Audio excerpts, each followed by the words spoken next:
The War of the Worlds by H.G. Wells. 1898. But who shall dwell in these worlds if they be inhabited?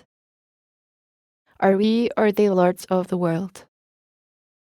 And how are all things made for man?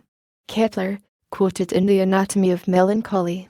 Book 1 The Coming of the Martians Chapter 1 The eve of the war. No one would have believed in the last years of the 19th century that this world was being watched keenly and closely by intelligences greater than man's and yet as mortal as his own. That as men busied themselves about their various concerns they were scrutinized and studied, perhaps almost as narrowly as a man with a microscope might scrutinize the transient creatures that swarm and multiply in a drop of water. With infinite complacency men went to and fro over this globe about their little affairs, serene in their assurance of their empire over matter. It is possible that the infusoria under the microscope do the same.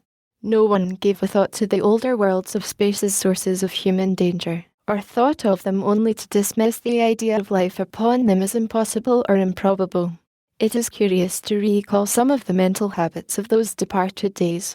At most terrestrial men fancied there might be other men upon Mars, perhaps inferior to themselves and ready to welcome a missionary enterprise. Yet across the gulf of space, minds that are to minds as ours are to those of the beasts that perish, intellects fast and cool and unsympathetic, regarded this earth with envious eyes, and slowly and surely drew their plans against us. And early in the 20th century came the great disillusionment. The planet Mars, I scarcely need remind the reader, revolves about the sun at a mean distance of 140 million miles, and the light and heat it receives from the sun is barely half of that received by this world. It must be, if the nebular hypothesis has any truth, older than our world, and long before this earth ceased to be molten, life upon its surface must have begun its course. The fact that it is scarcely 1/7 of the volume of the earth must have accelerated its cooling to the temperature at which life could begin. It has air and water and all that is necessary for the support of animated existence. Yet so vain is man, and so blinded by his vanity, that no writer, up to the very end of the 19th century, expressed any idea that intelligent life might have developed there far, or indeed at all, beyond its earthly level. Nor was it generally understood that since Mars is older than our Earth, with scarcely a quarter of the superficial area and remoter from the Sun, it necessarily follows that it is not only more distant from time's beginning but nearer its end. The secular cooling that must someday overtake our planet has already gone far indeed with our neighbour. Its physical condition is still largely a mystery, but we know now that even in its equatorial region the midday temperature barely approaches that of our coldest winter. Its air is much more attenuated than ours. Its oceans have shrunk until they cover but a third of its surface, and as its slow seasons change, huge snowcaps gather and melt about either pole and periodically inundate its temperate zones. That last stage of exhaustion, which to us is still incredibly remote, has become a present-day problem for the inhabitants of Mars. The immediate pressure of necessity has brightened their intellects, enlarged their powers, and hardened their hearts. And looking across space with instruments and intelligences such as we have scarcely dreamed of, they see, at its nearest distance only 35 million of miles sunward of them, a morning star of hope, our own warmer planet, green with vegetation and grey with water, with a cloudy atmosphere eloquent of fertility, with glimpses through its drifting cloud wisps of broad stretches of populous country and narrow, navy-crowded seas. And we men, the creatures who inhabit this earth, must be to them at least as alien and lowly as are the monkeys and lemurs to us. The intellectual side of man already admits that life is an incessant struggle for existence, and it would seem that this too is the belief of the minds upon Mars. Their world is far gone in its schooling, and this world is still crowded with life, but crowded only with what they regard as inferior animals. To carry warfare sunward is, indeed, their only escape from the destruction that, generation after generation, creeps upon them. And before we judge of them too harshly, we must remember what ruthless and utter destruction our own species has wrought, not only upon animals, such as the vanished bison and the dodo, but upon its inferior races. The Tasmanians, in spite of their human likeness, were entirely swept out of existence in a war of extermination waged by European immigrants, in the space of 50 years. Are we such apostles of mercy as to complain if the Martians walked in the same spirit? The Martians seem to have calculated their descent with amazing subtlety. Their mathematical learning is evidently far in excess of ours, and to have carried out their preparations with a well-nigh perfect unanimity. Had our instruments permitted it, we might have seen the gathering trouble far back in the 19th century.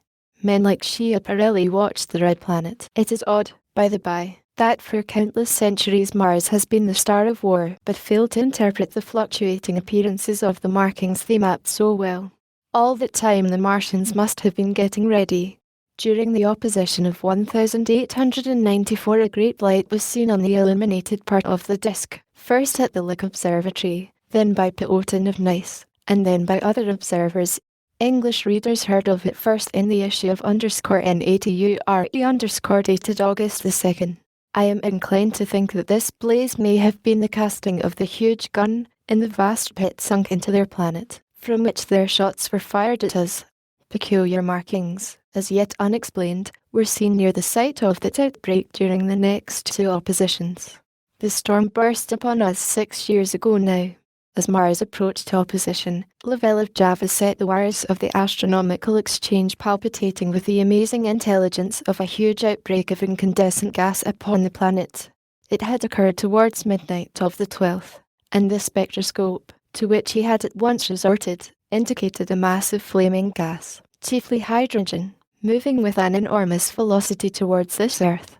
This jet of fire had become invisible about 12:15. He compared it to a colossal puff of flame suddenly and violently squirted out of the planet, as flaming gases rushed out of a gun. A singularly appropriate phrase it proved. Yet the next day there was nothing of this in the papers except a little note in the _DALY telegraph, and the world went in ignorance of one of the gravest dangers that ever threatened the human race. I might not have heard of the eruption at all had I not met Ogilvy, the well-known astronomer, at Trishaw. He was immensely excited at the news, and in the excess of his feelings invited me up to take a turn with him that night in a scrutiny of the red planet. In spite of all that has happened since, I still remember the vigil very distinctly, the black and silent observatory, the shadowed lantern throwing a feeble glow upon the floor in the corner, the steady ticking of the clockwork of the telescope, the little slit in the roof, an oblong profundity with the stardust streaked across it. Ogilvy moved about, invisible but audible.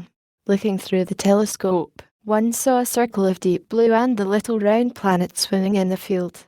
It seemed such a little thing, so bright and small and still, faintly marked with transverse stripes, and slightly flattened from the perfect round.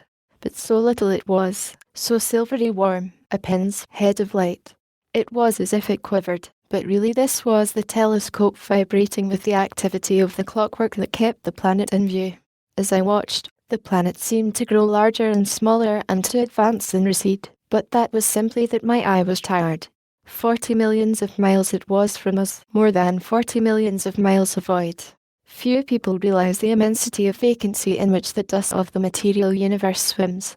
Near it in the field, I remember, were 3 faint points of light. 3 telescopic stars infinitely remote, and all around it was the unfathomable darkness of empty space. You know how the blackness looks in a frosty starlight night. In a telescope it seems far profounder, and invisible to me because it was so remote and small, flying swiftly and steadily towards me across that incredible distance, drawing nearer every minute by so many thousands of miles, came the thing they were sending us. The thing that was to bring so much struggle and calamity and death to the earth. I never dreamed of it then as I watched. No one on earth dreamed of that unerring missile. That night, too, there was another jetting out of gas from the distant planet. I saw it. A reddish flash at the edge, the slightest projection of the outline just as the chronometer struck midnight, and at that I told Ogilvy and he took my place. The night was warm and I was thirsty, and I went stretching my legs clumsily and feeling my way in the darkness to the little table where the siphon stood, while Ogilvy exclaimed at the streamer of gas that came out towards us. That night another invisible missile started on its way to the Earth from Mars, just a second or so under 24 hours after the first one. I remember how I sat on the table there in the blackness, with patches of green and crimson swimming before my eyes. I wished I had a light to smoke by, little suspecting the meaning of the minute gleam I had seen and all that it would presently bring me. Ogilvy watched till 1, and then gave it up, and we lit the lantern and walked over to his house.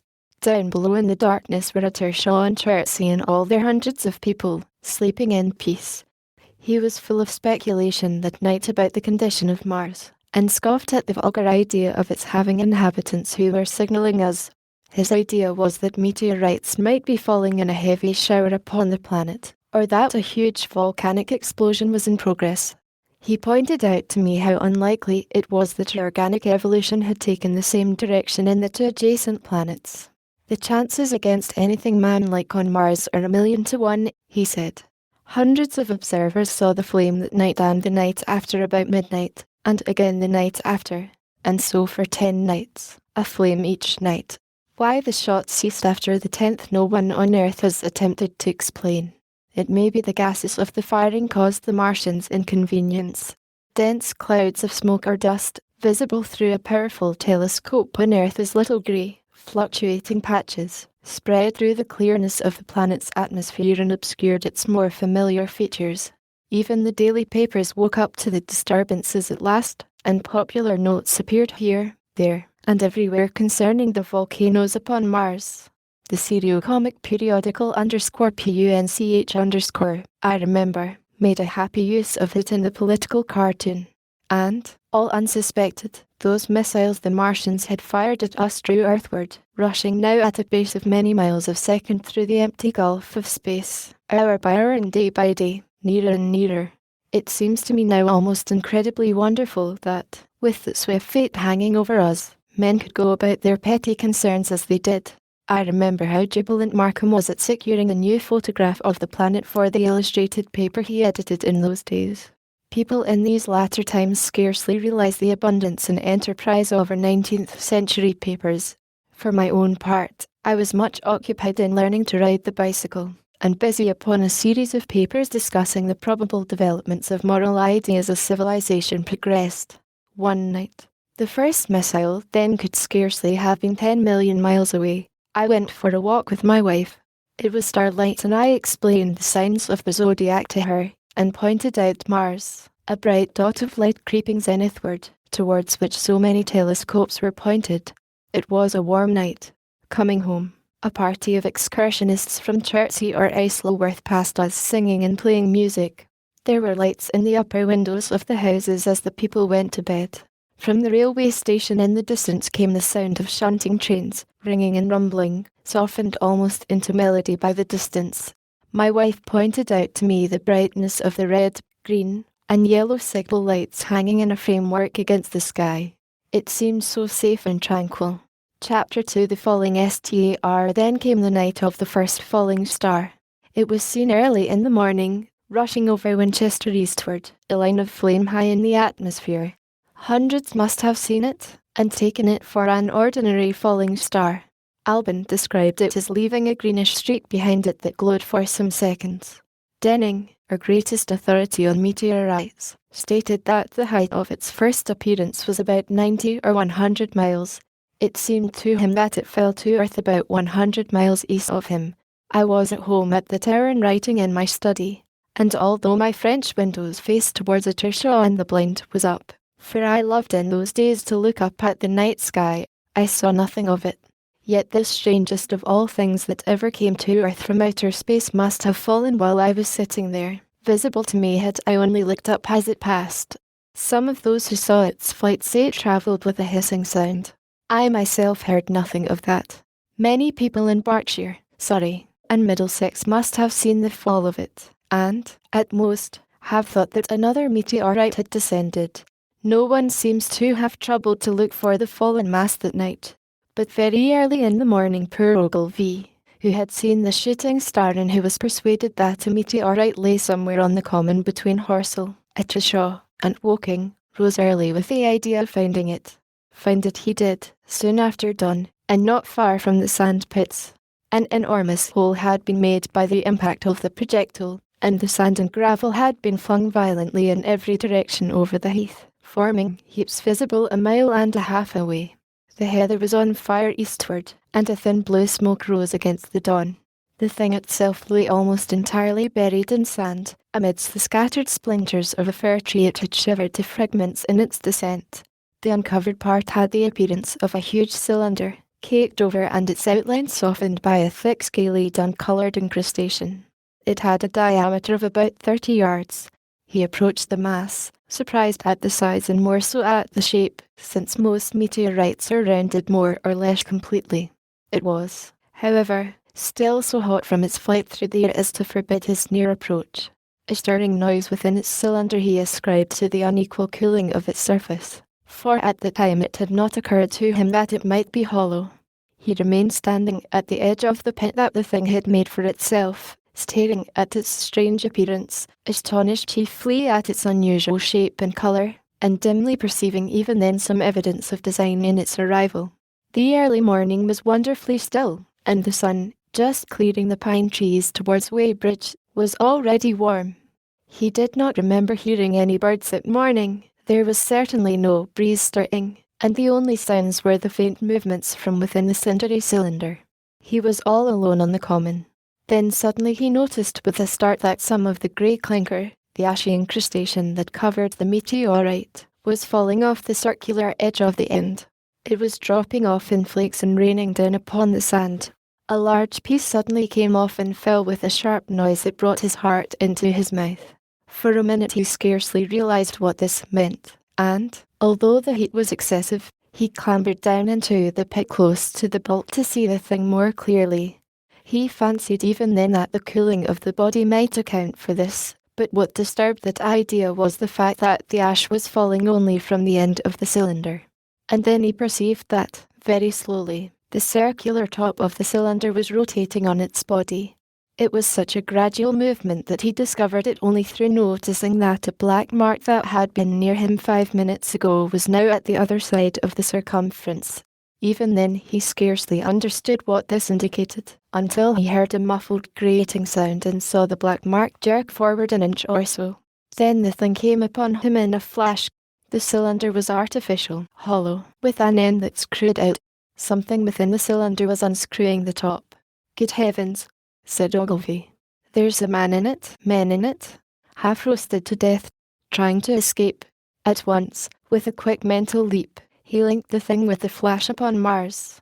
The thought of the confined creature was so dreadful to him that he forgot the heat and went forward to the cylinder to help turn. But luckily the dull radiation arrested him before he could burn his hands on the still glowing metal. At that he stood irresolute for a moment, then turned, scrambled out of the pit, and set off running wildly into Woking.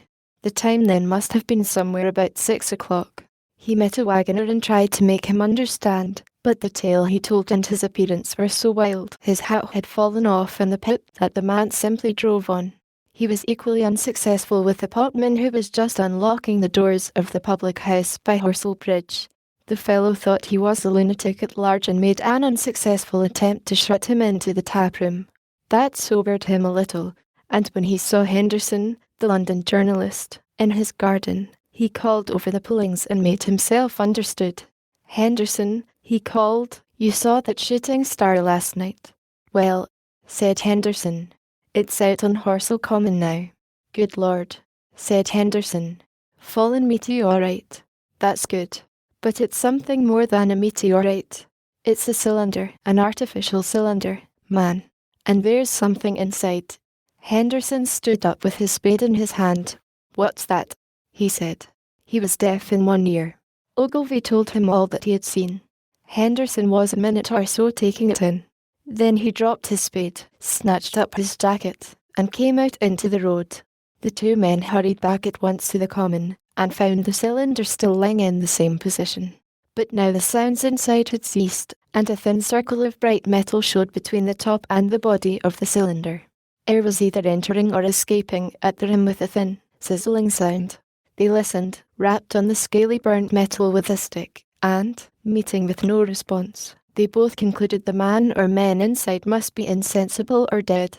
Of course the two were quite unable to do anything. They shouted consolation and promises, and went off back to the town again to get help. One can imagine them, covered with sand, excited and disordered, running up the little street in the bright sunlight just as the shop folks were taking down their shutters and people were opening their bedroom windows.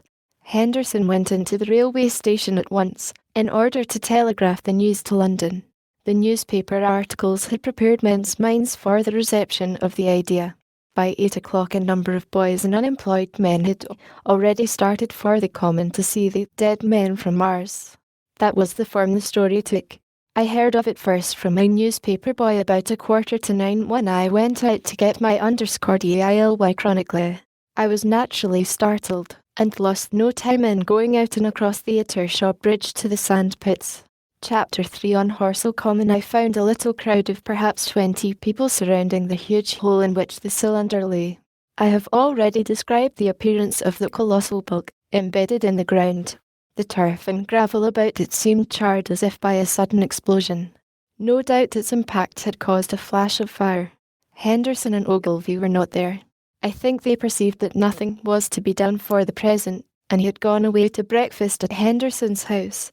There were 4 or 5 boys sitting on the edge of the pit, with their feet dangling, and amusing themselves until I stopped them by throwing stones at the giant mass. After I had spoken to them about it, they began playing at touch in and out of the group of bystanders. Among these were a couple of cyclists, a jobbing gardener I employed sometimes, a girl carrying a baby, Greg the butcher and his little boy, and 2 or 3 loafers and golf caddies who were accustomed to hang about the railway station. There was very little talking. Few of the common people in England had anything but the vaguest astronomical ideas in those days. Most of them were staring quietly at the big table-like end of the cylinder, which was still as Ogilvy and Henderson had left it. I fancy the popular expectation of a heap of charred corpses was disappointed at this inanimate bulk. Some went away while I was there, and other people came. I clambered into the pit and fancied I heard a faint movement under my feet. The top had certainly ceased to rotate. It was only when I got thus close to it that the strangeness of this object was at all evident to me. At the first glance it was really no more exciting than an overturned carriage or a tree blown across the road. Not so much so, indeed. It looked like a rusty gas float.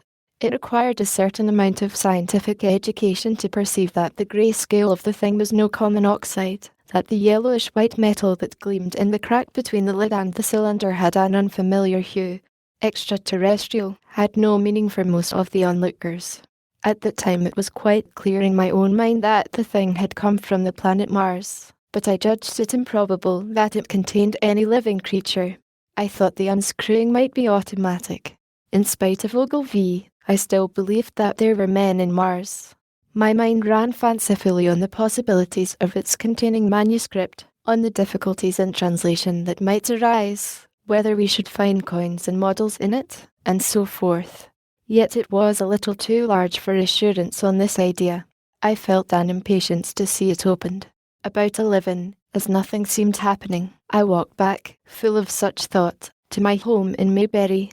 But I found it difficult to get to work upon my abstract investigations. In the afternoon the appearance of the Common had altered very much. The early editions of the evening papers had startled London with enormous headlines. A message received from Mars. Remarkable story from Woking, and so forth. In addition, Ogilvy's wire to the Astronomical Exchange had roused every observatory in the 3 kingdoms. There were 6 flies or more from the Woking station standing in the road by the sand pits, a basket chaise from Chobham, and a rather lordly carriage. Besides that, there was quite a heap of bicycles. In addition, a large number of people must have walked, in spite of the heat of the day, from Woking in Chertsey, so that there was altogether quite a considerable crowd, 1 or 2 gaily dressed ladies among the others. It was glaringly hot, not a cloud in the sky nor a breath of wind, and the only shadow was that of the few scattered pine trees. The burning heather had been extinguished, but the level ground towards Attershaw was blackened as far as one could see, and still giving off vertical streamers of smoke. An enterprising sweet stuff dealer in the Chobham Road had sent up his son with a barrow load of green apples and ginger beer. Going to the edge of the pit, I found it occupied by a group of about 6 men, Henderson, Ogilvy, and a tall, fair-haired man that I afterwards learned was Stent, the Astronomer Royal, with several workmen wielding spades and picks.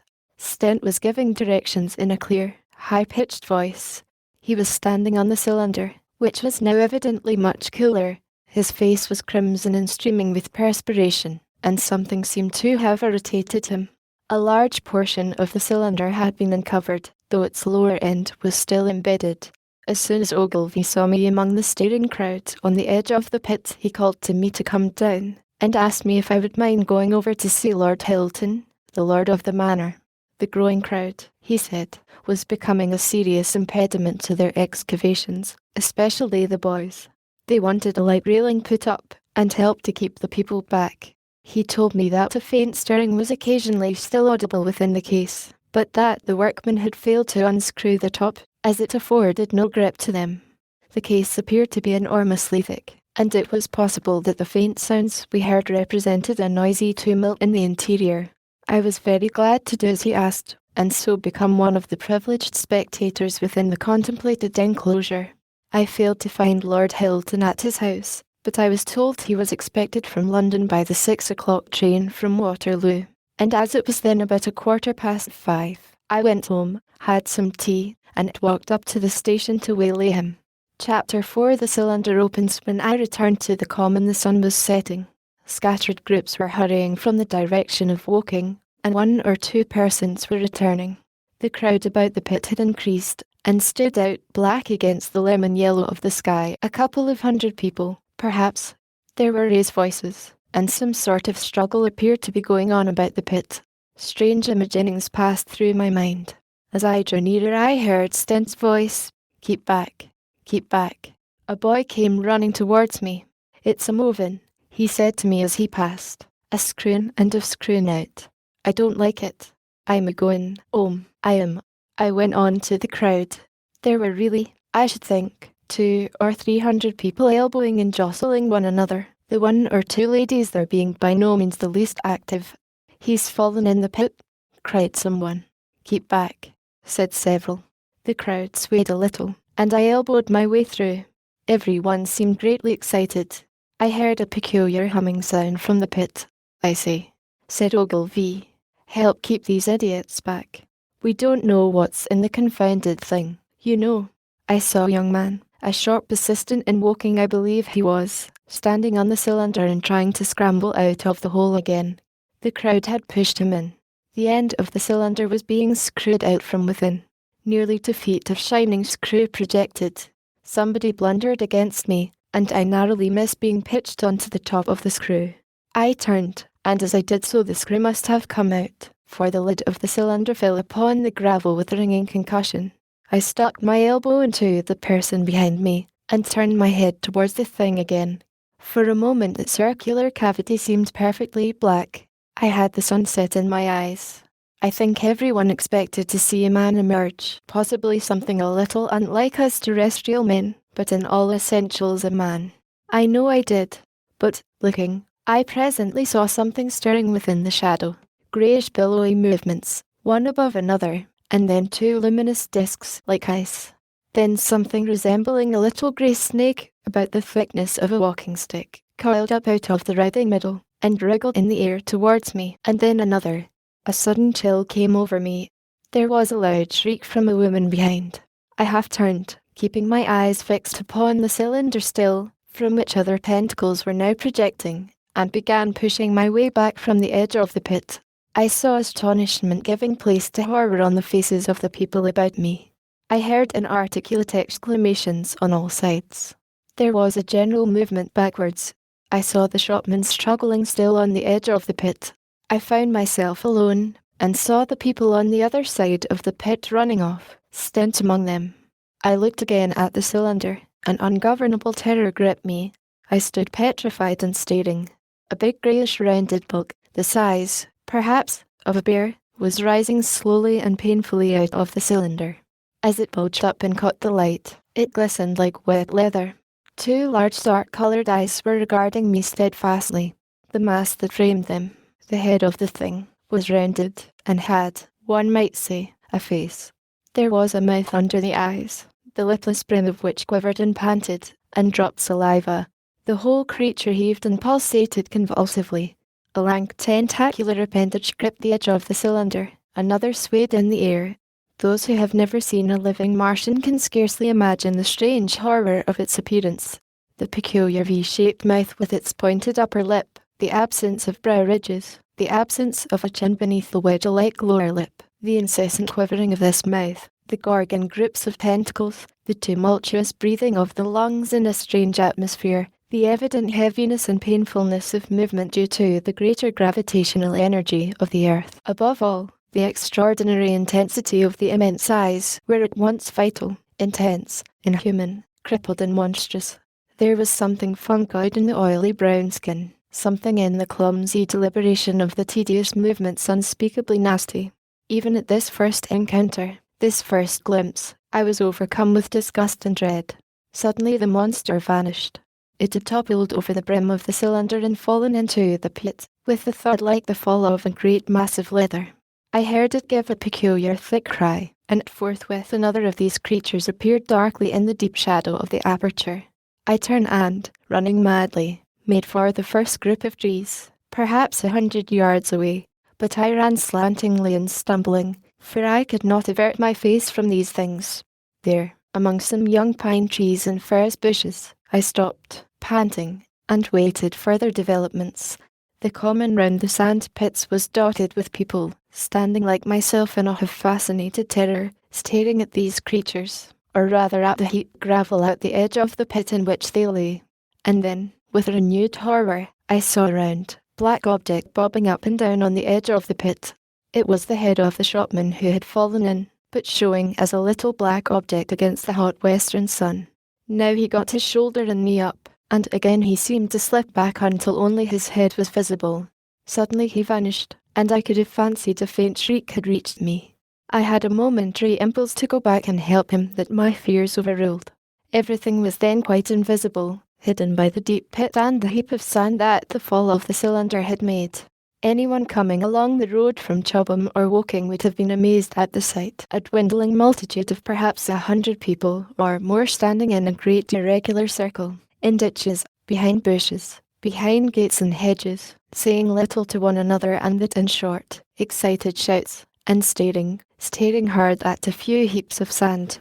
The barrel of ginger beer stood, a queer derelict, black against the burning sky, and in the sand pits was a row of deserted vehicles with their horses feeding out of nose bags or pawing the ground. Chapter 5. The heat ray. After the glimpse I had had of the Martians emerging from the cylinder in which they had come to the Earth from their planet, a kind of fascination paralysed my actions. I remained standing knee-deep in the heather, staring at the mound that hid them. I was a battleground of fear and curiosity. I did not dare to go back towards the pit, but I felt a passionate longing to peer into it. I began walking, therefore, in a big curve, seeking some point of vantage and continually looking at the sand heaps that hid these newcomers to our Earth. Once a leash of thin black whips, like the arms of an octopus, flashed across the sunset and was immediately withdrawn, and afterwards a thin rod rose up, joint by joint, bearing at its apex a circular disc that spun with a wobbling motion. What could be going on there? Most of the spectators had gathered in one or two groups, one a little crowd towards Woking, the other a knot of people in the direction of Chobham. Evidently they shared my mental conflict. There were few near me. One man I approached, he was, I perceived, a neighbour of mine, though I did not know his name, and accosted. But it was scarcely a time for articulate conversation.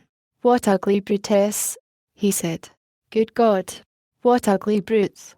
He repeated this over and over again. "Did you see a man in the pit?" I said, but he made no answer to that.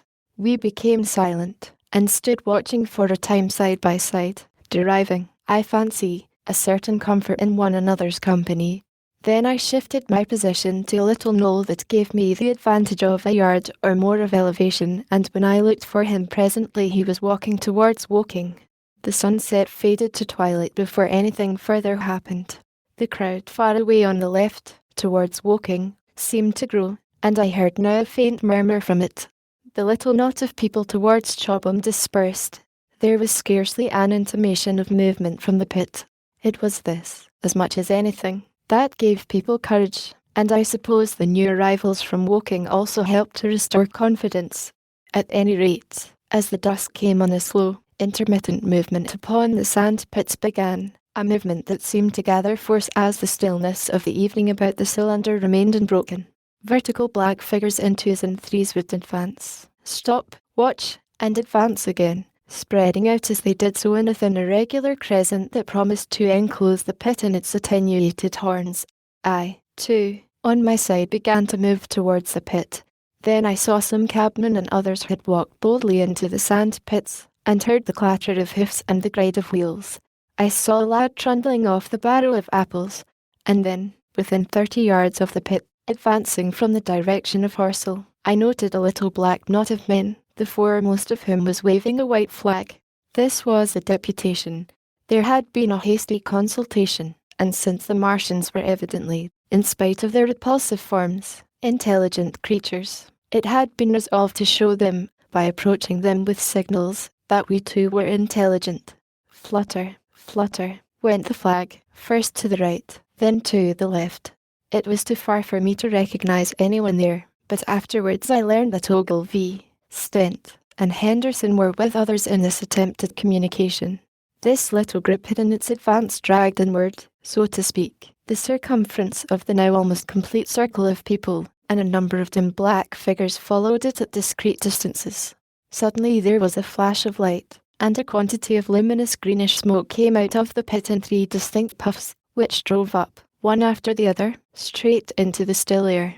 This smoke, or flame, perhaps, would be the better word for it, was so bright that the deep blue sky overhead and the hazy stretches of brown common towards Chertsey, set with black pine trees, seemed to darken abruptly as these puffs arose, and to remain the darker after their dispersal.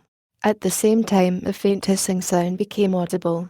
Beyond the pit stood the little wedge of people with the white flag at its apex, arrested by these phenomena, a little knot of small vertical black shapes upon the black ground. As the green smoke arose, their faces flashed out pallid green, and faded again as it vanished. Then slowly the hissing passed into a humming, into a long, loud, droning noise. Slowly a humped shape rose out of the pit, and the ghost of a beam of light seemed to flicker out from it. Forthwith flashes of actual flame, a bright glare leaping from one to another, sprang from the scattered group of men. It was as if some invisible jet impinged upon them and flashed into white flame. It was as if each man were suddenly and momentarily turned to fire. Then, by the light of their own destruction, I saw them staggering and falling, and their supporters turning to run. I stood staring, not as yet realizing that this was death leaping from man to man in that little distant crowd. All I felt was that it was something very strange, an almost noiseless and blinding flash of light, and a man fell headlong and lay still, and as the unseen shaft of heat passed over them, pine trees burst into fire, and every dry furze bush became with one dull thud a mass of flames. And far away towards Snaffle I saw the flashes of trees and hedges and wooden buildings suddenly set alight. It was sweeping round swiftly and steadily, this flaming death, this invisible, inevitable sword of heat. I perceived it coming towards me by the flashing bushes it touched, and was too astounded and stupefied to stir. I heard the crackle of fire in the sand pits and the sudden squeal of a horse that was as suddenly stilled. Then it was as if an invisible yet intensely heated finger were drawn through the heather between me and the Martians, and all along a curving line beyond the sand pits the dark ground smoked and crackled. Something fell with a crash far away to the left where the road from Woking Station opens out on the common. Forthwith the hissing and humming ceased, and the black, dome-like object sank slowly out of sight into the pit. All this had happened with such swiftness that I had stood motionless, dumbfounded and dazzled by the flashes of light. Had the death swept through a full circle, it must inevitably have slain me in my surprise. But it passed and spared me, and left the night about me suddenly dark and unfamiliar. The undulating common seemed now dark almost to blackness, except where its roadways lay grey and pale under the deep blue sky of the early night. It was dark, and suddenly void of men. Overhead the stars were mustering, and in the west the sky was still a pale, bright, almost greenish blue. The tops of the pine trees and the roofs of Horsell came out sharp and black against the western afterglow. The Martians and their appliances were altogether invisible, save for the thin mast upon which their restless mirror wobbled. Patches of bush and isolated trees here and there smoked and glowed still, and the houses towards Woking station were sending up spires of flame into the stillness of the evening air. Nothing was changed save for that and a terrible astonishment. The little group of black specks with the flag of white had been swept out of existence, and the stillness of the evening, so it seemed to me, had scarcely been broken. It came to me that I was upon this dark common, helpless, unprotected, and alone. Suddenly, like a thing falling upon me from without, came fear. With an effort I turned and began a stumbling run through the heather. The fear I felt was no rational fear, but a panic terror not only of the Martians, but of the dusk and stillness all about me. Such an extraordinary effect in unmanning me had that I ran weeping silently as a child might do. Once I had turned, I did not dare to look back. I remember I felt an extraordinary persuasion that I was being played with, that presently, when I was upon the very verge of safety, this mysterious death, as swift as the passage of light, would leap after me from the pit about the cylinder and strike me down. Chapter 6 The Heat Ray in the Chobham-Marwadi. It is still a matter of wonder how the Martians are able to slay men so swiftly and so silently. Many think that in some way they are able to generate an intense heat in a chamber of practically absolute non-conductivity. This intense heat they project in a parallel beam against any object they choose, by means of a polished parabolic mirror of unknown composition, much as the parabolic mirror of a lighthouse projects a beam of light. But no one has absolutely proved these details. However it is done, it is certain that a beam of heat is the essence of the matter. Heat, and invisible, instead of visible, light. Whatever is combustible flashes into flame at its touch. Lead runs like water, it softens iron, cracks and melts glass, and when it falls upon water, incontinently that explodes into steam. That night nearly 40 people lay under the starlight about the pit, charred and distorted beyond recognition, and all night long the common from Horsell to Mayberry was deserted and brightly ablaze. The news of the massacre probably reached Chobham, Woking, and at Ershaw about the same time. In Woking the shops had closed when the tragedy happened, and a number of people, shop people and so forth, attracted by the stories they had heard, were walking over the Horsell Bridge and along the road between the hedges that runs out at last upon the common. You may imagine the young people brushed up after the labours of the day, and making this novelty, as they would make any novelty, the excuse for walking together and enjoying a trivial flirtation. You may figure to yourself the hum of voices along the road in the gloaming. As yet, of course, few people in Woking even knew that the cylinder had opened, though poor Henderson had sent a messenger on a bicycle to the post office with a special wire to an evening paper.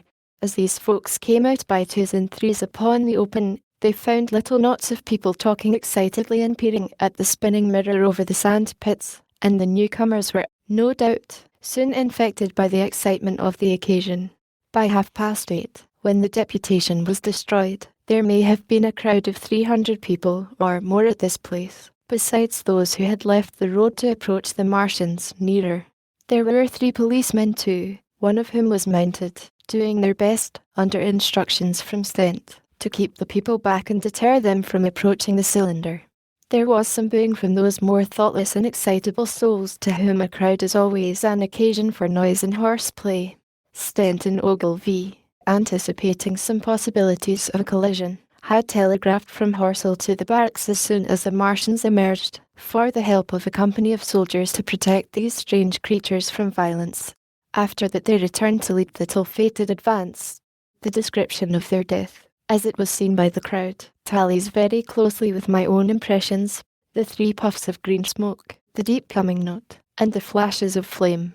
But the crowd of people had a far narrower escape than mine. Only the fact that a hummock of heathery sand intercepted the lower part of the heat ray saved them. Had the elevation of the parabolic mirror been a few yards higher, none could have lived to tell the tale.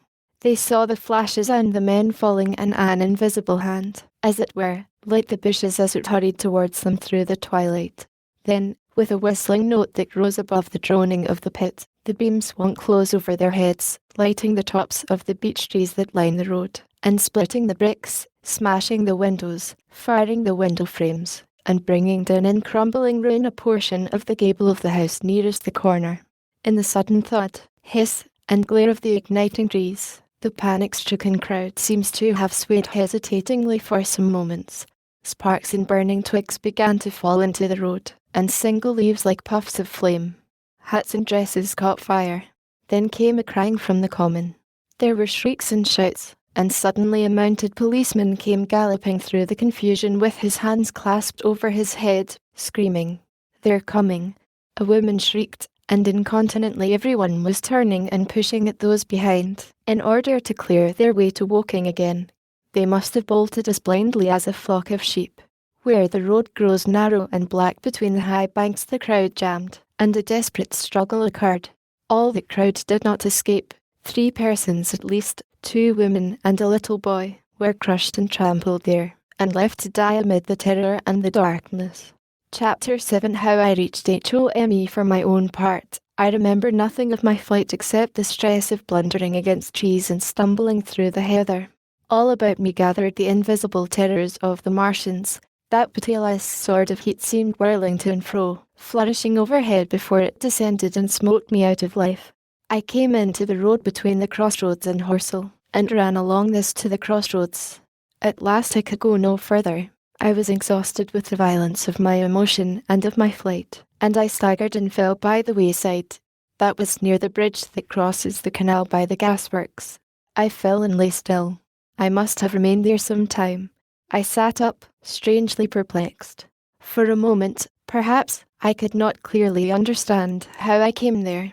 My terror had fallen from me like a garment. My hat had gone, and my collar had burst away from its fastener. A few minutes before, there had only been 3 real things before me: the immensity of the night and space and nature, my own feebleness and anguish, and the near approach of death. Now it was as if something turned over, and the point of view altered abruptly. There was no sensible transition from one state of mind to the other. I was immediately the self of every day again, a decent, ordinary citizen. The silent common, the impulse of my flight, the starting flames, were as if they had been in a dream. I asked myself had these latter things indeed happened. I could not credit it. I rose and walked unsteadily up the steep incline of the bridge. My mind was blank wonder. My muscles and nerves seemed drained of their strength. I dare say I staggered drunkenly. A head rose over the arch, and the figure of a workman carrying a basket appeared. Beside him ran a little boy. He passed me, wishing me good night. I was minded to speak to him, but did not. I answered his greeting with a meaningless mumble and went on over the bridge. Over the Mayberry arch a train, a billowing tumult of white, fear-lit smoke, and a long caterpillar of lighted windows, went flying south, clatter, clatter, clap, rap, and it had gone. A dim group of people talked in the gate of one of the houses in the pretty little row of gables that was called Oriental Terrace. It was all so real and so familiar. And that behind me, it was frantic, fantastic. Such things, I told myself, could not be. Perhaps I am a man of exceptional moods. I do not know how far my experience is common. At times I suffer from the strangest sense of detachment from myself and the world about me. I seem to watch it all from the outside, from somewhere inconceivably remote, out of time, out of space, out of the stress and tragedy of it all. This feeling was very strong upon me that night. Here was another side to my dream. But the trouble was the blank incongruity of this serenity and the swift death flying yonder, not 2 miles away. There was a noise of business from the gasworks, and the electric lamps were all alight. I stopped at the group of people. "What news from the common?" said I. There were 2 men and a woman at the gate. "Eh?" said one of the men, turning. "What news from the common?" I said. "Ain't you just been there?" asked the men. "People seem fair silly about the common," said the woman over the gate. "What's it all about?" "Haven't you heard of the men from Mars?" said I. "The creatures from Mars." "Quite enough," said the woman over the gate. "Thanks." And all 3 of them laughed. I felt foolish and angry. I tried and found I could not tell them what I had seen. They laughed again at my broken sentences. "You'll hear more yet," I said, and went on to my home. I startled my wife at the doorway, so haggard was I. I went into the dining room, sat down, drank some wine, and so soon as I could collect myself sufficiently I told her the things I had seen. The dinner, which was a cold one, had already been served, and remained neglected on the table while I told my story. "There is one thing," I said, to allay the fears I had aroused. "They are the most sluggish things I ever saw crawl. They may keep the pit and kill people who come near them, but they cannot get out of it. But the horror of them."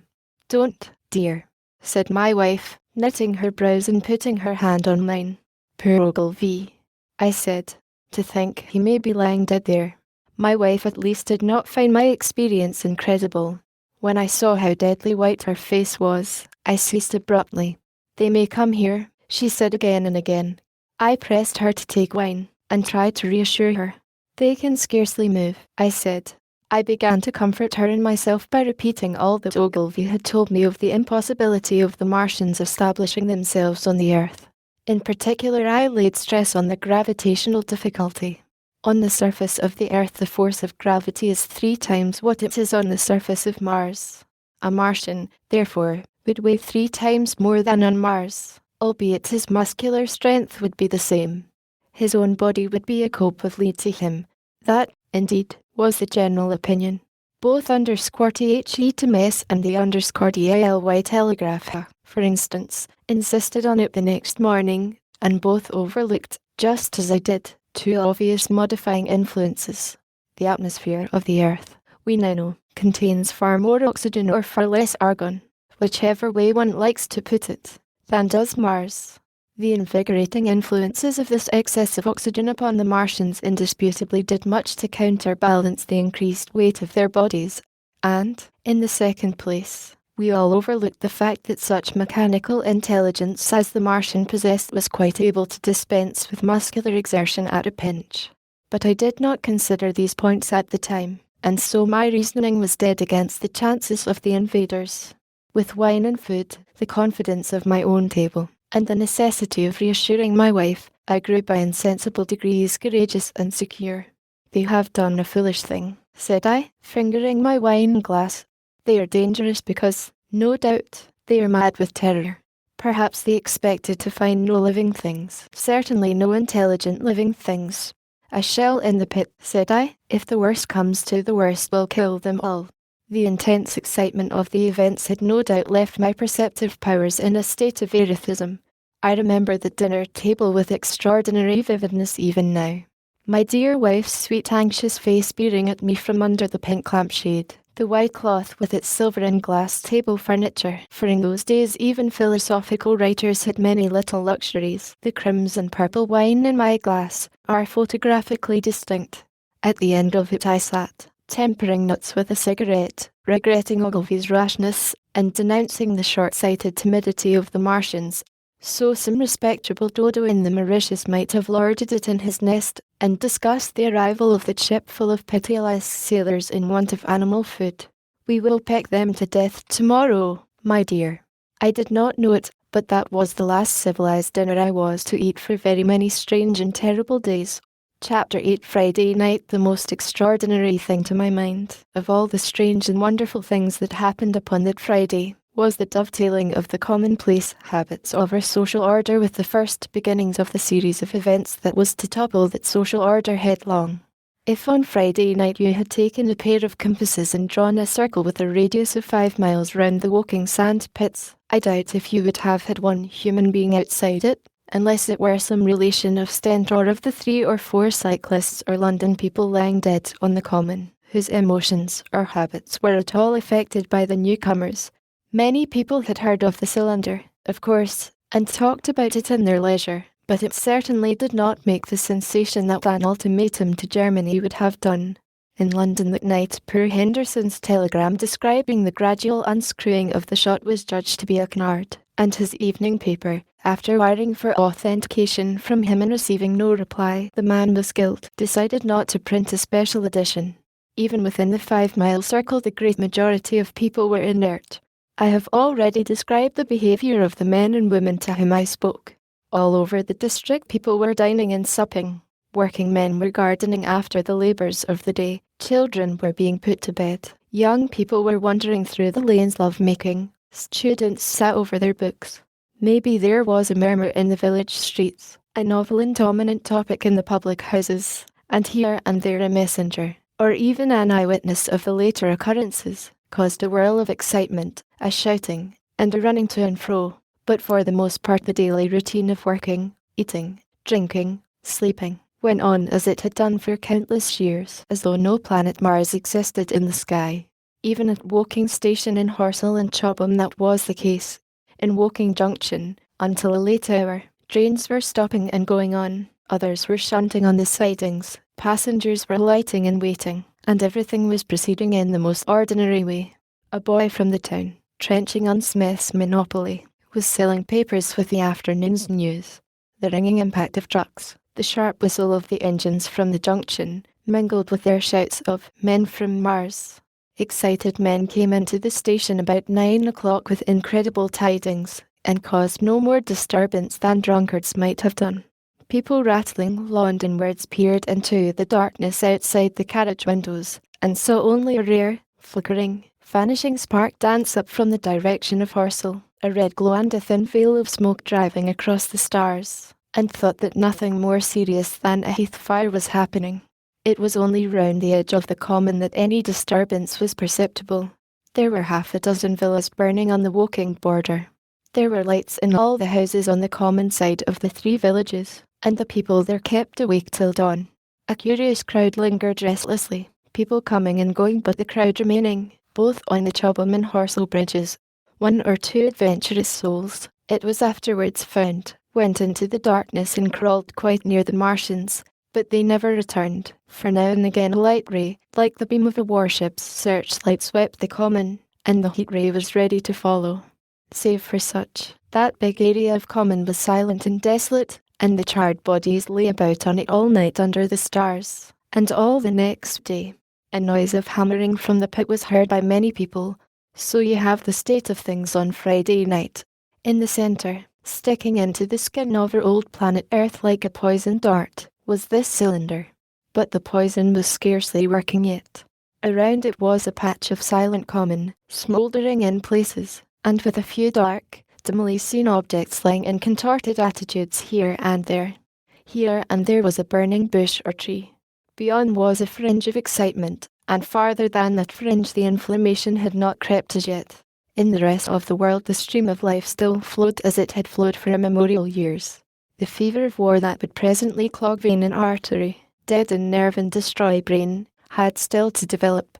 All night long the Martians were hammering and stirring, sleepless, indefatigable, at work upon the machines they were making ready, and ever and again a puff of greenish-white smoke whirled up to the starlit sky.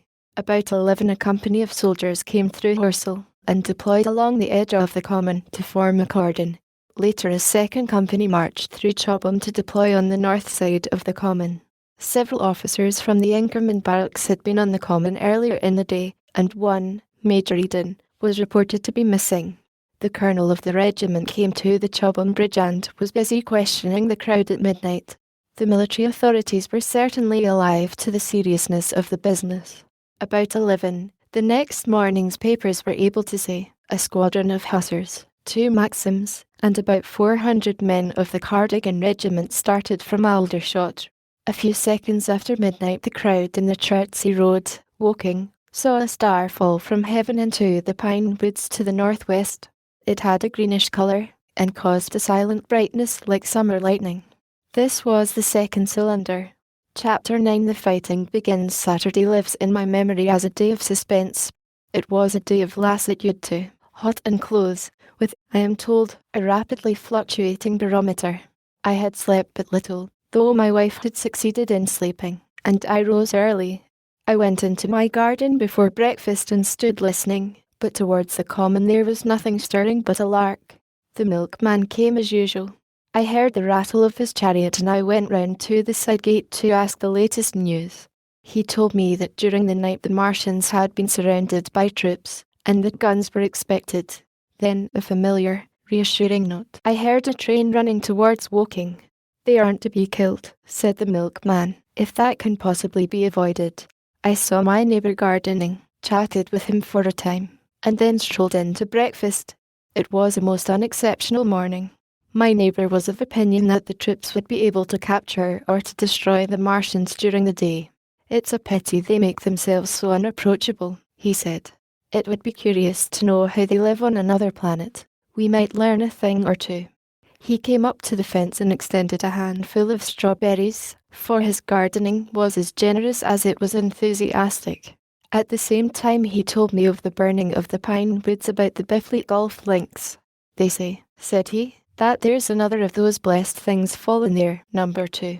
But one's enough, surely. This lot will cost the insurance people a pretty penny before everything's settled. He laughed with an air of the greatest good humour as he said this. The woods, he said, were still burning, and pointed out a haze of smoke to me. They will be hot underfoot for days, on account of the thick soil of pine needles and turf, he said, and then grew serious over poor Ogilvy. After breakfast, instead of working, I decided to walk down towards the common. Under the railway bridge I found a group of soldiers, sappers, I think, men in small round caps, dirty red jackets unbuttoned, and showing their blue shirts, dark trousers, and boots coming to the calf. They told me no one was allowed over the canal, and, looking along the road towards the bridge, I saw one of the Cardigan men standing sentinel there. I talked with these soldiers for a time. I told them of my sight of the Martians on the previous evening. None of them had seen the Martians, and they had but the vaguest ideas of them, so that they plied me with questions. They said that they did not know who had authorized the movements of the troops. Their idea was that a dispute had arisen at the Horse Guards. The ordinary sapper is a great deal better educated than the common soldier, and they discussed the peculiar conditions of the possible fight with some acuteness. I described the heat ray to them, and they began to argue among themselves. Crawl up under cover and rush, say I, said one. Get at, said another. What's cover against this air? Eat. Sticks to cook here. What we got to do is to go as near as the ground let us, and then drive a trench. Blow your trenches. You always want trenches. You ought to ha' been born a rabbit's nippy. Ain't they got any necks, then? Said a third, abruptly, a little, contemplative, dark man, smoking a pipe. I repeated my description. Octopuses, said he, that's what I calls 'em. Talk about fishers of men, fighters of fish it is this time. It ain't no murder killing beasts like that, said the first speaker. Why not shell the darned things straight off and finish, said the little dark man. You can't tell what they might do. Where's your shells, said the first speaker. There ain't no time. Do it in a rush, that's my tip, and do it at once. So they discuss it. After a while I left them, and went on to the railway station to get as many morning papers as I could. But I will not weary the reader with a description of the long morning and of the longer afternoon. I did not succeed in getting a glimpse of the common, for even Horsell and Chobham church towers were in the hands of the military authorities. The soldiers I addressed didn't know anything. The officers were mysterious as well as busy. I found people in the town quite secure again in the presence of the military, and I heard for the first time from Marshall, the tobacconist, that his son was among the dead on the common. The soldiers had made the people on the outskirts of Horsell lock up and leave their houses. I got back to lunch about 2, very tired for, as I have said, the day was extremely hot and dull, and in order to refresh myself I took a cold bath in the afternoon. About 4:30 I went up to the railway station to get an evening paper, for the morning papers had contained only a very inaccurate description of the killing of Stent, Henderson, Ogilvy, and the others, but there was little I didn't know. The Martians did not show an inch of themselves. They seemed busy in their pit, and there was a sound of hammering and an almost continuous streamer of smoke. Apparently they were busy getting ready for a struggle. Fresh attempts have been made to signal, but without success, was the stereotyped formula of the papers. A sapper told me it was done by a man in a ditch with a flag on a long pole. The Martians took as much notice of such advances as we should of the lowing of a cow. I must confess the sight of all this armament, all this preparation, greatly excited me. My imagination became belligerent, and defeated the invaders in a dozen striking ways. Something of my schoolboy dreams of battle and heroism came back. It hardly seemed a fair fight to me at that time. They seemed very helpless in that pit of theirs. About 3 o'clock there began the thud of a gun at measured intervals from Chertsey or Addlestone. I learned that the smouldering pine wood into which the second cylinder had fallen was being shelled, in the hope of destroying that object before it opened. It was only about 5, however, that a field gun reached Chobham for use against the first body of Martians, about 6 in the evening. As I sat at tea with my wife in the summer house talking vigorously about the battle that was lowering upon us, I heard a muffled detonation from the common, and immediately after a gust of firing. Close on the heels of that came a violent rattling crash, quite close to us, that shook the ground, and, starting out upon the lawn, I saw the tops of the trees about the Oriental College burst into smoky red flame, and the terror of the little church beside it slide down into ruin. The pinnacle of the mosque had vanished, and the roof line of the college itself looked as if a 100-ton gun had been at work upon it. One of her chimneys cracked as if a shot had hit it, flew, and a piece of it came clattering down the tiles and made a heap of broken red fragments upon the flower bed by my study window.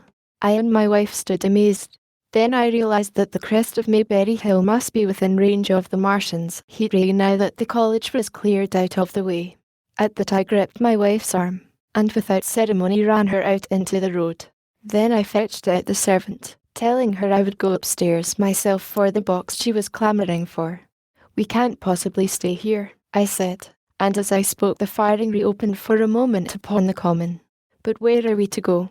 said my wife in terror. I thought, perplexed. Then I remembered her cousins at Leatherhead.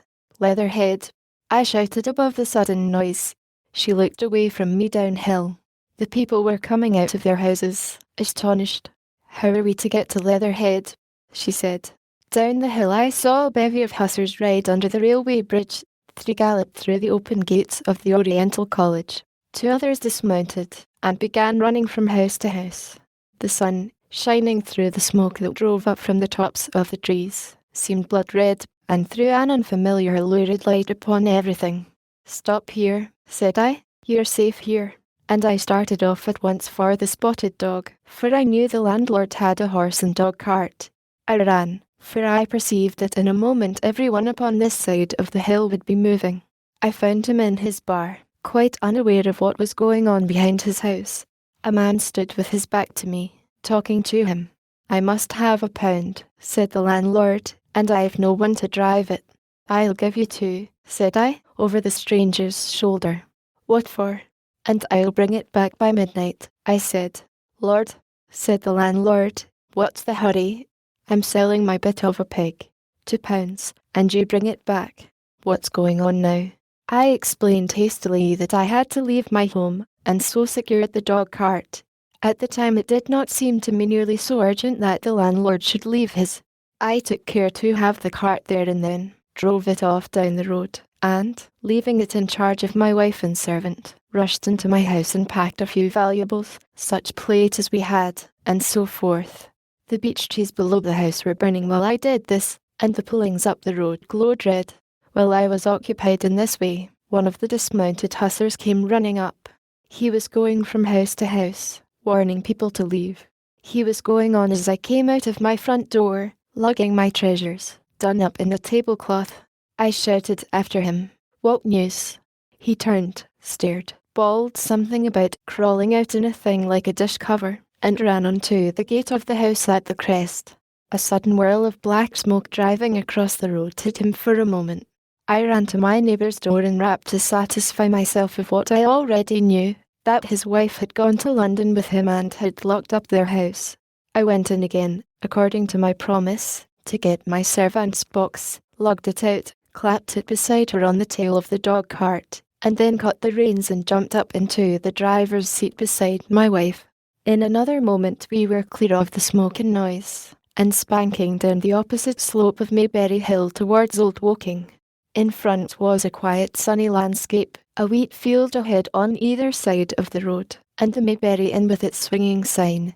I saw the doctor's cart ahead of me. At the bottom of the hill I turned my head to look at the hillside I was leaving.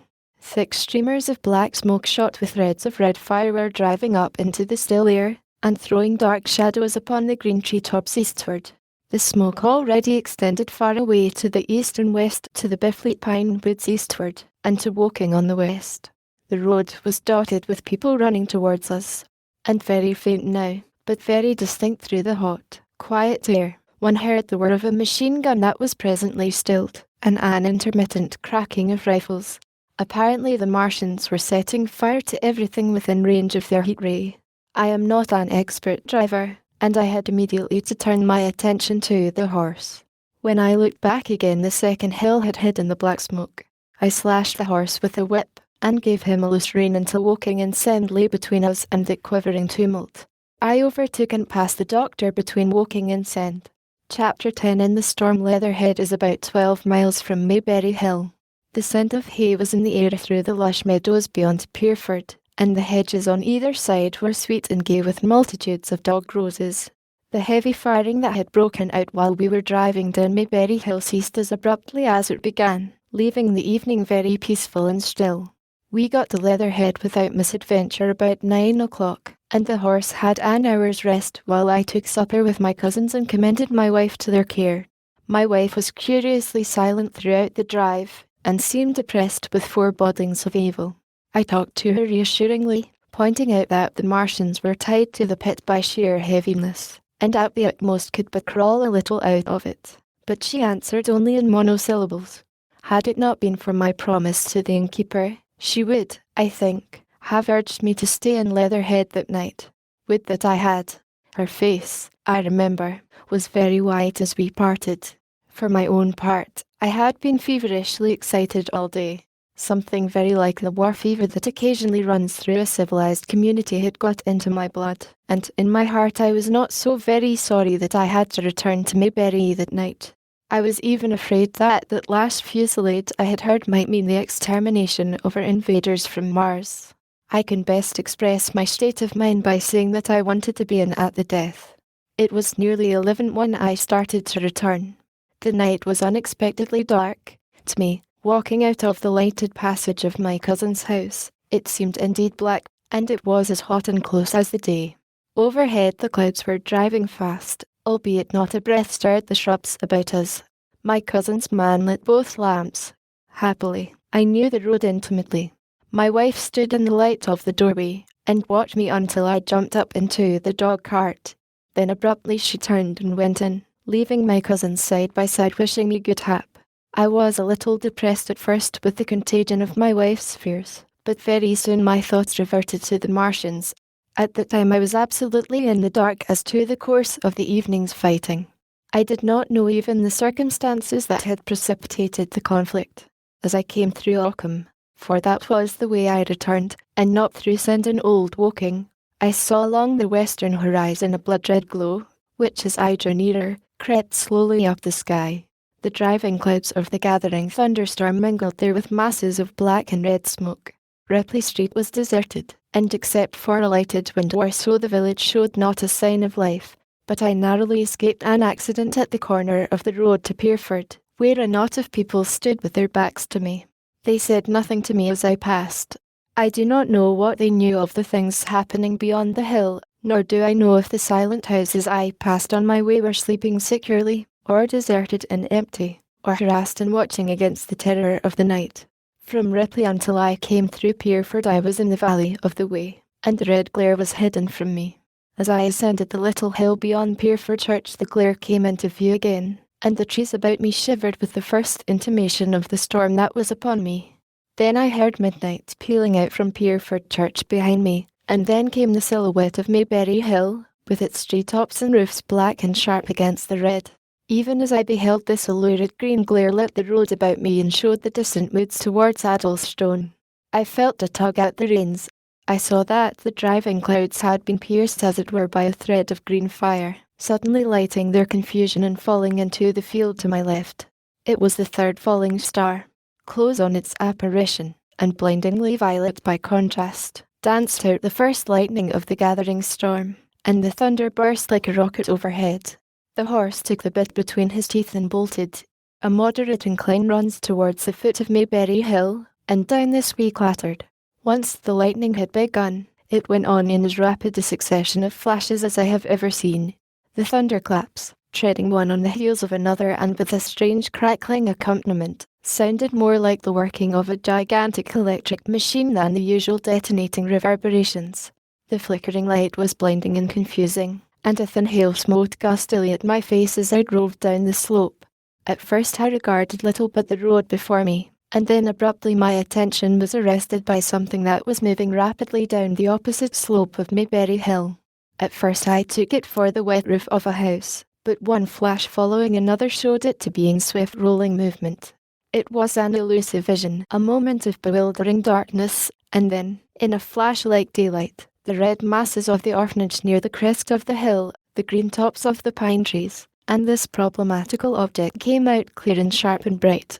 And this thing I saw, how can I describe it? A monstrous tripod, higher than many houses, striding over the young pine trees, and smashing them aside in its career. A walking engine of glittering metal, striding now across the heather, articulate ropes of steel dangling from it, and the clattering tumult of its passage mingling with the rout of the thunder. A flash, and it came out vividly, heeling over one way with 2 feet in the air, to vanish and reappear almost instantly as it seemed, with the next flash, 100 yards nearer. Can you imagine a milking stool tilted and bowled violently along the ground? That was the impression those instant flashes gave. But instead of a milking stool, imagine it a great body of machinery on a tripod stand. Then suddenly the trees in the pine wood ahead of me were parted, as brittle reeds are parted by a man thrusting through them. They were snapped off and driven headlong, and a second huge tripod appeared, rushing, as it seemed, headlong towards me, and I was galloping hard to meet it. At the sight of the second monster my nerve went altogether. Not stopping to look again, I wrenched the horse's head hard round to the right, and in another moment the dog cart had heeled over upon the horse. The shaft smashed noisily, and I was flung sideways and fell heavily into a shallow pool of water. I crawled out almost immediately, and crouched, my feet still in the water, under a clump of firs. The horse lay motionless. His neck was broken, poor brute, and by the lightning flashes I saw the black bulk of the overturned dog cart and the silhouette of the wheels still spinning slowly. In another moment the colossal mechanism went striding by me, and passed uphill towards Pierford. Seen nearer, the thing was incredibly strange, for it was no mere insensate machine driving on its way. Machine it was, with ringing metallic pace, and long, flexible, glittering tentacles, one of which gripped a young pine tree, swinging and rattling about its strange body. It picked its road as it went striding along, and the brazen hood that surmounted it moved to and fro with the inevitable suggestion of a head looking about. Behind the main body was a huge mass of white metal like a gigantic fisherman's basket, and puffs of green smoke squirted out from the joints of the limbs as the monster swept by me. And in an instant it was gone. So much I saw then, all vaguely for the flickering of the lightning, in blinding highlights and dense black shadows. As it passed it set up an exultant deafening howl that drowned the thunder. Alu! Alu! And in another minute it was with its companion, half a mile away, stooping over something in the field. I have no doubt this thing in the field was the third of the 10 cylinders they had fired at us from Mars. For some minutes I lay there in the rain and darkness watching, by the intermittent light, these monstrous beings of metal moving about in the distance over the hedge tops. A thin hail was now beginning, and as it came and went their figures grew misty and then flashed into clearness again. Now and then came a gap in the lightning, and the night swallowed them up. I was soaked with hail above and puddle water below. It was some time before my blank astonishment would let me struggle up the bank to a drier position, or think it all of my imminent peril. Not far from me was a little one-roomed squire's hut of wood, surrounded by a patch of potato garden. I struggled to my feet at last, and, crouching and making use of every chance of cover, I made a run for this. I hammered at the door, but I could not make the people hear, if there were any people inside, and after a time I desisted, and, availing myself of a ditch for the greater part of the way, succeeded in crawling, unobserved by these monstrous machines, into the pine woods towards Mayberry. Under cover of this I pushed on, wet and shivering now, towards my own house. I walked among the trees trying to find the footpath. It was very dark indeed in the wood, for the lightning was now becoming infrequent, and the hail, which was pouring down in a torrent, fell in columns through the gaps in the heavy foliage. If I had fully realised the meaning of all the things I had seen, I should have immediately worked my way round through Byfleet to Street Cobham, and so gone back to rejoin my wife at Leatherhead. But that night the strangeness of things about me, and my physical wretchedness, prevented me, for I was bruised, weary, wet to the skin, deafened and blinded by the storm. I had a vague idea of going on to my own house, and that was as much motive as I had. I staggered through the trees, fell into a ditch and bruised my knees against a plank, and finally splashed out into the lane that ran down from the College Arms. I say splashed, for the storm water was sweeping the sand down the hill in a muddy torrent. There in the darkness a man blundered into me and sent me reeling back. He gave a cry of terror, sprang sideways, and rushed on before I could gather my wits sufficiently to speak to him. So heavy was the stress of the storm just at this place that I had the hardest task to win my way up the hill. I went close up to the fence on the left and worked my way along its blings. Near the top I stumbled upon something soft, and, by a flash of lightning, saw between my feet a heap of black broadcloth and a pair of boots. Before I could distinguish clearly how the man lay, the flicker of light had passed. I stood over him waiting for the next flash. When it came, I saw that he was a sturdy man, cheaply but not shabbily dressed. His head was bent under his body, and he lay crumpled up close to the fence, as though he had been flung violently against it, overcoming the repugnance natural to one who had never before touched a dead body. I stooped and turned him over to feel for his heart. He was quite dead. Apparently his neck had been broken. The lightning flashed for a third time, and his face leaped upon me. I sprang to my feet. It was the landlord of the Spotted Dog, whose conveyance I had taken. I stepped over him gingerly and pushed on up the hill. I made my way by the police station and the College Arms towards my own house. Nothing was burning on the hillside, though from the common there still came a red glare and a rolling tumult of ruddy smoke beating up against the drenching hail. So far as I could see by the flashes, the houses about me were mostly uninjured. By the College Arms the dark-keep lay in the road. Down the road towards Mayberry Bridge there were voices and the sound of feet, but I had not the courage to shout or to go to them. I let myself in with my latchkey, closed, locked and bolted the door, staggered to the foot of the staircase, and sat down. My imagination was full of those striding metallic monsters, and of the dead body smashed against the fence. I crouched at the foot of the staircase with my back to the wall, shivering violently. Chapter 11. At the window. I have already said that my storms of emotion have a trick of exhausting themselves. After a time I discovered that I was cold and wet, and with little pools of water about me on the stair carpet. I got up almost mechanically, went into the dining room and drank some whiskey, and then I was moved to change my clothes. After I had done that I went upstairs to my study, but why I did so I do not know. The window of my study looks over the trees and the railway towards Horsell Common. In the hurry of our departure this window had been left open. The passage was dark, and, by contrast with the picture the window frame enclosed, the side of the room seemed impenetrably dark. I stopped short in the doorway. The thunderstorm had passed. The terrors of the Oriental College and the pine trees about it had gone, and very far away, lit by a vivid red glare, the common about the sand pits was visible. Across the light huge black shapes, grotesque and strange, moved busily to and fro.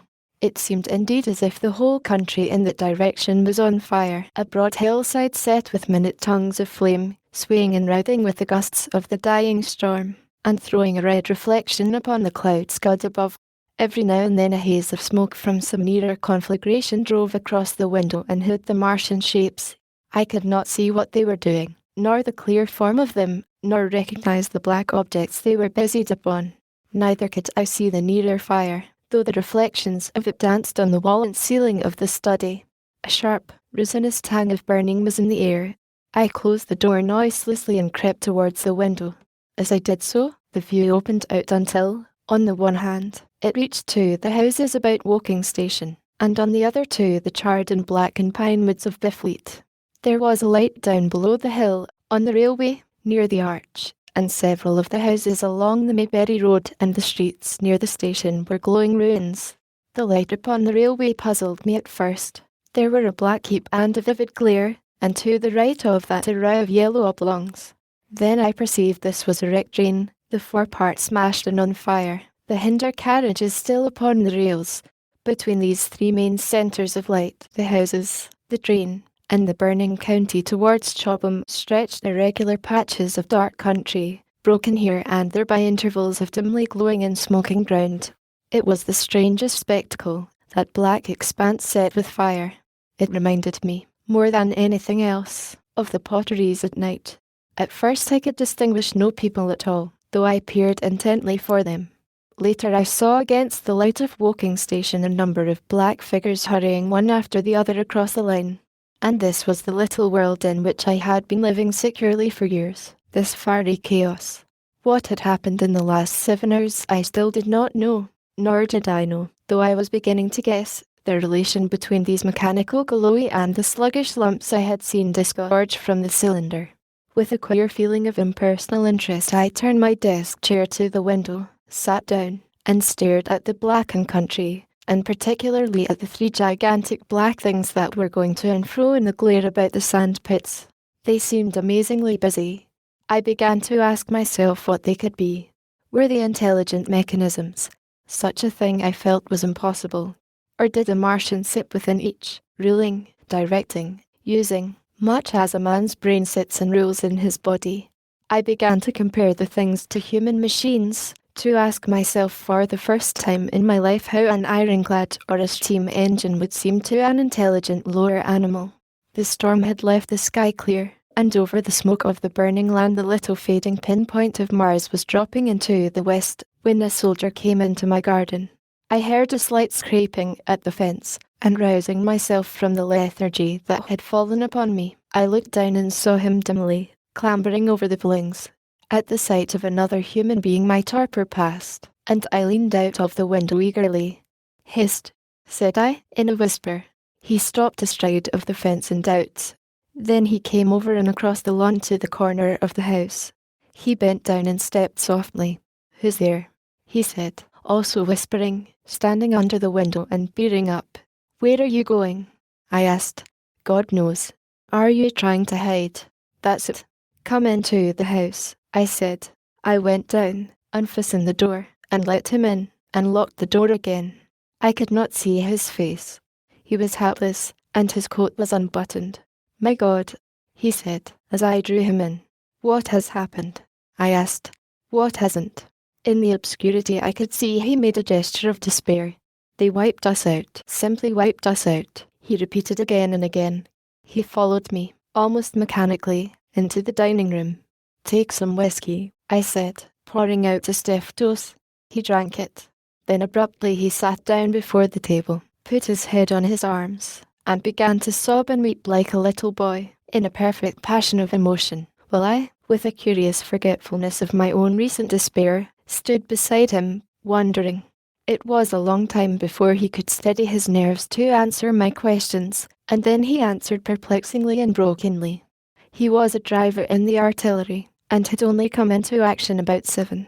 At that time firing was going on across the common, and it was said the first party of Martians were crawling slowly towards their second cylinder under cover of a metal shield. Later this shield staggered up on tripod legs and became the first of the fighting machines I had seen. The gun he drove had been unlimbered near Horsell, in order to command the sand pits, and its arrival it was that had precipitated the action.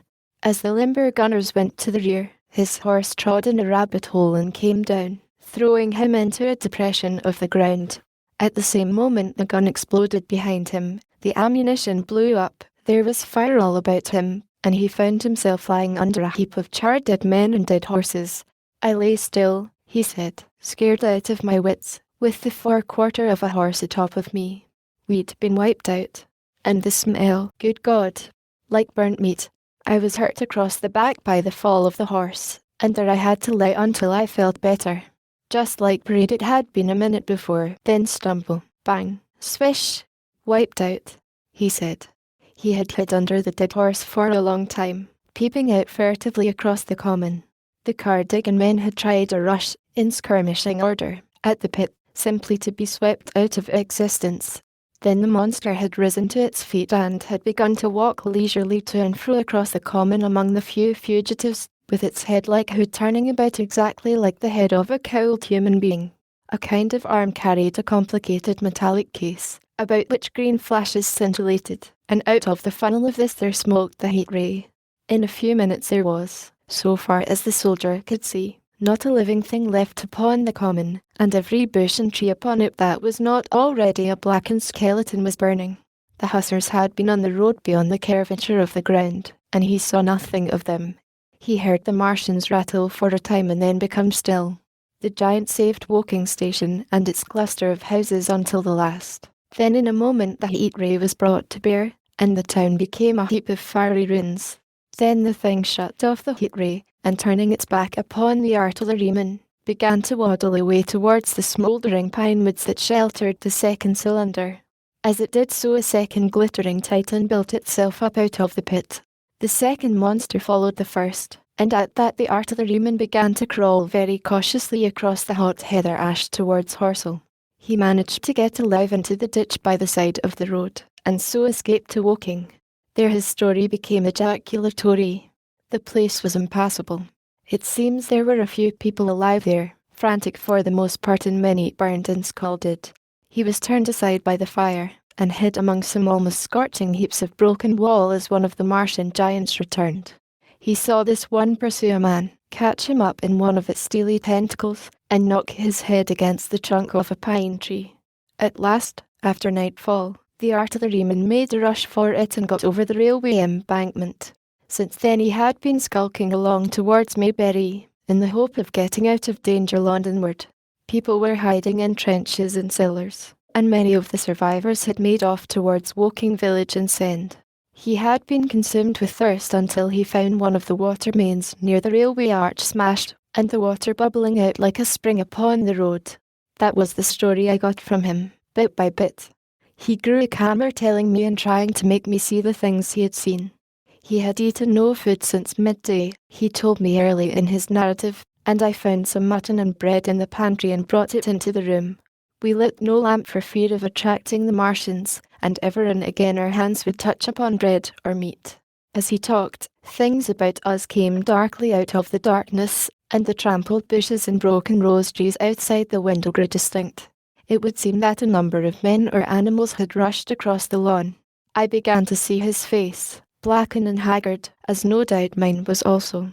When we had finished eating we went softly upstairs to my study, and I looked again out of the open window. In one night the valley had become a valley of ashes. The fires had dwindled now.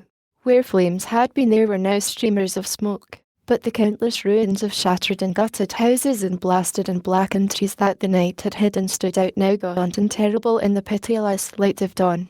Yet here and there some object had had the luck to escape. A white railway signal here, the end of a greenhouse there, white and fresh amid the wreckage. Never before in the history of warfare had destruction been so indiscriminate and so universal.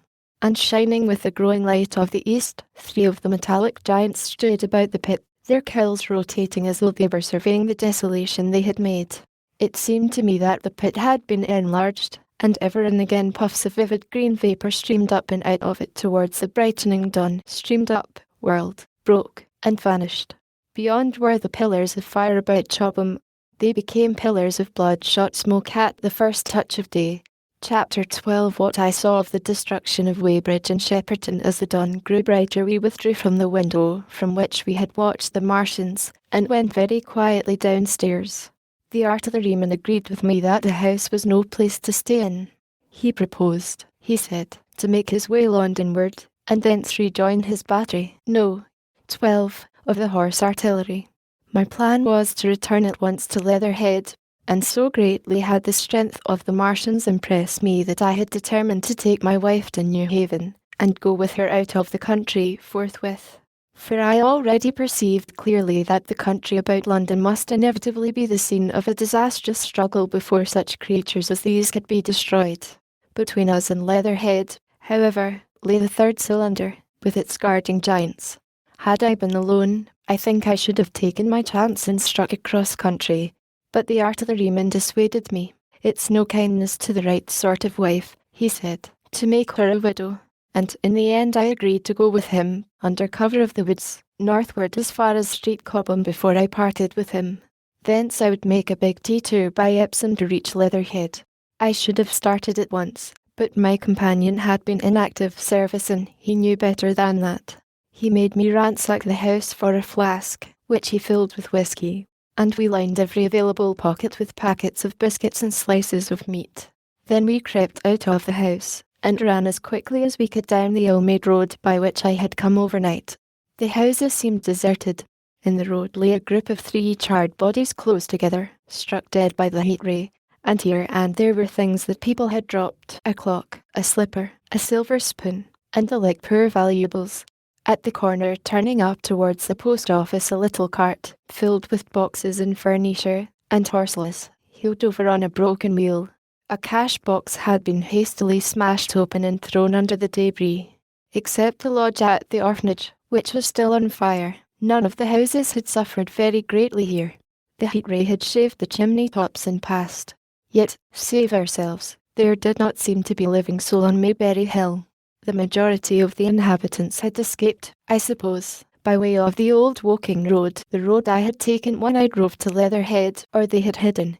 We went down the lane, by the body of the man in black, sodden now from the overnight hail, and broke into the woods at the foot of the hill. We pushed through these towards the railway without meeting a soul. The woods across the line were but the scarred and blackened ruins of woods. For the most part the trees had fallen, but a certain proportion still stood, dismal grey stems, with dark brown foliage instead of green. On our side the fire had done no more than scorch the nearer trees. It had failed to secure its footing. In one place the woodman had been at work on Saturday. Trees, felled and freshly trimmed, lay in a clearing, with heaps of sawdust by the sawing machine and its engine. Hard by was a temporary hut, deserted. There was not a breath of wind this morning, and everything was strangely still. Even the birds were hushed, and as we hurried along I and the artilleryman talked in whispers and looked now and again over our shoulders. Once or twice we stopped to listen. After a time we drew near the road, and as we did so we heard the clatter of hoofs and saw through the tree stems 3 cavalry soldiers riding slowly towards Woking. We hailed them, and they halted while we hurried towards them. It was a lieutenant and a couple of privates of the 8th Hussars, with a stand like a theodolite, which the artilleryman told me was a heliograph. "You are the first men I've seen coming this way this morning," said the lieutenant. "What's brewing?" His voice and face were eager. The men behind him stared curiously. The artilleryman jumped down the bank into the road and saluted. "Gun destroyed last night, sir. Have been hiding. Trying to rejoin battery, sir.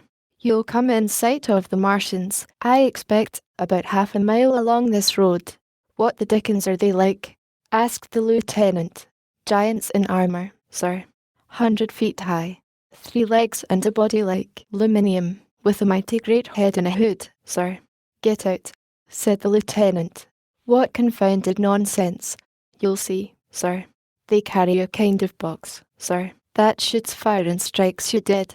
"What do you mean, a gun?" "No, sir," and the artilleryman began a vivid account of the heat ray. Halfway through, the lieutenant interrupted him and looked up at me. I was still standing on the bank by the side of the road. "It's perfectly true," I said. "Well," said the lieutenant, "I suppose it's my business to see it to." "Look here," to the artilleryman, "we're detailed here clearing people out of their houses. You'd better go along and report yourself to Brigadier General Marvin, and tell him all you know. He's at Weybridge. Know the way?" "I do," I said, and he turned his horse southward again. "Half a mile, you say?" said he. "At most," I answered, and pointed over the treetops southward. He thanked me and rode on, and we saw them no more. Farther along we came upon a group of 3 women and 2 children in the road, busy clearing out a labourer's cottage. They had got hold of a little hand truck, and were piling it up with unclean-looking bundles and shabby furniture. They were all too assiduously engaged to talk to us as we passed. By the Fleet station we emerged from the pine trees, and found the country calm and peaceful under the morning sunlight. We were far beyond the range of the heat ray there, and had it not been for the silent desertion of some of the houses, the stirring movement of packing in others, and the knot of soldiers standing on the bridge over the railway and staring down the line towards Woking, the day would have seemed very like any other Sunday. Several farm wagons and carts were moving creakily along the road to Addlestone, and suddenly through the gate of the field we saw, across a stretch of flat meadow, 6 12-pounders standing neatly at equal distances pointing towards Woking. The gunners stood by the guns waiting, and the ammunition wagons were at a business-like distance. The men stood almost as if under inspection. "That's good," said I. "They will get one fair shot, at any rate." The artilleryman hesitated at the gate. "I shall go on," he said. Farther on towards Weybridge, just over the bridge, there were a number of men in white fatigue jackets throwing up a long rampart, and more guns behind. "It's bows and arrows against the lightning, anyhow," said the artilleryman. "They haven't seen that fire beam yet." The officers who were not actively engaged stood and stared over the treetops southwestward, and the men digging would stop every now and again to stare in the same direction. The fleet was in a tumult, people packing, and a score of hussars, some of them dismounted, some on horseback, were hunting them about. 3 or 4 black government wagons, with crosses and white circles, and an old omnibus, among other vehicles, were being loaded in the village street. There were scores of people, most of them sufficiently sabbatical to have assumed their best clothes. The soldiers were having the greatest difficulty in making them realize the gravity of their position. We saw one shriveled old fellow with a huge box and a score or more of flower pots containing orchids, angrily expostulating with the corporal who would leave them behind. I stopped and gripped his arm. "Do you know what's over there?" I said, pointing at the pine tops that hid the Martians. "Eh?" said he, turning. I was explaining, "This is valuable. Death." I shouted, "Death is coming. Death." And leaving him to digest it if he could, I hurried on after the artilleryman. At the corner I looked back. The soldier had left him, and he was still standing by his box, with the pots of orchids on the lid of it, and staring vaguely over the trees. No one in Weybridge could tell us where the headquarters were established. The whole place was in such confusion as I had never seen in any town before. Carts, carriages everywhere, the most astonishing miscellany of conveyances and horseflesh. The respectable inhabitants of the place, men in golf and boating costumes, wives brightly dressed, were packing, riverside loafers energetically helping, children excited, and, for the most part, highly delighted at this astonishing variation of their Sunday experiences. In the midst of it all the worthy vicar was very pluckily holding an early celebration, and his bell was jangling out above the excitement. I and the artilleryman, seated on the step of the drinking fountain, made a very passable meal upon what we had brought with us. Patrols of soldiers, here no longer hussars, but grenadiers in white, were warning people to move now or to take refuge in their cellars as soon as the firing began. We saw as we crossed the railway bridge that a growing crowd of people had assembled in and about the railway station, and the swarming platform was piled with boxes and packages.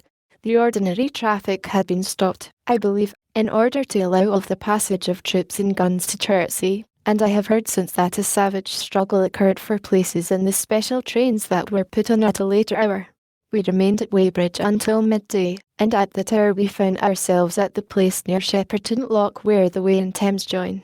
Part of the time we spent helping 2 old women to pack a little cart. The Wey has a treble mouth, and at this point boats are to be hired, and there was a ferry across the river. On the Shepperton side was an inn with a lawn, and beyond that the tower of Shepperton Church. It has been replaced by a spire, rose above the trees. Here we found an excited and noisy crowd of fugitives. As yet the flight had not grown to a panic, but there were already far more people than all the boats going to and fro could enable to cross. People came panting along under heavy burdens. One husband and wife were even carrying a small outhouse door between them, with some of their household goods piled thereon. One man told us he meant to try to get away from Shepperton Station. There was a lot of shouting, and one man was even jesting. The idea people seemed to have here was that the Martians were simply formidable human beings, who might attack and sack the town, to be certainly destroyed in the end. Every now and then people would glance nervously across the way, at the meadows towards Chertsey, but everything over there was still. Across the Thames, except just where the boats landed, everything was quiet, in vivid contrast with the Surrey side. The people who landed there from the boats went tramping off down the lane. The big ferry boat had just made a journey. 3 or 4 soldiers stood on the lawn of the inn, staring and jesting at the fugitives, without offering to help. The inn was closed, as it was now within prohibited hours. "What's that?" cried a boatman, and "Shut up, you fool," said a man near me to a yelping dog. Then the sound came again, this time from the direction of Chertsey, a muffled thud, the sound of a gun. The fighting was beginning. Almost immediately unseen batteries across the river to our right, unseen because of the trees, took up the chorus, firing heavily one after the other. A woman screamed. Everyone stood arrested by the sudden stir of battle, near us and yet invisible to us. Nothing was to be seen save flat meadows, cows feeding unconcernedly for the most part, and silvery pollard willows motionless in the warm sunlight. "The soldiers will stop, said a woman beside me, doubtfully. A haziness rose over the treetops. Then suddenly we saw a rush of smoke far away up the river, a puff of smoke that jerked up into the air and hung, and forthwith the ground heaved underfoot and a heavy explosion shook the air, smashing 2 or 3 windows in the houses near, and leaving us astonished. "Here they are," shouted a man in a blue jersey. "Yonder. Dare see them. Yonder." Quickly, one after the other, 1, 2, 3, 4 of the armoured Martians appeared, far away over the little trees, across the flat meadows that stretched towards Chertsey, and striding hurriedly towards the river. Little cowled figures they seemed at first, going with a rolling motion and as fast as flying birds. Then, advancing obliquely towards us, came a 5th. Their armoured bodies glittered in the sun as they swept swiftly forward upon the guns, growing rapidly larger as they drew nearer. One on the extreme left, the remotest that is, flourished a huge case high in the air, and the ghostly, terrible heat ray I had already seen on Friday night smote towards Chertsey, and struck the town. At sight of these strange, swift, and terrible creatures the crowd near the water's edge seemed to me to be for a moment horror-struck. There was no screaming or shouting, but a silence. Then a hoarse murmur and a movement of feet, a splashing from the water. A man, too frightened to drop the portmanteau he carried on his shoulder, swung round and sent me staggering with a blow from the corner of his burden. A woman thrust at me with her hand and rushed past me. I turned with the rush of the people, but I was not too terrified for thought. The terrible heat ray was in my mind. To get under water. That was it. Get under water. I shouted, unheeded. I faced about again, and rushed towards the approaching Martian, rushed right down the gravelly beach and headlong into the water. Others did the same. A boatload of people putting back came leaping out as I rushed past. The stones under my feet were muddy and slippery, and the river was so low that I ran perhaps 20 feet, scarcely waist deep. Then, as the Martian towered overhead scarcely a couple of 100 yards away, I flung myself forward under the surface. The splashes of the people in the boats leaping into the river sounded like thunderclaps in my ears. People were landing hastily on both sides of the river, but the Martian machine took no more notice for the moment of the people running this way and that than a man would of the confusion of ants in a nest against which his foot has kicked. When, half suffocated, I raised my head above water, the Martian's hood pointed at the batteries that were still firing across the river, and as it advanced it swung loose what must have been the generator of the heat ray. In another moment it was on the bank, and in a stride wading halfway across. The knees of its foremost legs bent at the farther bank, and in another moment it had raised itself to its full height again, close to the village of Shepperton. Forthwith the 6 guns which, unknown to anyone on the right bank, had been hidden behind the outskirts of that village, fired simultaneously. The sudden near concussion, the last close upon the first, made my heart jump. The monster was already raising the case generating the heat ray as the first shell burst 6 yards above the hood. I gave a cry of astonishment. I saw and thought nothing of the other 4 Martian monsters. My attention was riveted upon the nearer incident. Simultaneously 2 other shells burst in the air near the body as the hood twisted round in time to receive, but not in time to dodge, the 4th shell. The shell burst clean in the face of the thing. The hood bulged, flashed, was whirled off in a dozen tattered fragments of red flesh and glittering metal. "Hit!" shouted I, with something between a scream and a cheer. I heard answering shouts from the people in the water about me. I could have leaped out of the water with that momentary exultation. The decapitated colossus reeled like a drunken giant, but it did not fall over.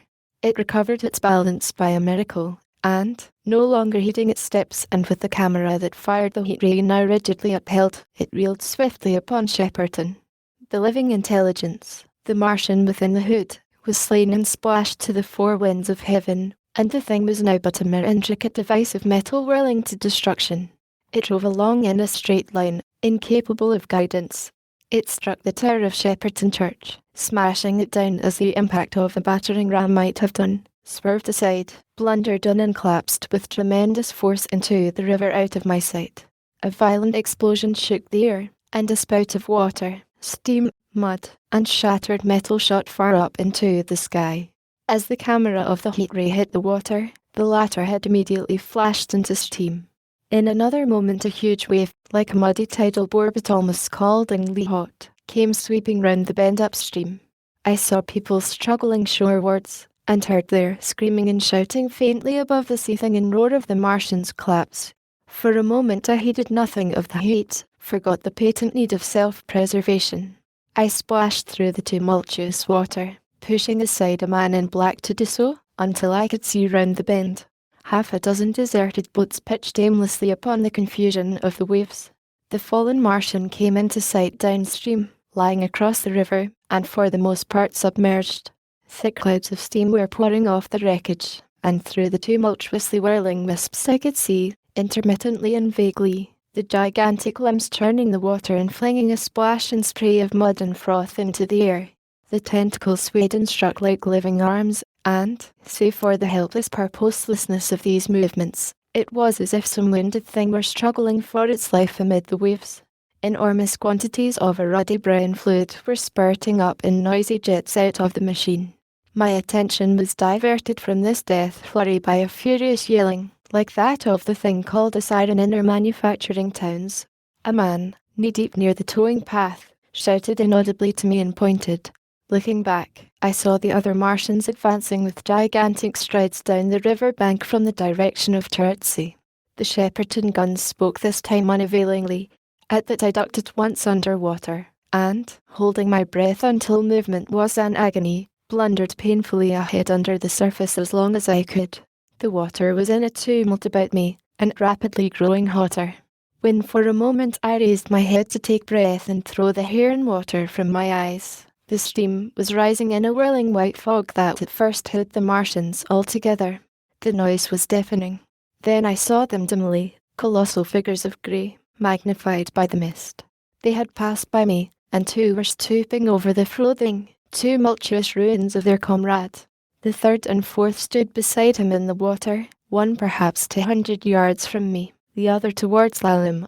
The generators of the heat rays waved high, and the hissing beams smote down this way and that. The air was full of sound, a deafening and confusing conflict of noises, the clangorous din of the Martians, the crash of falling houses, the thud of trees, fences, sheds flashing into flame, and the crackling and roaring of fire. Dense black smoke was leaping up to mingle with the steam from the river, and as the heat ray went to and fro over Weybridge its impact was marked by flashes of incandescent white, that gave place at once to a smoky dance of lurid flames. The nearer houses still stood intact, awaiting their fate, shadowy, faint and pallid in the steam, with the fire behind them going to and fro.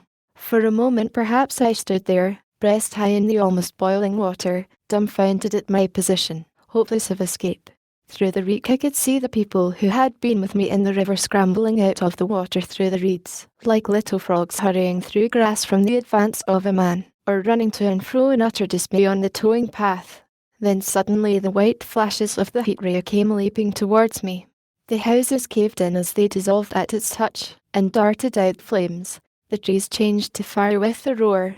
The ray flickered up and down the towing path, licking off the people who ran this way and that, and came down to the water's edge not 50 yards from where I stood. It swept across the river to Shepperton, and the water in its track rose in a boiling wheel crested with steam. I turned shoreward. In another moment the huge wave, well nigh at the boiling point, had rushed upon me. I screamed aloud, and scalded, half-blinded, agonized, I staggered through the leaping, hissing water towards the shore. Had my foot stumbled, it would have been the end. I fell helplessly, in full sight of the Martians, upon the broad, bare gravelly spit that runs down to mark the angle of the Wey Thames. I expected nothing but death. I have a dim memory of the foot of a Martian coming down within a score of yards of my head, driving straight into the loose gravel, whirling it this way and that and lifting again, of a long suspense, and then of the four carrying the debris of their comrade between them, now clear and then presently faint through a veil of smoke, receding interminably, as it seemed to me, across a vast space of river and meadow. And then, very slowly, I realised that by a miracle I had escaped.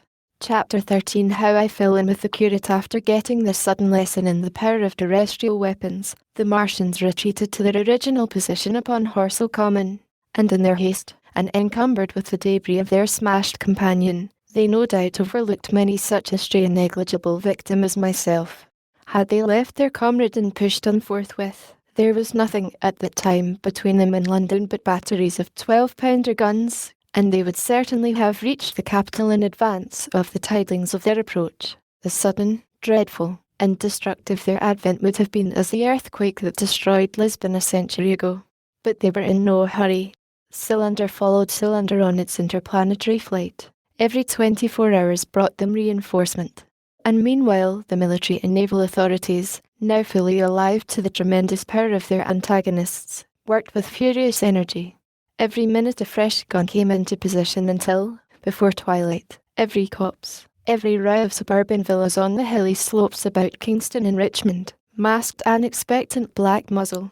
And through the charred and desolated area, perhaps 20 square miles altogether, that encircled the Martian encampment on Horsell Common, through charred and ruined villages among the green trees, through the blackened and smoking arcades that had been but a day ago pine spinneys, crawled the devoted scouts with the heliographs that were presently to warn the gunners of the Martian approach.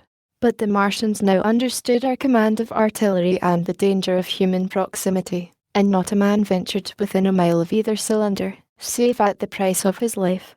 It would seem that these giants spent the earlier part of the afternoon in going to and fro, transferring everything from the second and third cylinders, the second in Addlestone Golf Links and the third at Pierford, to their original pit on Horsell Common. Over that, above the blackened heather and ruined buildings that stretched far and wide, stood one as sentinel, while the rest abandoned their vast fighting machines and descended into the pit. They were hard at work there far into the night, and the towering pillar of dense green smoke that rose therefrom could be seen from the hills about Meadow, and even, it is said, from Banstead and Epsom Downs. And while the Martians behind me were thus preparing for their next sally, and in front of me humanity gathered for the battle, I made my way with infinite pains and labour from the fire and smoke of burning Weybridge towards London. I saw an abandoned boat, very small and remote, drifting downstream, and throwing off the most of my sodden clothes, I went after it, gained it, and so escaped out of the destruction.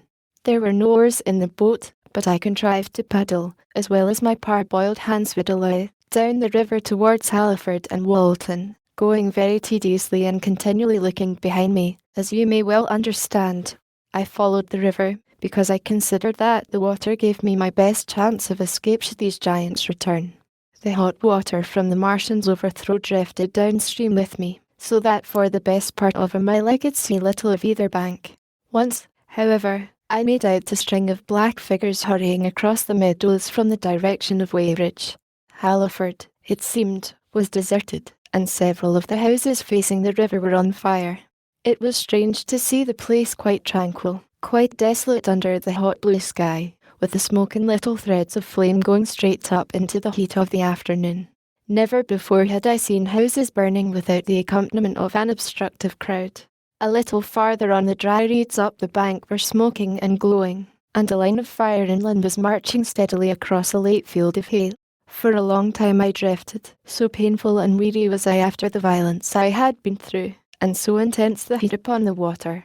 Then my fears got the better of me again, and I resumed my paddling. The sun scorched my bare back.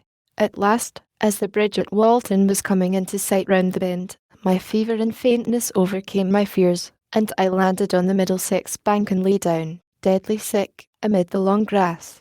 I suppose the time was then about 4 or 5 o'clock. I got up presently, walked perhaps half a mile without meeting a soul, and then lay down again in the shadow of a hedge. I seem to remember talking, wonderingly, to myself during that last spurt. I was also very thirsty, and bitterly regretful I had drunk no more water. It is a curious thing that I felt angry with my wife. I cannot account for it, but my impotent desire to reach Leatherhead worried me excessively. I do not clearly remember the arrival of the curate, so that probably I dozed. I became aware of him as a seated figure in soot-smudged shirt sleeves, and with his upturned, clean-shaven face staring at a faint flickering that danced over the sky. The sky was what is called a mackerel sky, rows and rows of faint down plumes of cloud, just tinted with the midsummer sunset. I sat up, and at the rustle of my motion, he looked at me quickly. "Have you any water?" I asked abruptly. He shook his head. "You have been asking for water for the last hour," he said. For a moment we were silent, taking stock of each other. I dare say he found me a strange enough figure, naked, save for my water-soaked trousers and socks, scalded, and my face and shoulders blackened by the smoke. His face was a fair weakness, his chin retreated, and his hair lay in crisp, almost flaxen curls on his low forehead. His eyes were rather large, pale blue, and blankly staring. He spoke abruptly, looking vacantly away from me. "What does it mean?" he said. "What do these things mean?" I stared at him and made no answer. He extended a thin white hand and spoke in almost a complaining tone. "Why are these things permitted? What sins have we done?" The morning service was over. I was walking through the roads to clear my brain for the afternoon. And then, fire, earthquake, death. As if it were Sodom and Gomorrah. All our work undone, all the work. What are these Martians? What are we? I answered, clearing my throat. He gripped his knees and turned to look at me again. For half a minute, perhaps, he stared silently. "I was walking through the roads to clear my brain," he said. And suddenly, fire, earthquake, death. He relapsed into silence, with his chin now sunken almost to his knees. Presently he began waving his hand. "All the work, all the Sunday schools, what have we done? What has Weybridge done? Everything gone, everything destroyed. The church. We rebuilt it only 3 years ago. Gone. Swept out of existence. Why?" Another pause, and he broke out again like one demented. "The smoke of her burning goeth up for ever and ever," he shouted. His eyes flamed, and he pointed a lean finger in the direction of Weybridge. By this time I was beginning to take his measure. The tremendous tragedy in which he had been involved, it was evident he was a fugitive from Weybridge, had driven him to the very verge of his reason. "Are we far from Sunbury?" I said, in a matter-of-fact tone. "What are we to do?" He asked. "Are these creatures everywhere? Has the earth been given over to them? Are we far from Sunbury?" "Only this morning I officiated at early celebration. Things have changed," I said, quietly. "You must keep your head. There is still hope." "Hope. Yes. Plentiful hope for all this destruction." I began to explain my view of our position. He listened at first, but as I went on the interest dawning in his eyes gave place to their former stare, and his regard wandered from me. "This must be the beginning of the end," he said, interrupting me. "The end, the great and terrible day of the Lord, when men shall call upon the mountains and the rocks to fall upon them and hide them from the face of him that sitteth upon the throne." I began to understand the position. I ceased my laboured reasoning, struggled to my feet, and, standing over him, laid my hand on his shoulder. "Be a man," said I. "You're scared out of your wits. What good is religion if it collapses under calamity? Think of what earthquakes and floods, wars and volcanoes have done before to men. Did you think God had exempted Weybridge? He is not an insurance agent." For a time he sat in blank silence. "But how can we escape?" he asked, suddenly. "They are invulnerable. They are pitiless. Neither the one nor, perhaps, the other," I answered. "And the mightier they are, the more sane and wary should we be. One of them was killed yonder not 3 hours ago." "Killed?" he said, staring about him. "How can God's ministers be killed?" I saw it happen. I proceeded to tell him. "We have chanced to come in for the thick of it," said I, "and that is all." "What is that flicker in the sky?" he asked abruptly. I told him it was the heliograph signaling, that it was the sign of human help and effort in the sky. We are in the midst of it, I said, quiet as it is. That flicker in the sky tells of the gathering storm. Yonder, I take it, are the Martians, and Londonward, where those hills rise about Richmond and Kingston and the trees give cover, earthworks are being thrown up and guns are being placed. Presently the Martians will be coming this way again. And even as I spoke he sprang to his feet and stopped me by a gesture. Listen, he said. From beyond the low hills across the water came the dull resonance of distant guns and remote weird crying. Then everything was still. A cockchafer came droning over the hedge and past us. High in the west the crescent moon hung faint and pale above the smoke of Weybridge and Shepperton and the hot, still splendour of the sunset. We had better follow this path, I said, northward. Chapter 14. In London. My younger brother was in London when the Martians fell at Woking. He was a medical student working for an imminent examination, and he heard nothing of the arrival until Saturday morning. The morning papers on Saturday contained, in addition to lengthy special articles on the planet Mars, on life in the planets, and so forth, a brief and vaguely worded telegram, all the more striking for its brevity.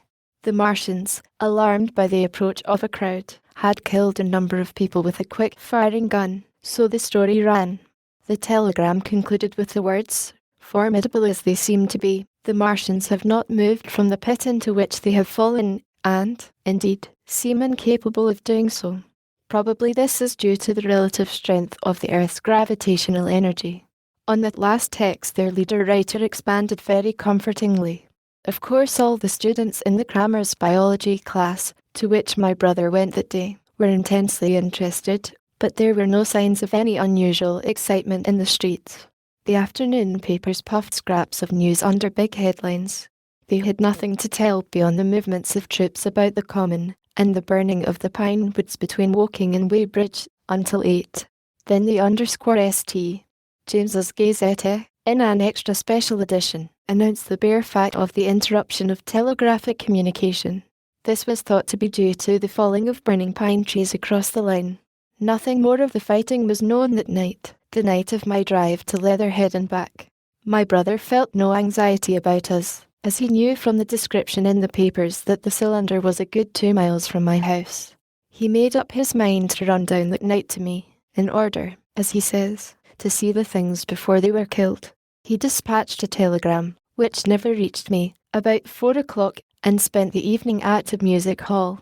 In London, also, on Saturday night there was a thunderstorm, and my brother reached Waterloo in a cab.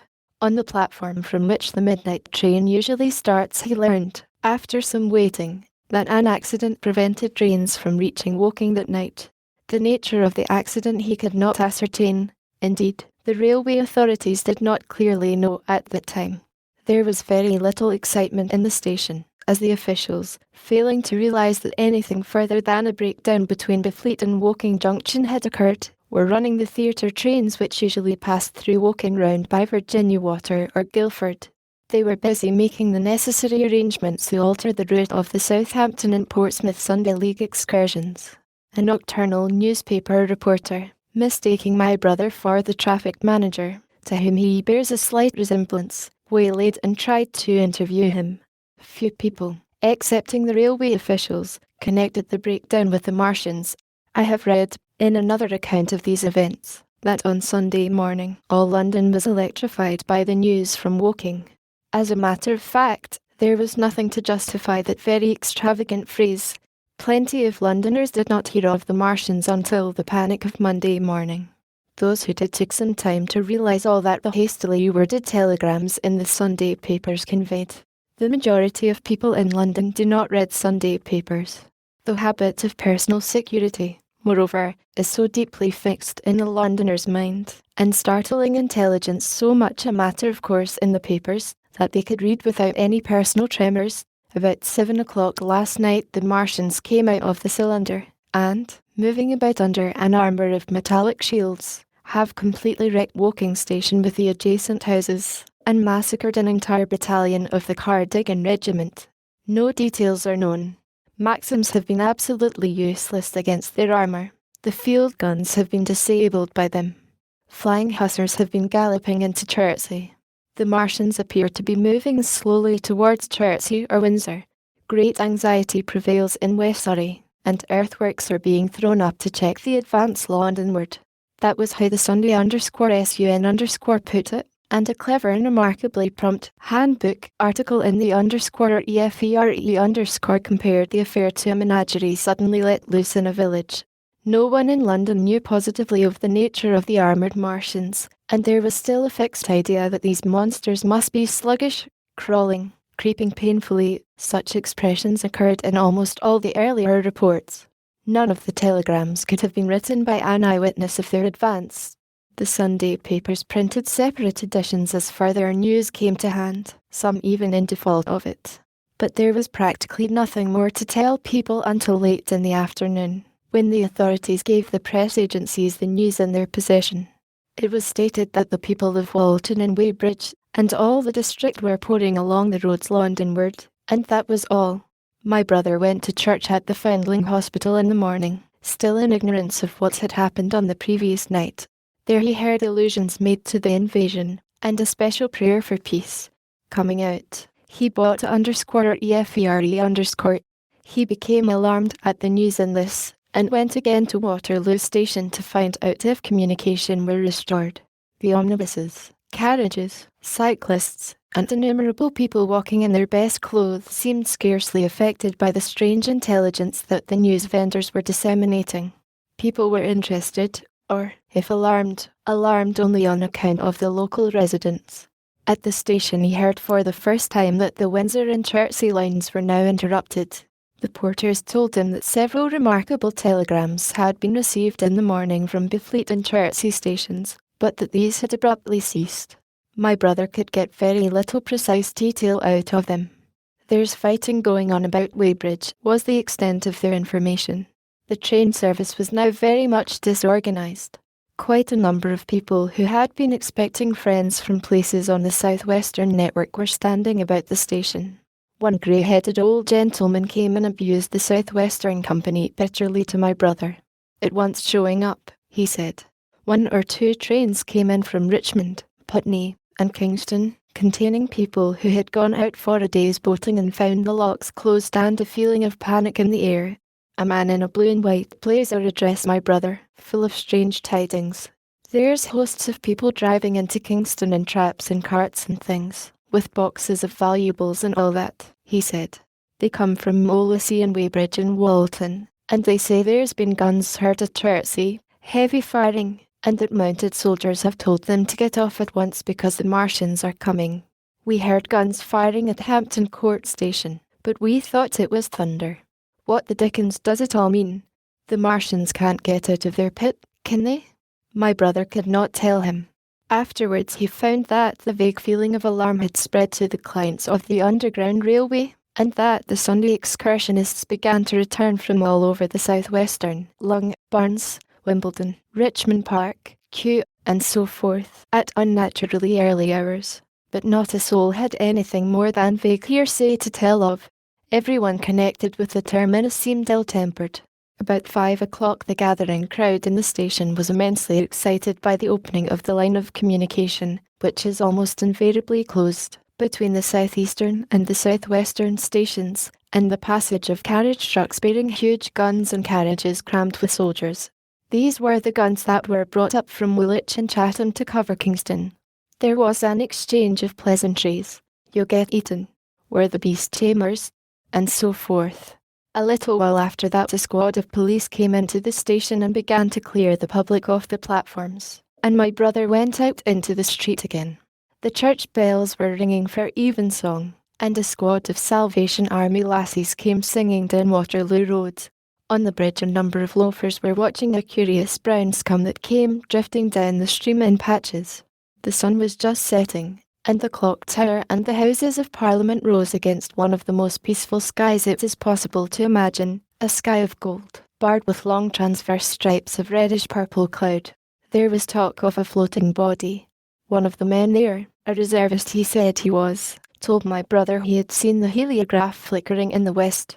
In Wellington Street, my brother met a couple of sturdy roughs who had just been rushed out of Fleet Street with still wet newspapers and staring placards. Dreadful catastrophe. They bawled one to the other down Wellington Street. Fighting at Weybridge. Full description. Repulse of the Martians. London in danger. He had to give 3p for a copy of that paper.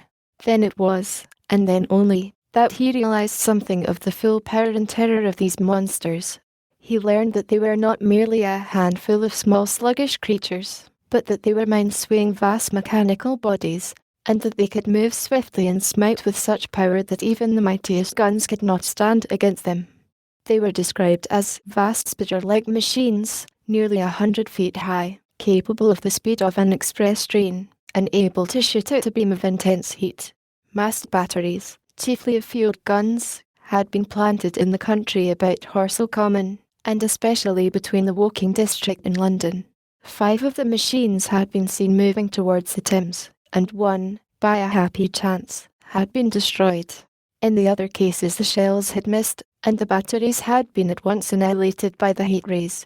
Heavy losses of soldiers were mentioned, but the tone of the dispatch was optimistic. The Martians had been repulsed. They were not invulnerable.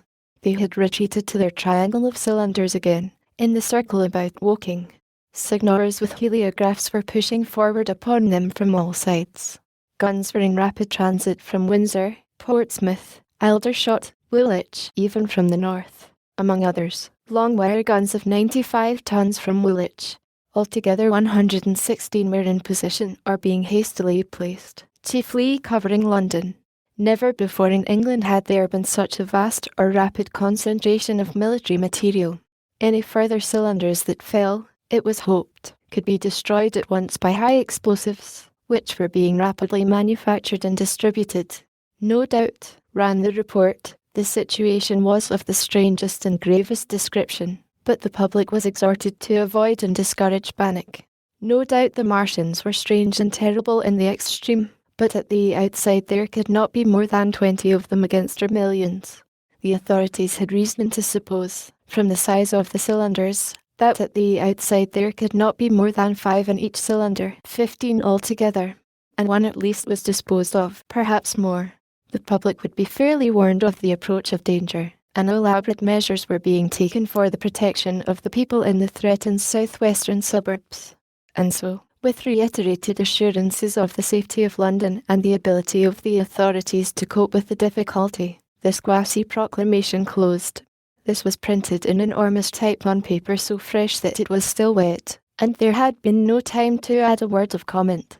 It was curious, my brother said, to see how ruthlessly the usual contents of the paper had been hacked and taken out to give this place.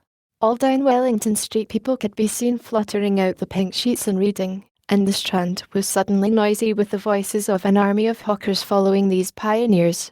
Men came scrambling off buses to secure copies. Certainly this news excited people intensely, whatever their previous apathy. The shutters of a map shop in the Strand were being taken down, my brother said, and a man in his Sunday raiment, lemon yellow gloves even, was visible inside the window hastily fastening maps of Surrey to the glass. Going on along the Strand to Trafalgar Square, the paper in his hand, my brother saw some of the fugitives from West Surrey. There was a man with his wife and 2 boys and some articles of furniture in a cart such as greengrocers use. He was driving from the direction of Westminster Bridge, and close behind him came a hay wagon with 5 or 6 respectable-looking people in it, and some boxes and bundles. The faces of these people were haggard, and their entire appearance contrasted conspicuously with the Sabbath-best appearance of the people on the omnibuses. People in fashionable clothing peeped at them out of cabs. They stopped at the square as if undecided which way to take, and finally turned eastward along the Strand. Some way behind these came a man in workday clothes, riding one of those old-fashioned tricycles with a small front wheel. He was dirty and white in the face. My brother turned down towards Victoria, and met a number of such people. He had a vague idea that he might see something of me. He noticed an unusual number of police regulating the traffic. Some of the refugees were exchanging news with the people on the omnibuses. One was professing to have seen the Martians, boilers on stilts, I tell you, striding along like men. Most of them were excited and animated by their strange experience. Beyond Victoria, the public houses were doing a lively trade with these arrivals. At all the street corners, groups of people were reading papers, talking excitedly, or staring at these unusual Sunday visitors. They seemed to increase as night drew on, until at last the roads, my brother said, were like Epsom High Street on a Derby day. My brother addressed several of these fugitives and got unsatisfactory answers from most. None of them could tell him any news of Woking except one man, who assured him that Woking had been entirely destroyed on the previous night. I come from Byfleet, he said. Man on a bicycle came through the place in the early morning, and ran from door to door warning us to come away. Then came soldiers. We went out to look, and there were clouds of smoke to the south, nothing but smoke, and not a soul coming that way. Then we heard the guns at Chertsey, and folks coming from Weybridge. So I've locked up my house and come on. At the time there was a strong feeling in the streets that the authorities were to blame for their incapacity to dispose of the invaders without all this inconvenience. About 8 o'clock a noise of heavy firing was distinctly audible all over the south of London. My brother could not hear it for the traffic in the main thoroughfares, but by striking through the quiet back streets to the river he was able to distinguish it quite plainly. He walked from Westminster to his apartments near Regent's Park, about 2. He was now very anxious on my account, and disturbed at the evident magnitude of the trouble. His mind was inclined to run, even as mine had run on Saturday, on military details. He thought of all those silent, expectant guns, of the suddenly nomadic countryside. He tried to imagine boilers on stilts 100 feet high. There were 1 or 2 cartloads of refugees passing along Oxford Street, and several in the Marylebone Road, but so slowly was the news spreading that Regent Street and Portland Place were full of their usual Sunday night promenaders, albeit they talked in groups, and along the edge of Regent's Park there were as many silent couples, walking out, together under the scattered gas lamps as ever there had been. The night was warm and still, and a little oppressive. The sound of guns continued intermittently, and after midnight there seemed to be sheet lightning in the south. He read and reread the paper, fearing the worst had happened to me. He was restless, and after supper prowled out again aimlessly. He returned and tried in vain to divert his attention to his examination notes. He went to bed a little after midnight, and was awakened from lurid dreams in the small hours of Monday by the sound of door knockers, feet running in the street, distant drumming, and a clamour of bells. Red reflections danced on the ceiling. For a moment he lay astonished, wondering whether her day had come or the world gone mad. Then he jumped out of bed and ran to the window. His room was an attic, and as he thrust his head out, up and down the street there were a dozen echoes to the noise of his window sash, and heads in every kind of night disarray appeared. Enquiries were being shouted. "They are coming," bawled a policeman, hammering at the door. "The Martians are coming," and hurried to the next door. The sound of drumming and trumpeting came from the Albany Street barracks, and every church within earshot was hard at work killing sleep with a vehement disorderly tocsin. There was a noise of doors opening, and window after window in the houses opposite flashed from darkness into yellow illumination. Up the street came galloping a closed carriage, bursting abruptly into noise at the corner, rising to a clattering climax under the window, and dying away slowly in the distance. Close on the rear of this came a couple of cabs, the forerunners of a long procession of flying vehicles, going for the most part to Chalk Farm Station, where the Northwestern special trains were loading up, instead of coming down the gradient into Euston. For a long time my brother stared out of the window in blank astonishment, watching the policemen hammering at door after door, and delivering their incomprehensible message. Then the door behind him opened, and the man who lodged across the landing came in, dressed only in shirt, trousers, and slippers, his braces loose about his waist, his hair disordered from his billow. "What the devil is it?" he asked. "A fire." What a devil of a row. They both craned their heads out of the window, straining to hear what the policemen were shouting. People were coming out of the side streets, and standing in groups at the corners talking.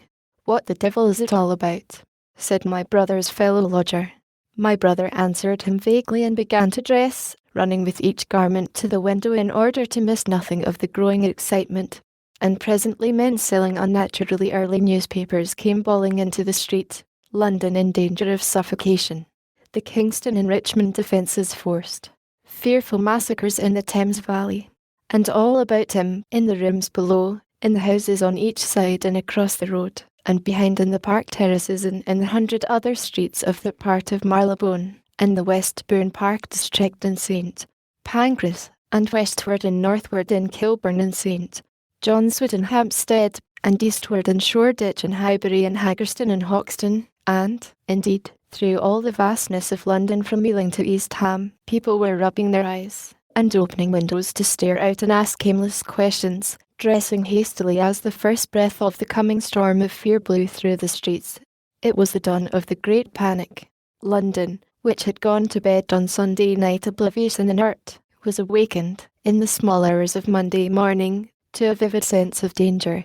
Unable from his window to learn what was happening, my brother went down and out into the street, just as the sky between the parapets of the houses grew pink with the early dawn.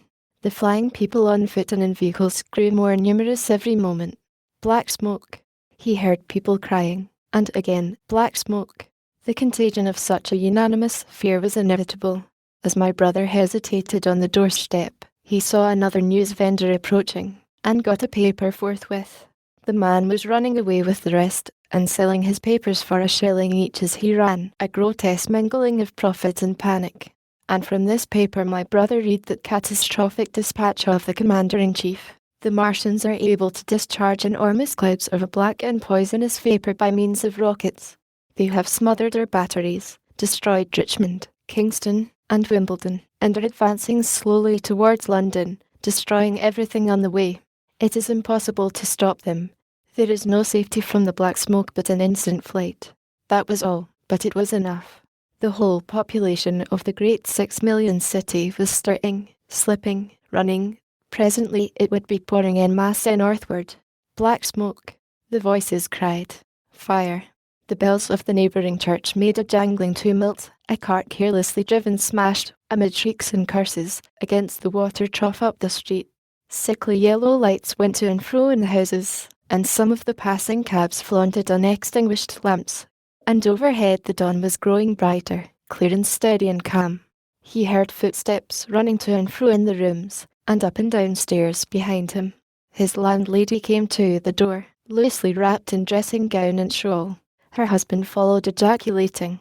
As my brother began to realize the import of all these things, he turned hastily to his own room, put all his available money, some £10 altogether, into his pockets, and went out again into the streets.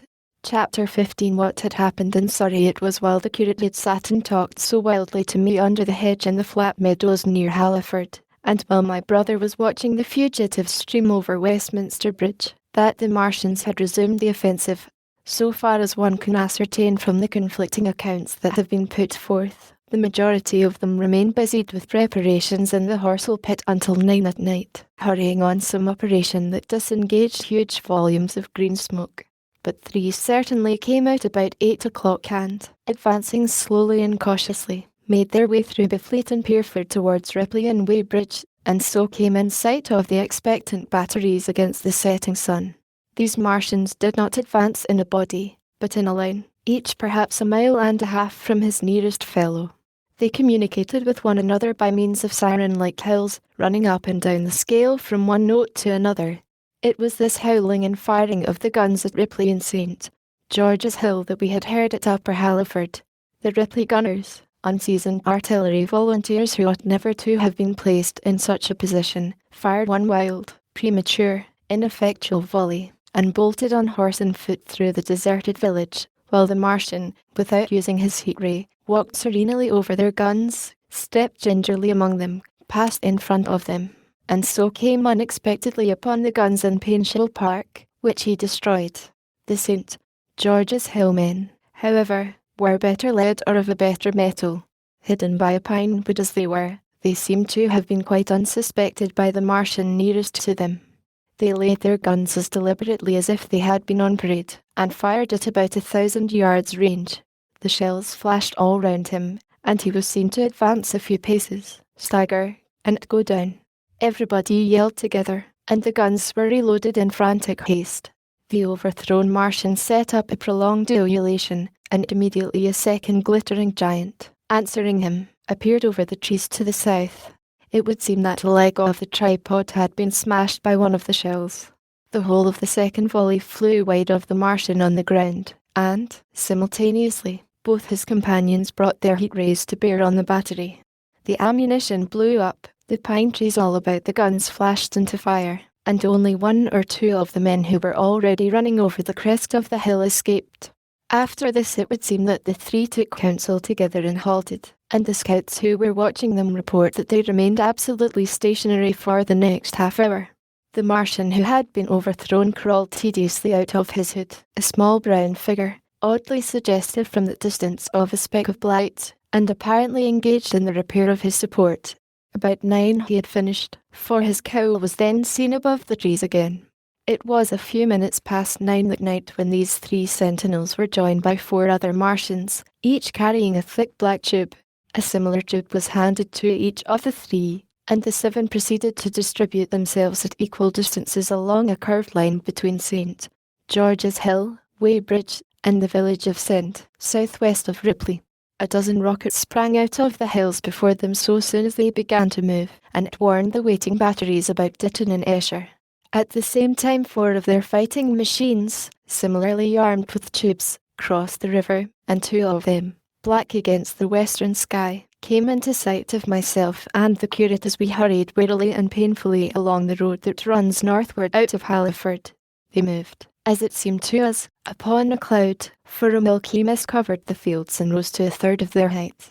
At this sight the curate cried faintly in his throat, and began running, but I knew it was no good running from a Martian, and I turned aside and crawled through jay nettles and brambles into the broad ditch by the side of the road. He looked back, saw what I was doing, and turned to join me.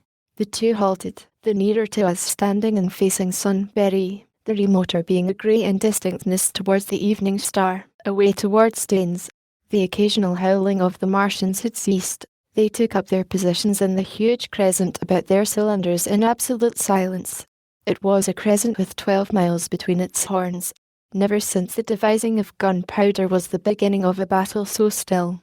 To us and to an observer about Ripley it would have had precisely the same effect. The Martians seemed in solitary possession of the darkling night, lit only as it was by the slender moon, the stars, the afterglow of the daylight, and the ruddy glare from St. George's Hill and the woods of Painshill, but facing the crescent everywhere, at Staines, Hounslow, Ditton, Esher, Ockham, behind hills and woods south of the river, and across the flat grass meadows to the north of it. Wherever a cluster of trees or village houses gave sufficient cover, the guns were waiting.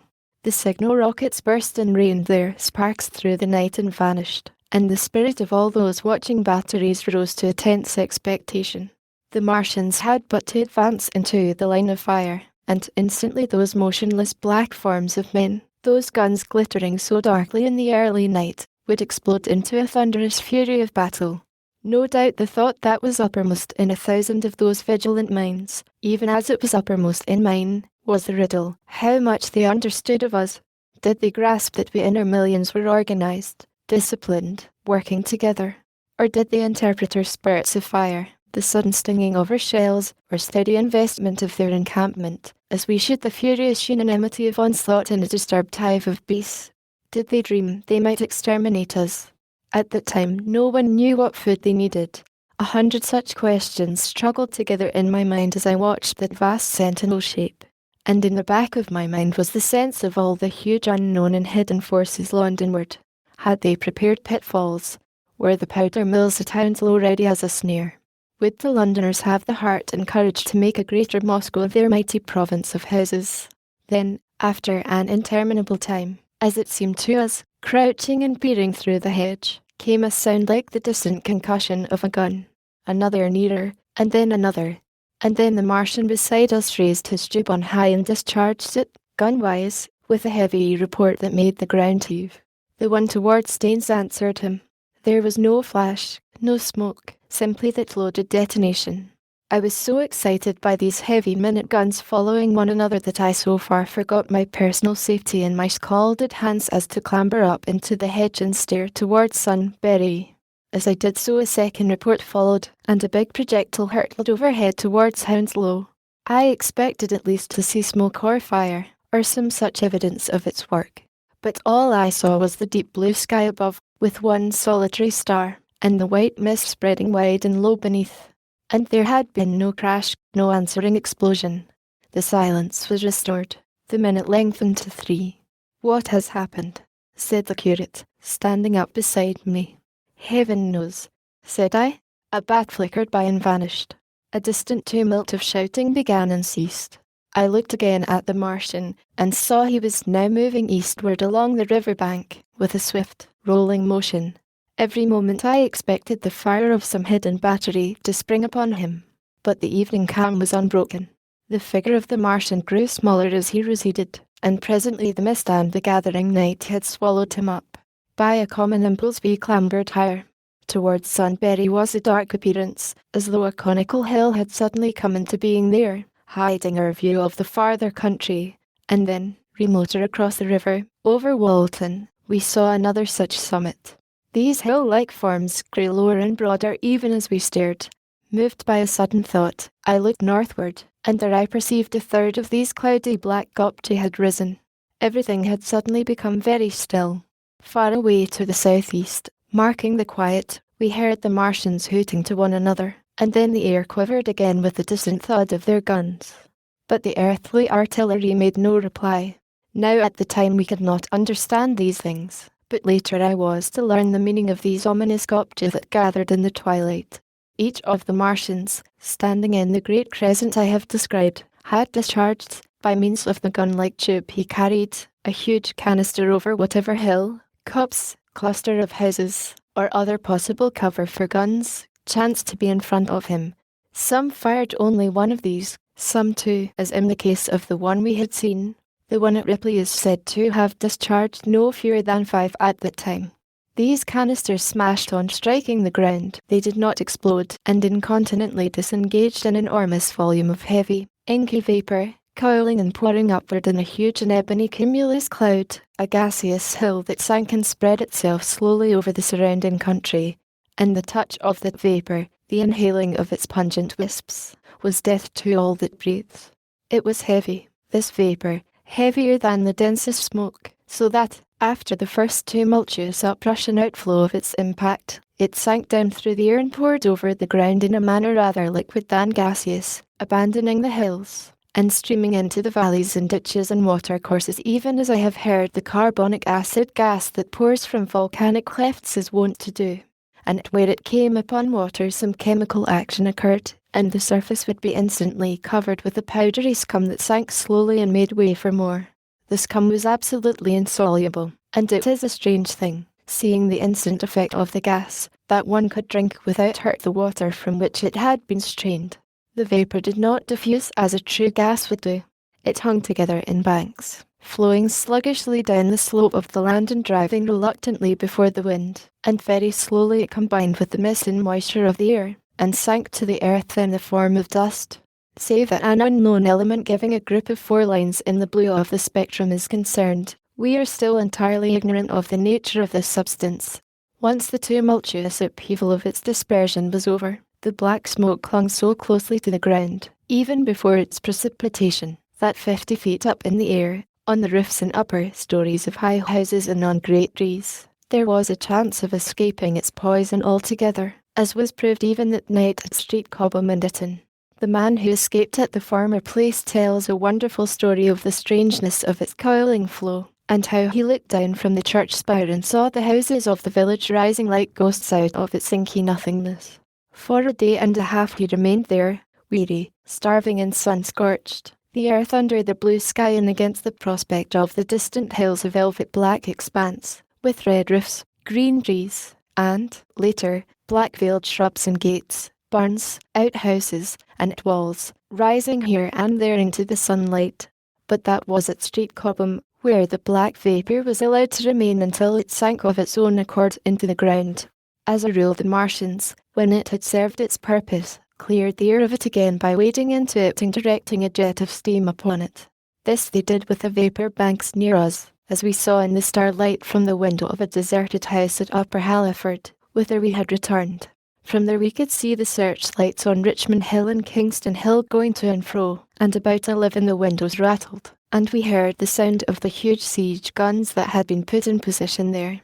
These continued intermittently for the space of a quarter of an hour, sending chance shots at the invisible Martians at Hampton and Ditton, and then the pale beams of the electric light vanished, and were replaced by a bright red glow. Then the fourth cylinder fell, a brilliant green meteor, as I learned afterwards, in Bushy Park. Before the guns on the Richmond and Kingston line of hills began, there was a fitful cannonade far away in the southwest, due, I believe, to guns being fired haphazard before the black vapour could overwhelm the gunners. So, setting about it as methodically as men might smoke out a wasp's nest, the Martians spread this strange stifling vapour over the Londonward country. The horns of the crescent slowly moved apart, until at last they formed a line from Hanwell to Combe and Malden. All night through their destructive tubes advanced. Never once, after the Martian at St. George's Hill was brought down, did they give the artillery the ghost of a chance against them. Wherever there was a possibility of guns being laid for them unseen, a fresh canister of the black vapour was discharged, and where the guns were openly displayed the heat ray was brought to bear. By midnight the blazing trees along the slopes of Richmond Park and the glare of Kingston Hill threw their light upon a network of black smoke, blotting out the whole valley of the Thames and extending as far as the eye could reach. And through this 2 Martians slowly waded, and turned their hissing steam jets this way and that. They were sparing of the heat ray that night, either because they had but a limited supply of material for its production, or because they did not wish to destroy the country but only to crush and override the opposition they had aroused. In the latter aim they certainly succeeded. Sunday night was the end of the organised opposition to their movements. After that no body of men would stand against them, so hopeless was the enterprise. Even the crews of the torpedo boats and destroyers that had brought their quick fritters up the Thames refused to stop, mutinied, and went down again. The only offensive operation men ventured upon after that night was the preparation of mines and pitfalls, and even in that their energies were frantic and spasmodic. One has to imagine, as well as one may, the fate of those batteries towards Esher, waiting so tensely in the twilight. Survivors there were none.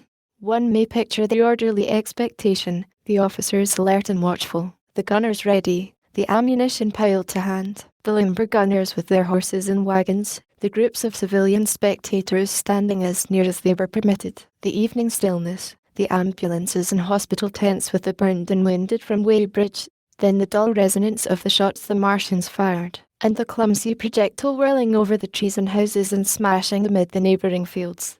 One may picture, too, the sudden shifting of the attention, the swiftly spreading coils and bellowings of the blackness advancing headlong, towering heavenward, turning the twilight to a palpable darkness, a strange and horrible antagonist to vapour striding upon its victims, men and horses near it seen dimly, running, shrieking, falling headlong, shouts of dismay, the guns suddenly abandoned, men choking and writhing on the ground, and the swift broadening out of the opaque cone of smoke. And then night and extinction, nothing but a silent mass of impenetrable vapour hiding its dead. Before dawn the black vapour was pouring through the streets of Richmond, and the disintegrating organism of government was, with a last expiring effort, rousing the population of London to the necessity of flight. Chapter 16 The Exodus from London. So you understand the roaring wave of fear that swept through the greatest city in the world just as Monday was dawning, the stream of flight rising swiftly to a torrent, lashing in a foaming tumult round the railway stations, banked up into a horrible struggle about the shipping in the Thames, and hurrying by every available channel northwards and eastward.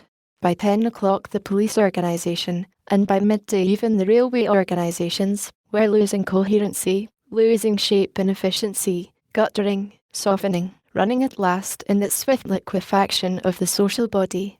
All the railway lines north of the Thames and the southeastern people at Cannon Street had been worn by midnight on Sunday, and trains were being filled. People were fighting savagely for standing room in the carriages even at 2 o'clock. By 3, People were being trampled and crushed even in Bishopsgate Street, a couple of 100 yards or more from Liverpool Street Station. Revolvers were fired, people stabbed, and the policemen who had been sent to direct the traffic, exhausted and infuriated, were breaking the heads of the people they were called out to protect. And as the day advanced and the engine drivers and stokers refused to return to London, the pressure of the flight drove the people in an ever-thickening multitude away from the stations and along the northward running roads. By midday a Martian had been seen at Barnes, and a cloud of slowly sinking black vapour drove along the Thames and across the flats of Lambeth, cutting off all escape over the bridges in its sluggish advance. Another bank drove over Ealing, and surrounded a little island of survivors on Castle Hill, alive, but unable to escape. After a fruitless struggle to get aboard the North-Western train at Chalk Farm, the engines of the trains that had loaded in the goods yard there ploughed through shrieking people, and a dozen stalwart men fought to keep the crowd from crushing the driver against his furnace. My brother emerged upon the Chalk Farm road, dodged across through a hurrying swarm of vehicles, and had the luck to be foremost in the sack of a cycle shop. The front tire of the machine he got was punctured in dragging it through the window, but he got up and off, notwithstanding, with no further injury than a cut wrist. The steep foot of Haverstock Hill was impassable owing to several overturned horses, and my brother struck into Belsize Road. So he got out of the fury of the panic, and, skirting the Edgware Road, reached Edgware about 7, fasting and worried, but well ahead of the crowd. Along the road people were standing in the roadway, curious, wondering. He was passed by a number of cyclists, some horsemen, and 2 motor cars. A mile from Edgware the rim of the wheel broke, and the machine became unroutable. He left it by the roadside and trudged through the village. There were shops half opened in the main street of the place, and people crowded on the pavement and in the doorways and windows, staring astonished at this extraordinary procession of fugitives that was beginning.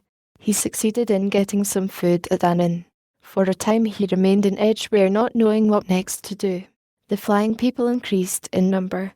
Many of them, like my brother, seemed inclined to loiter in the place. There was no fresh news of the invaders from Mars.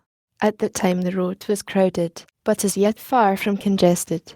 Most of the fugitives at the tower were mounted on cycles, but there were soon motor cars, hansom cabs, and carriages hurrying along, and the dust hung in heavy clouds along the road to St.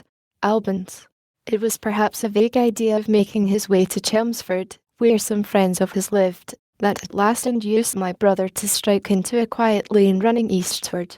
Presently he came upon a stile, and, crossing it, followed a footpath northeastward. He passed near several farmhouses and some little places whose names he did not learn.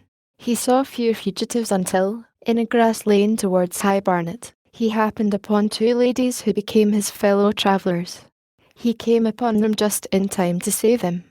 He heard their screams, and, hurrying round the corner, saw a couple of men struggling to drag them out of the little pony chaise in which they had been driving, while a third with difficulty held the frightened pony's head. One of the ladies, a short woman dressed in white, was simply screaming. The other, a dark, slender figure, slashed at the man who gripped her arm with the whip she held in her disengaged hand. My brother immediately grasped the situation, shouted, and hurried towards the struggle. One of the men desisted and turned towards him, and my brother, realizing from his antagonist's face that the fight was unavoidable, and being an expert boxer, went into him forthwith and sent him down against the wheel of the chaise. It was no time for pugilistic chivalry, and my brother laid him quiet with a kick, and gripped the collar of the man who pulled at the slender lady's arm. He heard the clatter of hoofs. The whip stung across his face. A third antagonist struck him between the eyes, and the man he held wrenched himself free and made off down the lane in the direction from which he had come. Partly stunned, he found himself facing the man who had held the horse's head, and became aware of the chaise receding from him down the lane, swaying from side to side, and with the woman in it looking back. The man before him, a burly rough, tried to close, and he stopped him with a blow in the face. Then, realizing that he was deserted, he dodged round and made off down the lane after the chaise, with the sturdy man close behind him, and the fugitive, who had turned now, following remotely. Suddenly he stumbled and fell. His immediate pursuer went headlong, and he rose to his feet to find himself with a couple of antagonists again. He would have had little chance against them had not the slender lady very pluckily pulled up and returned to his help. It seems she had had a revolver all this time, but it had been under the seat when she and her companion were attacked. She fired at 6 yards distance, narrowly missing my brother. The less courageous of the robbers made off, and his companion followed him, cursing his cowardice. They both stopped in sight down the lane, where the third man lay insensible. "Take this," said the slender lady, and she gave my brother her revolver. "Go back to the chaise," said my brother, wiping the blood from his split lip. She turned without a word. They were both panting, and they went back to where the lady in white struggled to hold back the frightened pony. The robbers had evidently had enough of it. When my brother looked again, they were retreating. "I'll sit here," said my brother, "if I may," and he got upon the empty front seat. The lady looked over her shoulder. "Give me the reins," she said, and laid the whip along the pony's side.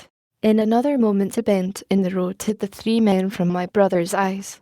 So, quite unexpectedly, my brother found himself, panting, with a cut mouth, a bruised jaw, and blood-stained knuckles, driving along an unknown lane with these 2 women.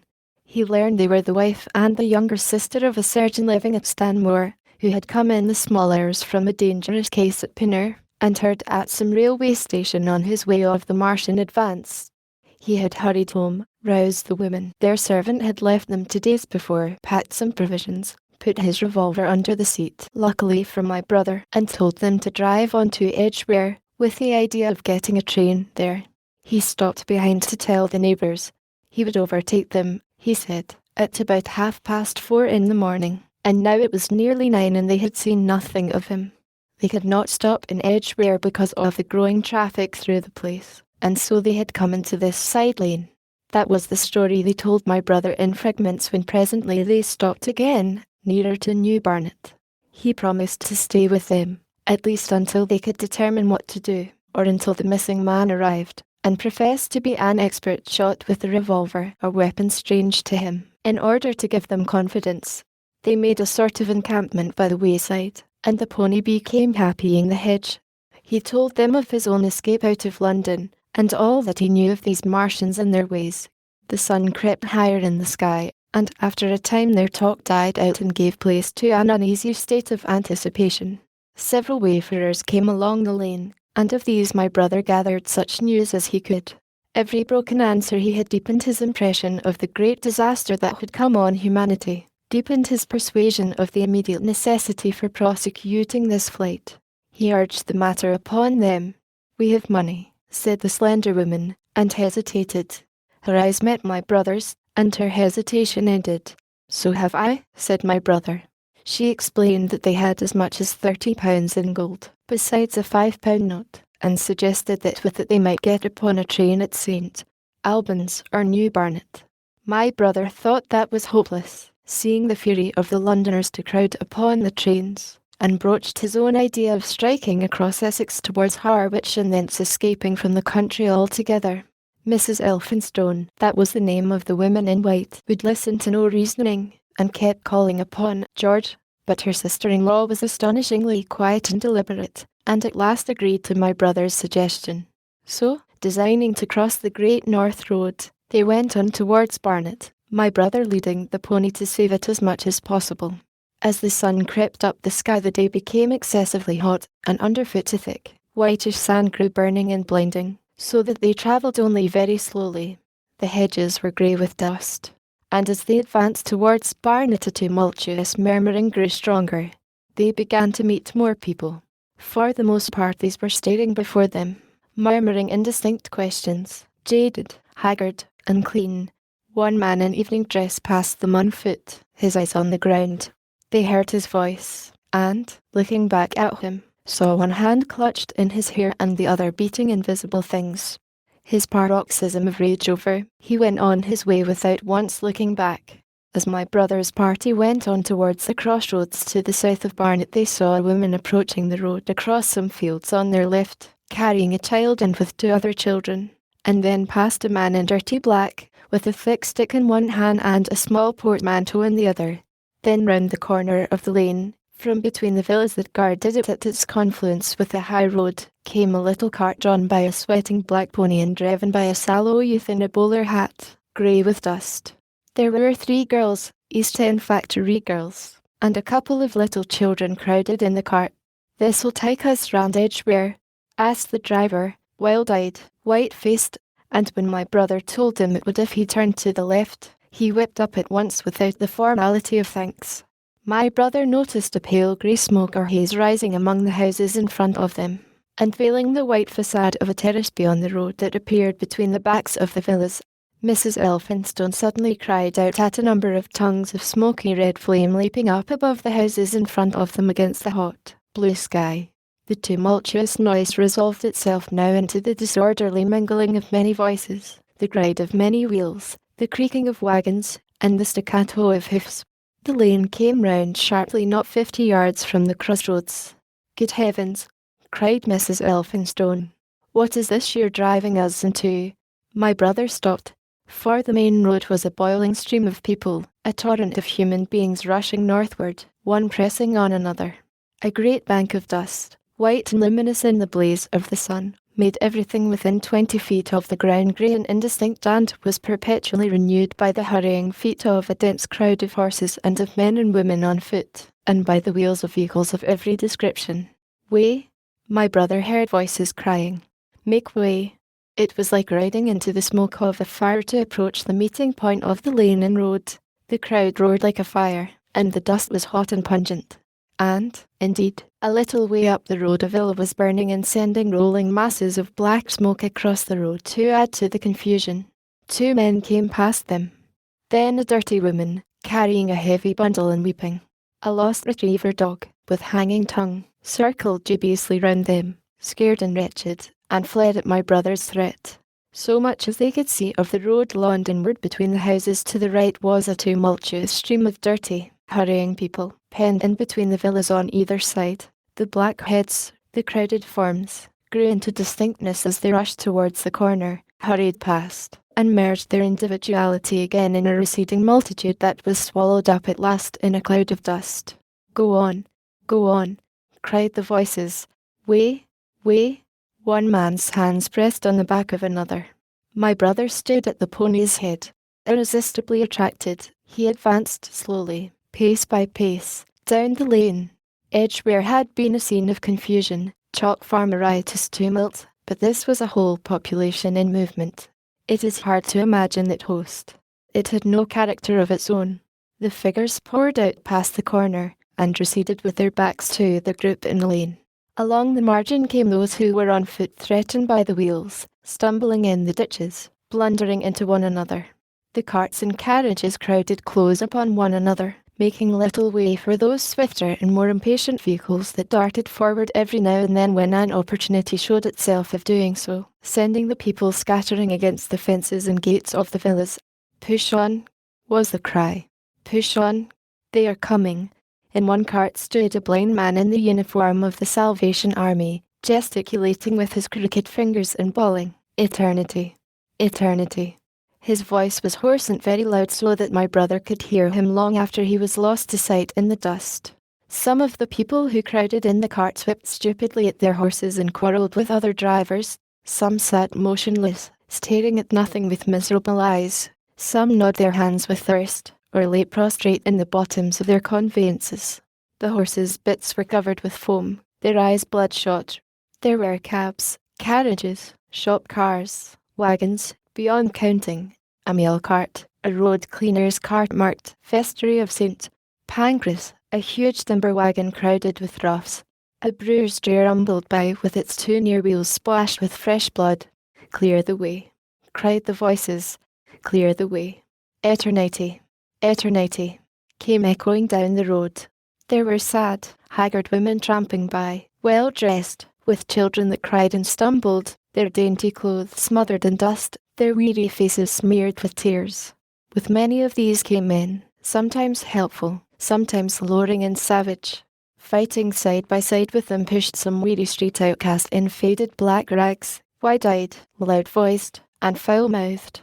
There were sturdy workmen thrusting their way along, wretched, unkempt men, clothed like clerks or shopmen, struggling spasmodically. A wounded soldier my brother noticed, men dressed in the clothes of railway porters, one wretched creature in a nightshirt with a coat thrown over it.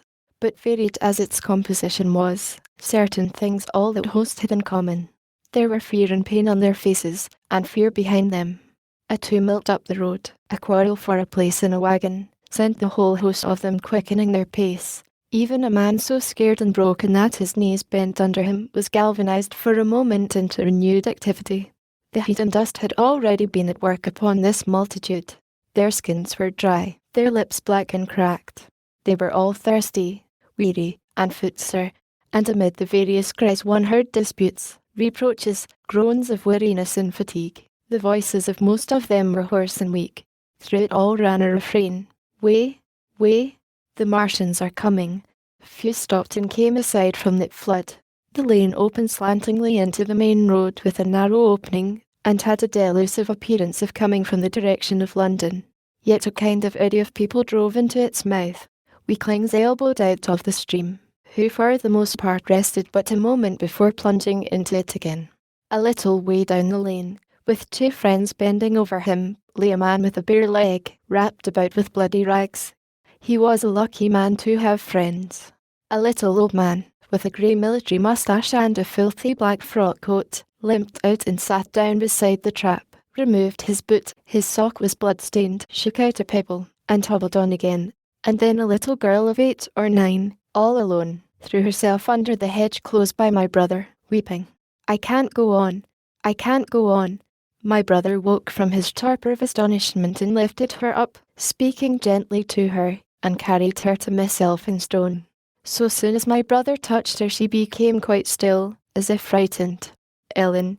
shrieked a woman in the crowd, with tears in her voice. "Ellen!" And the child suddenly darted away from my brother, crying, "Mother!" "They are coming," said a man on horseback, riding past along the lane.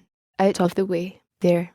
bawled a coachman, towering high, and my brother saw a closed carriage turning into the lane.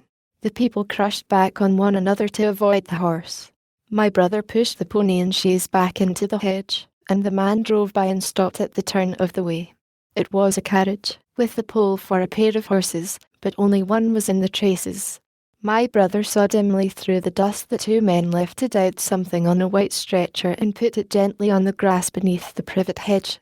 One of the men came running to my brother. "Where is there any water?" he said. "He is dying fast, and very thirsty. It is Lord Garrick." "Lord Garrick," said my brother, "the Chief Justice." "The water," he said. "There may be a tap," said my brother, "in some of the houses. We have no water. I dare not leave my people."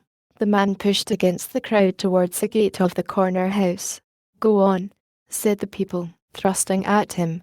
"They are coming. Go on."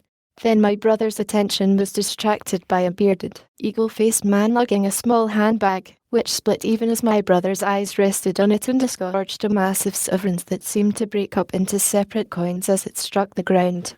They rolled hither and thither among the struggling feet of men and horses. The man stopped and looked stupidly at the heap, and the shaft of the cab struck his shoulder and sent him reeling. He gave a shriek and dodged back, and a cartwheel shaved him narrowly. "Way!" cried the men all about him. "Make way!" So soon as the cab had passed, he flung himself, with both hands open, upon the heap of coins, and began thrusting handfuls in his pocket. A horse rose close upon him, and in another moment, half rising, he had been borne down under the horse's hoofs. "Stop!" screamed my brother, and pushing a woman out of his way, tried to clutch the bit of the horse. Before he could get to it, he heard a scream under the wheels, and saw through the dust the rim passing over the poor wretch's back. The driver of the cart slashed his whip at my brother, who ran round behind the cart.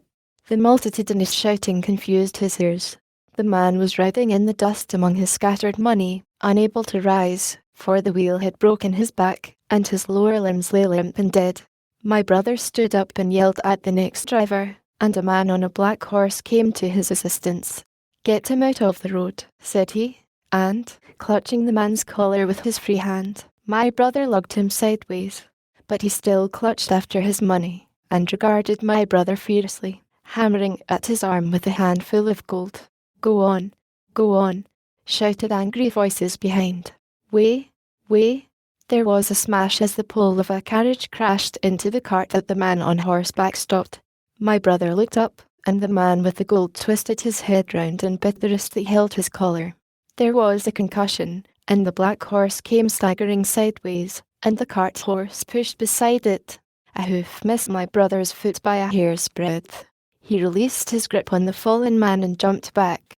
He saw anger change to terror on the face of the poor wretch on the ground, and in a moment he was hidden, and my brother was borne backward and carried past the entrance of the lane, and had to fight hard in the torrent to recover it. He saw Miss Elphinstone covering her eyes, and a little child, with all a child's want of sympathetic imagination, staring with dilated eyes at a dusty something that lay black and still, ground and crushed under the rolling wheels. Let us go back, he shouted, and began turning the pony round.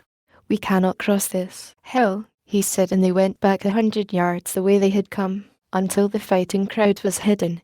As they passed the bend in the lane, my brother saw the face of the dying man in the ditch under the privet, deadly white and drawn, and shining with perspiration. The two women sat silent, crouching in their seat and shivering. Then beyond the bend my brother stopped again. Miss Elphinstone was white and pale, and her sister-in-law sat weeping, too wretched even to call upon George. My brother was horrified and perplexed.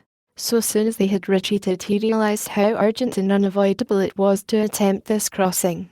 He turned to Miss Elphinstone, suddenly resolute. We must go that way, he said, and led the pony round again. For the second time that day this girl proved her quality. To force their way into the torrent of people, my brother plunged into the traffic and held back a cab horse, while she drove the pony across its head. Our wagon locked wheels for a moment and ripped a long splinter from the chaise. In another moment they were caught and swept forward by the stream. My brother, with the coachman's whip marks red across his face and hands, scrambled into the chaise and took the reins from her. Point the revolver at the man behind, he said, giving it to her, if he presses us too hard. No. Point it at his horse. Then he began to look out for a chance of edging to the right to cross the road. But once in the stream he seemed to lose volition, to become a part of the dusty route. They swept through Chipping Barnet with the torrent. They were nearly a mile beyond the centre of the town before they had fought across to the opposite side of the way. It was din and confusion indescribable, but in and beyond the town the road forks repeatedly, and this to some extent relieved the stress. They struck eastward through Hadley, and were on either side of the road, and at another place farther on they came upon a great multitude of people drinking at the stream, some fighting to come at the water. And farther on, from Lulney Barnet, they saw two trains running slowly one after the other without signal or order, trains swarming with people, with men even among the coals behind the engines, going northward along the Great Northern Railway. My brother supposes they must have filled outside London, for at that time the furious terror of the people had rendered the central termini impossible. Near this place they halted for the rest of the afternoon, for the violence of the day had already utterly exhausted all three of them. They began to suffer the beginnings of hunger. The night was cold, and none of them dared to sleep. And in the evening many people came hurrying along the road nearby their stopping place, fleeing from unknown dangers before them, and going in the direction from which my brother had come.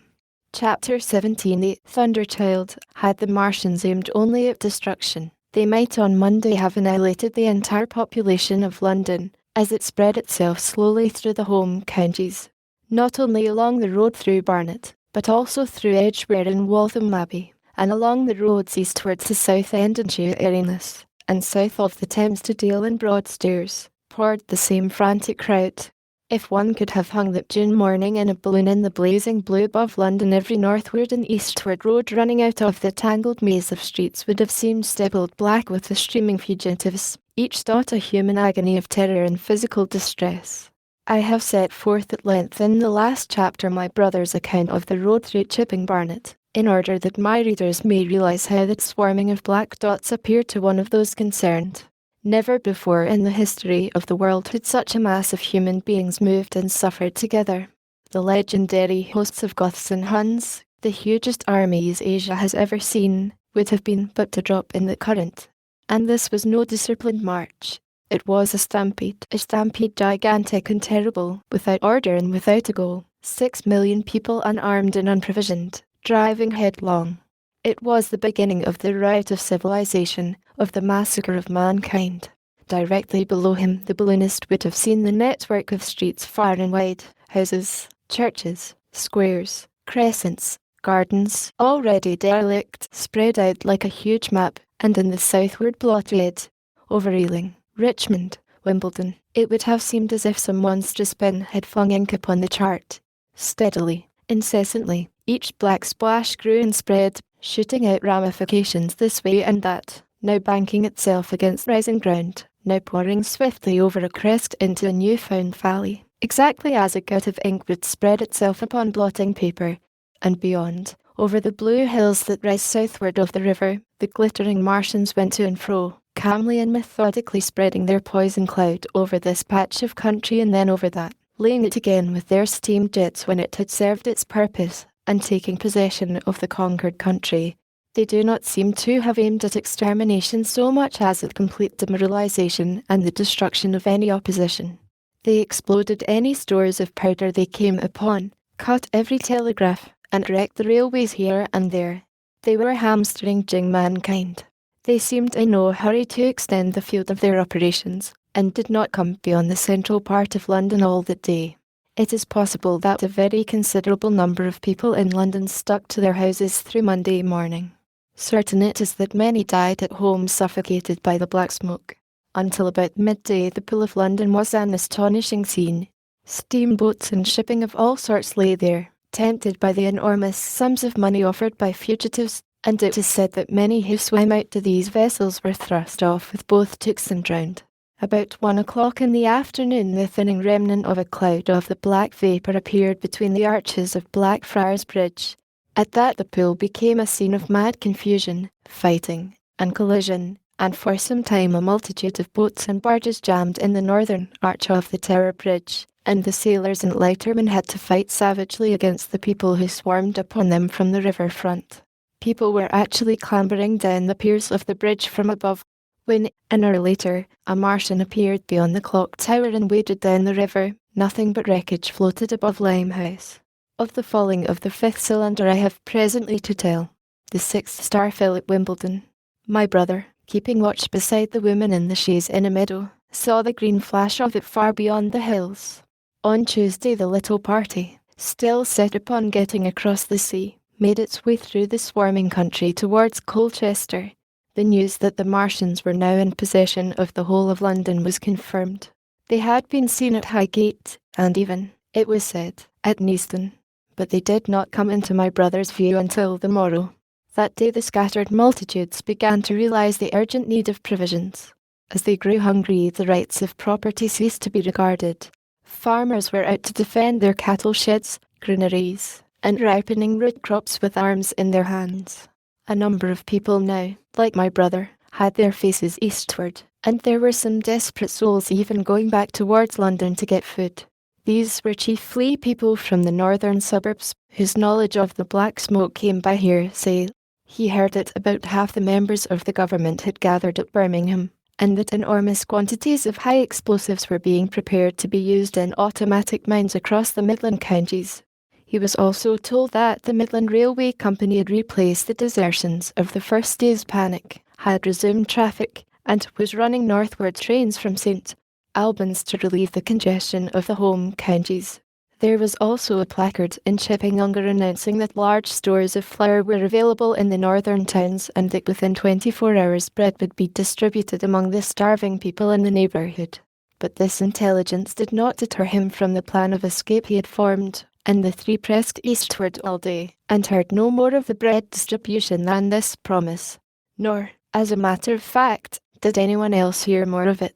That night fell the 7th star, falling upon Primrose Hill. It fell while Miss Elphinstone was watching, for she took that duty alternately with my brother. She saw it. On Wednesday the 3 fugitives they had passed the night in a field of unripe wheat, reached Chelmsford, and there a body of the inhabitants, calling itself the Committee of Public Supply, seized the pony as provisions, and would give nothing in exchange for it but the promise of a share in it the next day. Here there were rumours of Martians at Epping, and news of the destruction of Waltham Abbey powder mills in a vain attempt to blow up one of the invaders. People were watching for Martians here from the church towers.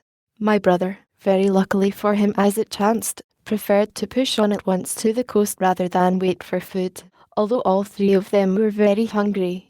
By midday they passed through Tillingham, which, strangely enough, seemed to be quite silent and deserted, save for a few furtive plunderers hunting for food. Near Tillingham they suddenly came in sight of the sea, and the most amazing crowd of shipping of all sorts that it is possible to imagine, for after the sailors could no longer come up the Thames, they came on to the Essex coast, to Harwich and Walton and Clacton, and afterwards to Foulness and Shootbury, to bring off the people. They lay in a huge single-shaped curve that vanished into mist at last towards the Naze. Close in shore was a multitude of fishing smacks, English, Scotch, French, Dutch, and Swedish, steam launches from the Thames, yachts, electric boats, and beyond were ships of large burden, a multitude of filthy colliers, trim merchantmen, cattle ships, passenger boats, petroleum tanks, ocean tramps, an old white transport even, neat white and grey liners from Southampton and Hamburg, and along the blue coast across the black water my brother could make out dimly a dense swarm of boats chaffering with the people on the beach, a swarm which also extended up the black water almost to Malden. About a couple of miles out lay an ironclad, very low in the water, almost, to my brother's perception, like a waterlogged ship. This was the ram _THNDER Child. It was the only warship in sight, but far away to the right over the smooth surface of the sea, for that day there was a dead calm, lay a serpent of black smoke to mark the next ironclads of the Channel fleet, which hovered in an extended line, steam up and ready for action, across the Thames estuary during the course of the Martian conquest, vigilant and yet perilous to prevent it. At the sight of the sea, Mrs. Elphinstone, in spite of the assurances of her sister-in-law, gave way to panic. She had never been out of England before. She would rather die than trust herself friendless in a foreign country, and so forth. She seemed, poor woman, to imagine that the French and the Martians might prove very similar. She had been growing increasingly hysterical, fearful, and depressed during the today's journeyings. Her great idea was to return to Stanmore. Things had been always well and safe at Stanmore. They would find George at Stanmore. It was with the greatest difficulty they could get her down to the beach, where presently my brother succeeded in attracting the attention of some men on a paddle steamer from the Thames. They sent a boat and drove a bargain for £36 for the three. The steamer was going, these men said, to Ostend. It was about 2 o'clock when my brother, having paid their fares at the gangway, found himself safely aboard the steamboat with his charges. There was food aboard, albeit at exorbitant prices, and the three of them contrived to eat a meal on one of the seats forward.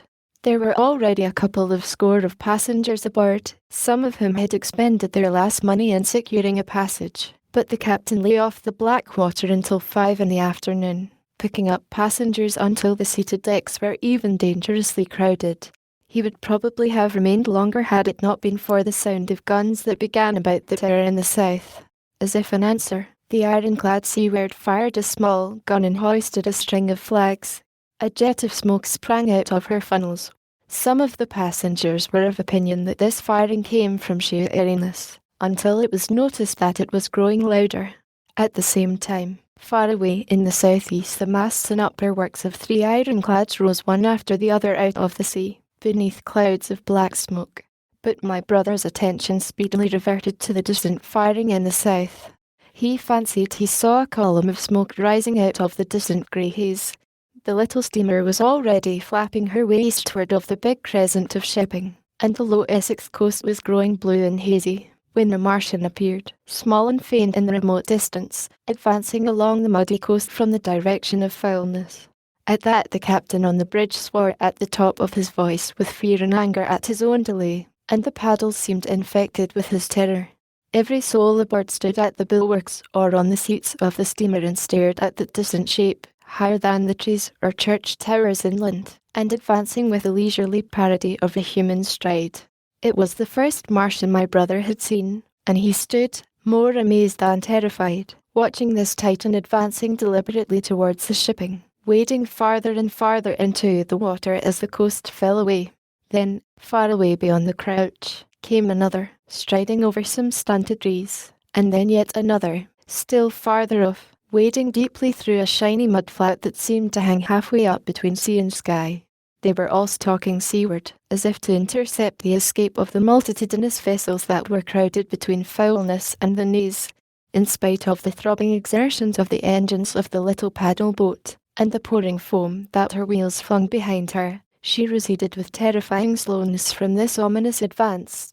Glancing northwestward, my brother saw the large crescent of shipping already writhing with the approaching terror, one ship passing behind another coming round from broadside to end on, steamships whistling and giving off volumes of steam, sails being let out, launches rushing hither and thither.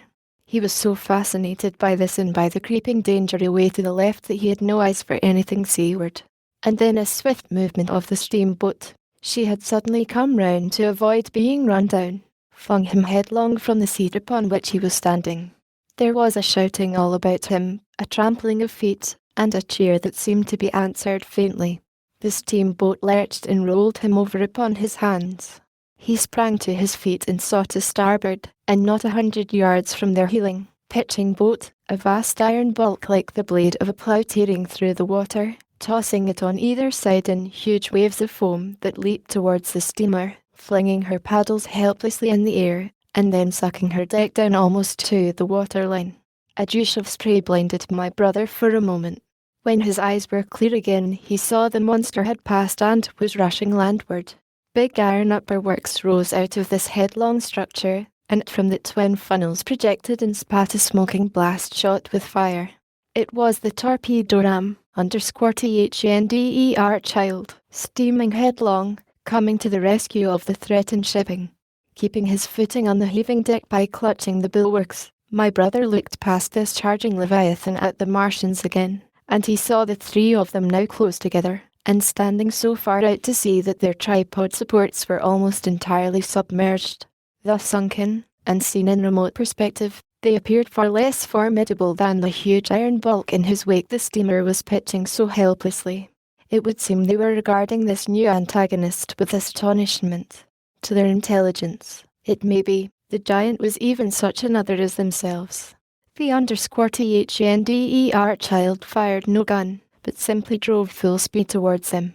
It was probably her not firing that enabled her to get so near the enemy as she did. They did not know what to make of her. One shell, and they would have sent her to the bottom forthwith with a heat ray. She was steaming at such a pace that in a minute she seemed halfway between the steamboat and the Martians, a diminishing black bulk against the receding horizontal expanse of the Essex coast. Suddenly the foremost Martian lowered his tube and discharged a canister of the black gas at the ironclad. It hit her larboard side and glanced off in an inkjet that rolled away to seaward, an unfolding torrent of black smoke, from which the ironclad drove clear. To the watchers from the steamer, low in the water and with the sun in their eyes, it seemed as though she were already among the Martians. They saw the gaunt figures separating and rising out of the water as they retreated shoreward, and one of them raised the camera-like generator of the heat ray. He held it pointing obliquely downward, and a bank of steam sprang from the water at its touch. It must have driven through the iron of the ship's side like a white-hot iron rod through paper. A flicker of flame went up through the rising steam, and then the Martian reeled and staggered. In another moment he was cut down, and a great body of water and steam shot high in the air. The guns of the _THNDER Child sounded through the reek, going off one after the other, and one shot splashed the water high close by the steamer, ricocheted towards the other flying ships to the north, and smashed a smack to match wood. But no one heeded it very much. At the sight of the Martians' collapse, the captain on the bridge yelled inarticulately, and all the crowding passengers on the steamer's stern shouted together. And then they yelled again. For, surging out beyond the white tumult, drove something long and black, the flames streaming from its middle parts, its ventilators and funnels spouting fire. She was alive still. The steering gear, it seems, was intact and her engines working. She headed straight for a second Martian, and was within 100 yards of him when the heat ray came to bear. Then, with a violent thud, a blinding flash, her decks, her funnels, leaped upward. The Martian staggered with the violence of her explosion, and in another moment the flaming wreckage, still driving forward with the impetus of its base, had struck him and crumpled him up like a thing of cardboard. My brother shouted involuntarily. A boiling tumult of steam hid everything again. "Two!" yelled the captain. Everyone was shouting. The whole steamer from end to end rang with frantic cheering that was taken up first by one and then by all in the crowding multitude of ships and boats that was driving out to sea. The steam hung upon the water for many minutes, hiding the third Martian and the coast altogether. And all this time the boat was paddling steadily out to sea and away from the fight. And when at last the confusion cleared, the drifting bank of black vapour intervened, and nothing of the _THNDER child could be made out, nor could the third Martian be seen. But the ironclads to seaward were now quite close and standing in toward shore past the steamboat. The little vessel continued to beat its way seaward, and the ironclads receded slowly towards the coast, which was hidden still by a marbled bank of vapour, part steam, part black gas, eddying and combining in the strangest way. The fleet of refugees was scattering to the northeast. Several smacks were sailing between the ironclads and the steamboat. After a time, and before they reached the sinking cloud bank, the warships turned northward, and then abruptly went about and passed into the thickening haze of evening southward. The coast grew faint, and at last indistinguishable amid the low banks of clouds that were gathering about the sinking sun. Then suddenly out of the golden haze of the sunset came the vibration of guns, and a form of black shadows moving. Everyone struggled to the rail of the steamer and peered into the blinding furnace of the west, but nothing was to be distinguished clearly. A mass of smoke rose slanting and barred the face of the sun. The steamboat throbbed on its way through an interminable suspense. The sun sank into grey clouds, the sky flushed and darkened, the evening star trembled into sight. It was deep twilight when the captain cried out and pointed. My brother strained his eyes. Something rushed up into the sky out of the greyness, rushed slantingly upward and very swiftly into the luminous clearness above the clouds in the western sky. Something flat and broad, and very large, that swept round in a vast curve, grew smaller, sank slowly, and vanished again into the grey mystery of the night. And as it flew it rained down darkness upon the land. Book to the Earth under the Martians, Chapter 1 under FOOT. In the first book I have wandered so much from my own adventures to tell of the experiences of my brother that all through the last two chapters I and the curate have been lurking in the empty house at Halliford whither we fled to escape the black smoke. There I will resume. We stopped there all Sunday night and all the next day, the day of the panic, in a little island of daylight, cut off by the black smoke from the rest of the world. We could do nothing but wait in aching inactivity during those 2 weary days. My mind was occupied by anxiety for my wife. I figured her at Leatherhead, terrified, in danger, mourning me already as a dead man. I paced the rooms and cried aloud when I thought of how I was cut off from her, of all that might happen to her in my absence. My cousin I knew was brave enough for any emergency, but he was not the sort of man to realize danger quickly, to rise promptly. What was needed now was not bravery, but circumspection. My only consolation was to believe that the Martians were moving Londonward and away from her. Such vague anxieties keep the mind sensitive and painful. I grew very weary and irritable with the curate's perpetual ejaculations. I tired of the sight of his selfish despair. After some ineffectual remonstrance I kept away from him, staying in a room, evidently a children's schoolroom, containing globes, forms, and copybooks. When he followed me thither, I went to a box room at the top of the house and, in order to be alone with my aching miseries, locked myself in. We were hopelessly hemmed in by the black smoke all that day and the morning of the next. There were signs of people in the next house on Sunday evening, a face at a window and moving lights, and later the slamming of a door. But I do not know who these people were, nor what became of them. We saw nothing of them next day. The black smoke drifted slowly riverward all through Monday morning, creeping nearer and nearer to us, driving at last along the roadway outside the house that hid us. A Martian came across the fields about midday, laying the stuff with a jet of superheated steam that hissed against the walls, smashed all the windows it touched, and scalded the curate's hand as he fled out of the front room. When at last we crept across the sodden rooms and looked out again, the country northward was as though a black snowstorm had passed over it. Looking towards the river, we were astonished to see an unaccountable redness mingling with the black of the scorched meadows. For a time we did not see how this change affected our position, save that we were relieved of our fear of the black smoke. But later I perceived that we were no longer hemmed in, that now we might get away. So soon as I realized that the way of escape was open, my dream of action returned. But the curate was lethargic, unreasonable. "We are safe here," he repeated, "safe here." I resolved to leave him, would that I had. Wiser now for the artilleryman's teaching, I sought out food and drink. I had found oil and rags for my burns, and I also took a hat and a flannel shirt that I found in one of the bedrooms. When it was clear to him that I meant to go alone, I had reconciled myself to going alone. He suddenly roused himself to come. And all being quiet throughout the afternoon, we started about 5 o'clock, as I should judge, along the blackened road to Sunbury. In Sunbury, and at intervals along the road, were dead bodies lying in contorted attitudes, horses as well as men, overturned carts and luggage, all covered thickly with black dust. That pall of cindery powder made me think of what I had read of the destruction of Pompeii. We got to Hampton Court without misadventure, our minds full of strange and unfamiliar appearances, and at Hampton Court our eyes were relieved to find a patch of green that had escaped the suffocating drift. We went through Bushy Park, with its deer going to and fro under the chestnuts, and some men and women hurrying in the distance towards Hampton, and so we came to Twickenham. These were the first people we saw. Away across the road the woods beyond Ham and Petersham were still afire. Twickenham was uninjured by either heat ray or black smoke, and there were more people about here, though none could give us news. For the most part they were like ourselves, taking advantage of a lull to shift their quarters. I have an impression that many of the houses here were still occupied by scared inhabitants, too frightened even for flight. Here the evidence of a hasty riot was abundant along the road. I remember most vividly 3 smashed bicycles in a heap, pounded into the road by the wheels of subsequent carts. We crossed Richmond Bridge about 8:30. We hurried across the exposed bridge, of course, but I noticed floating down the stream a number of red masses, some many feet across. I did not know what these were. There was no time for scrutiny, and I put a more horrible interpretation on them than they deserved.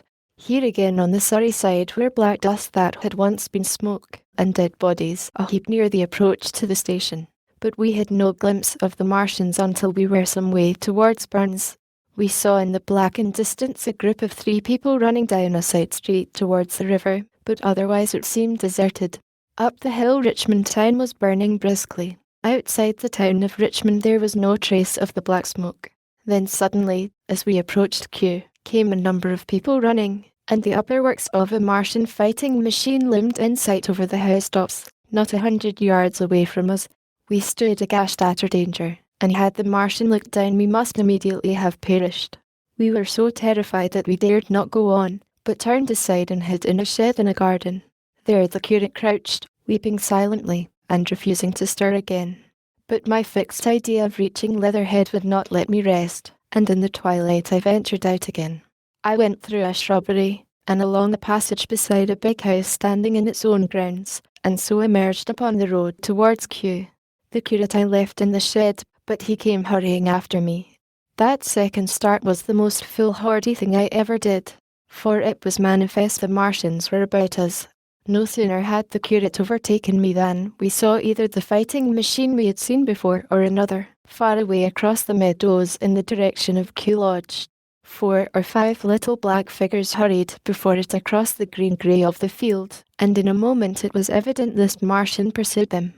In 3 strides he was among them, and they ran radiating from his feet in all directions.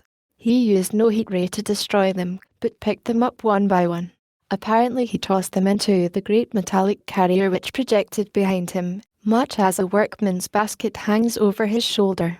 It was the first time I realized that the Martians might have any other purpose than destruction with defeated humanity. We stood for a moment petrified, then turned and fled through a gate behind us into a walled garden, fell into, rather than found, a fortunate ditch, and lay there, scarce daring to whisper to each other until the stars were out. I suppose it was nearly 11 o'clock before we gathered courage to start again, no longer venturing into the road, but sneaking along hedgerows and through plantations, and watching keenly through the darkness, he on the right and I on the left, for the Martians, who seemed to be all about us.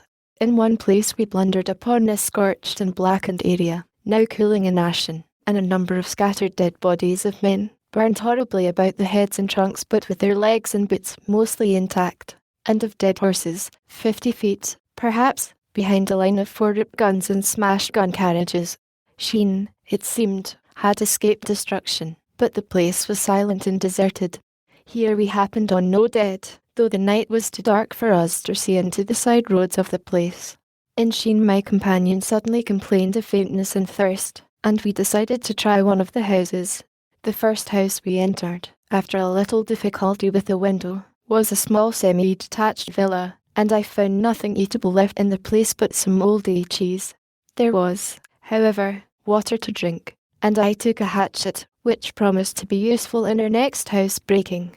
We then crossed to a place where the road turns towards Mort Lake. Here there stood a white house within a walled garden, and in the pantry of this domicile we found a store of food, 2 loaves of bread in a pan, an uncooked steak, and the half of a ham. I give this catalogue so precisely because, as it happened, we were destined to subsist upon this store for the next fortnight. Bottled beer stood under a shelf, and there were 2 bags of haricot beans and some limp lettuces. This pantry opened into a kind of wash-up kitchen, and in this was firewood. There was also a cupboard, in which we found nearly a dozen of burgundy, tin soups and salmon, and 2 tins of biscuits.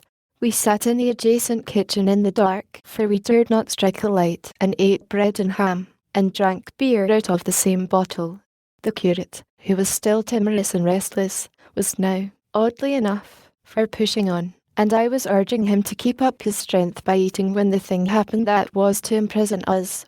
"It can't be midnight yet," I said, and then came a blinding glare of vivid green light. Everything in the kitchen leaped out, clearly visible in green and black, and vanished again. And then followed such a concussion as I have never heard before or since.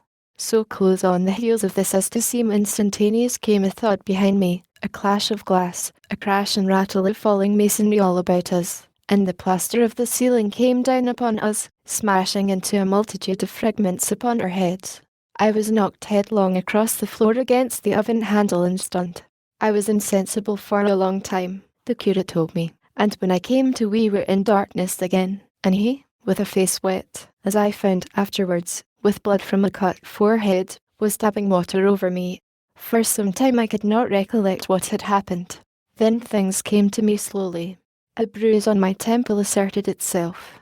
"Are you better?" asked the curate in a whisper. At last I answered him. I sat up.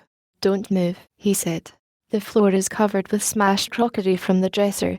You can't possibly move without making a noise, and I fancy they're outside." We both sat quite silent, so that we could scarcely hear each other breathing. Everything seemed deadly still, but once something near us, some plaster or broken brickwork, slid down with a rumbling sound. Outside and very near was an intermittent, metallic rattle. "That," said the curate, when presently it happened again. "Yes," I said. "But what is it?" "A Martian," said the curate. I listened again. It was not like the heat ray, I said, and for a time I was inclined to think one of the great fighting machines had stumbled against the house, as I had seen one stumble against the tower of Shepperton Church. Our situation was so strange and incomprehensible that for 3 or 4 hours, until the dawn came, we scarcely moved. And then the light filtered in, not through the window, which remained black, but through a triangular aperture between a beam and a heap of broken bricks in the wall behind us.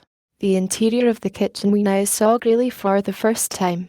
The window had been burst in by a massive garden mould, which flowed over the table upon which we had been sitting and lay about our feet. Outside, the soil was banked high against the house. At the top of the window frame we could see an uprooted drain pipe. The floor was littered with smashed hardware. The end of the kitchen towards the house was broken in 2, and since the daylight shone in there, it was evident the greater part of the house had collapsed. Contrasting vividly with this ruin was the neat dresser, stained in the fashion, pale green, and with a number of copper and tin vessels below it, the wallpaper imitating blue and white tiles, and a couple of coloured supplements fluttering from the walls above the kitchen range. As the dawn grew clearer, we saw through the gap in the wall the body of a Martian, standing sentinel, I suppose, over the still glowing cylinder. At the sight of that we crawled as circumspectly as possible out of the twilight of the kitchen into the darkness of the scullery. Abruptly the right interpretation dawned upon my mind. "The fifth cylinder," I whispered, "the fifth shot from Mars, has struck this house and buried us under the ruins." For a time the curate was silent, and then he whispered, "God have mercy upon us." I heard him presently whimpering to himself. Save for that sound we lay quite still in the scullery. I for my part scarce dared breathe, and sat with my eyes fixed on the faint light of the kitchen door. I could just see the curate's face, a dim, oval shape, and his collar and cuffs. Outside there began a metallic hammering, then a violent hooting, and then again, after a quiet interval, a hissing like the hissing of an engine. These noises, for the most part problematical, continued intermittently, and seemed if anything to increase in number as time wore on.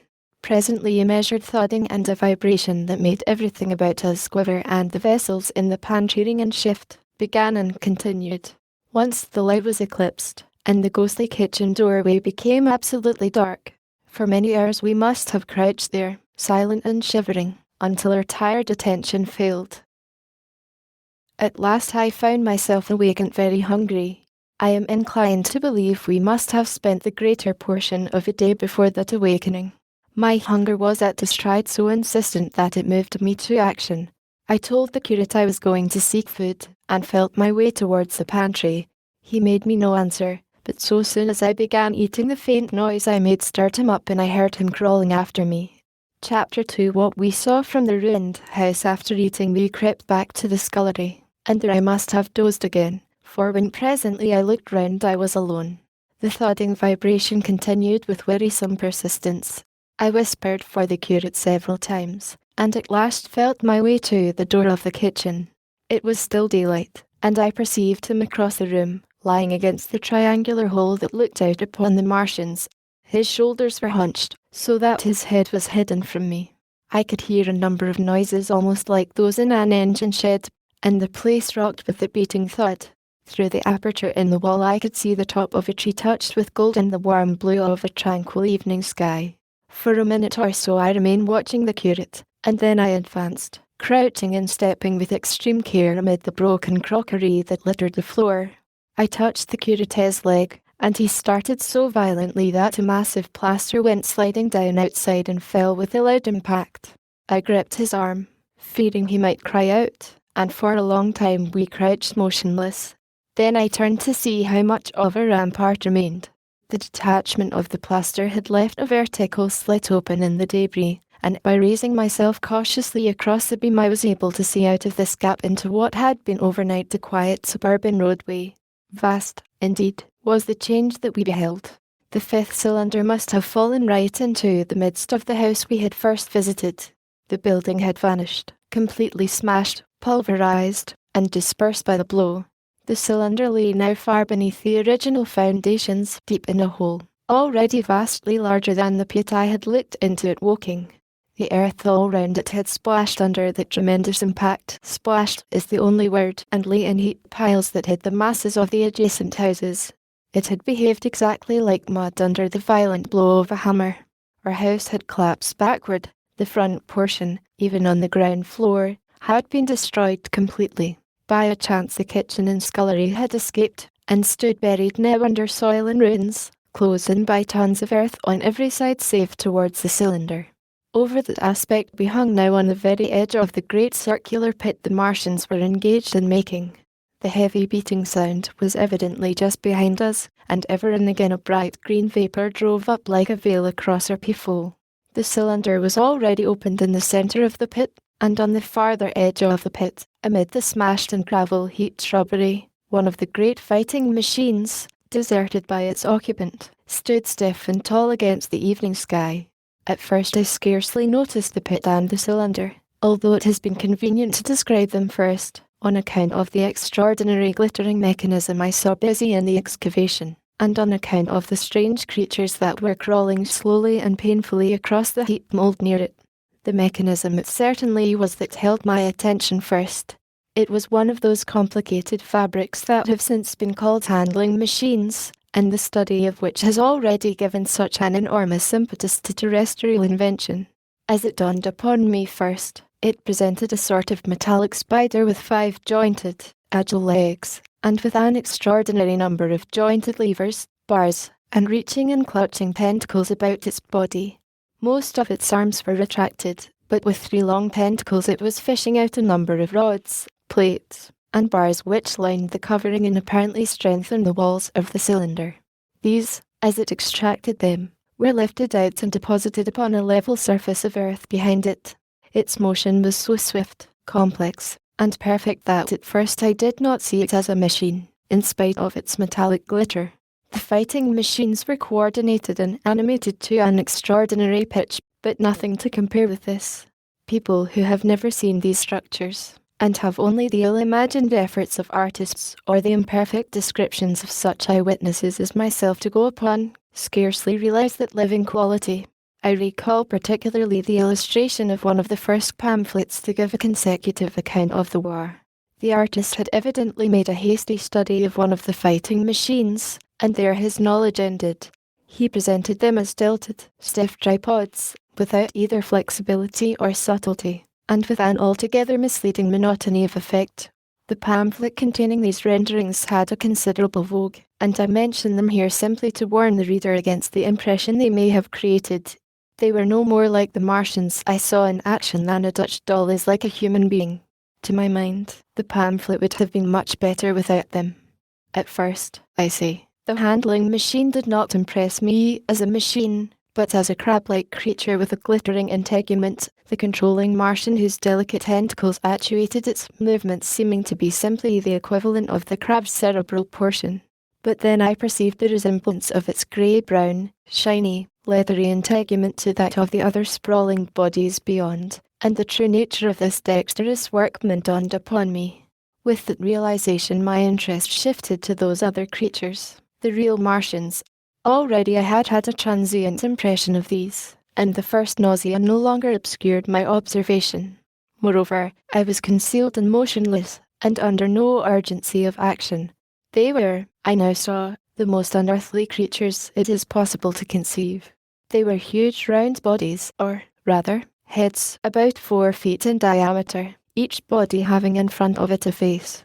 This face had no nostrils. Indeed, the Martians do not seem to have had any sense of smell, but it had a pair of very large dark-coloured eyes, and just beneath this a kind of fleshy beak. In the back of this head, or body, I scarcely know how to speak of it, was the single tight tympanic surface, since known to be anatomically an ear, though it must have been almost useless in a dense air. In a group round the mouth were 16 slender, almost whip-like tentacles, arranged in 2 bunches of 8 each. These bunches have since been named rather aptly, by the distinguished anatomist, Professor House, the ants. Even as I saw these Martians for the first time, they seemed to be endeavouring to raise themselves on these hands. But of course, with the increased weight of terrestrial conditions, this was impossible. There is reason to suppose that on Mars they may have progressed upon them with some facility. The internal anatomy, I may remark here, as dissection has since shown, was almost equally simple. The greater part of the structure was the brain, sending enormous nerves to the eyes, ear, and tactile tentacles.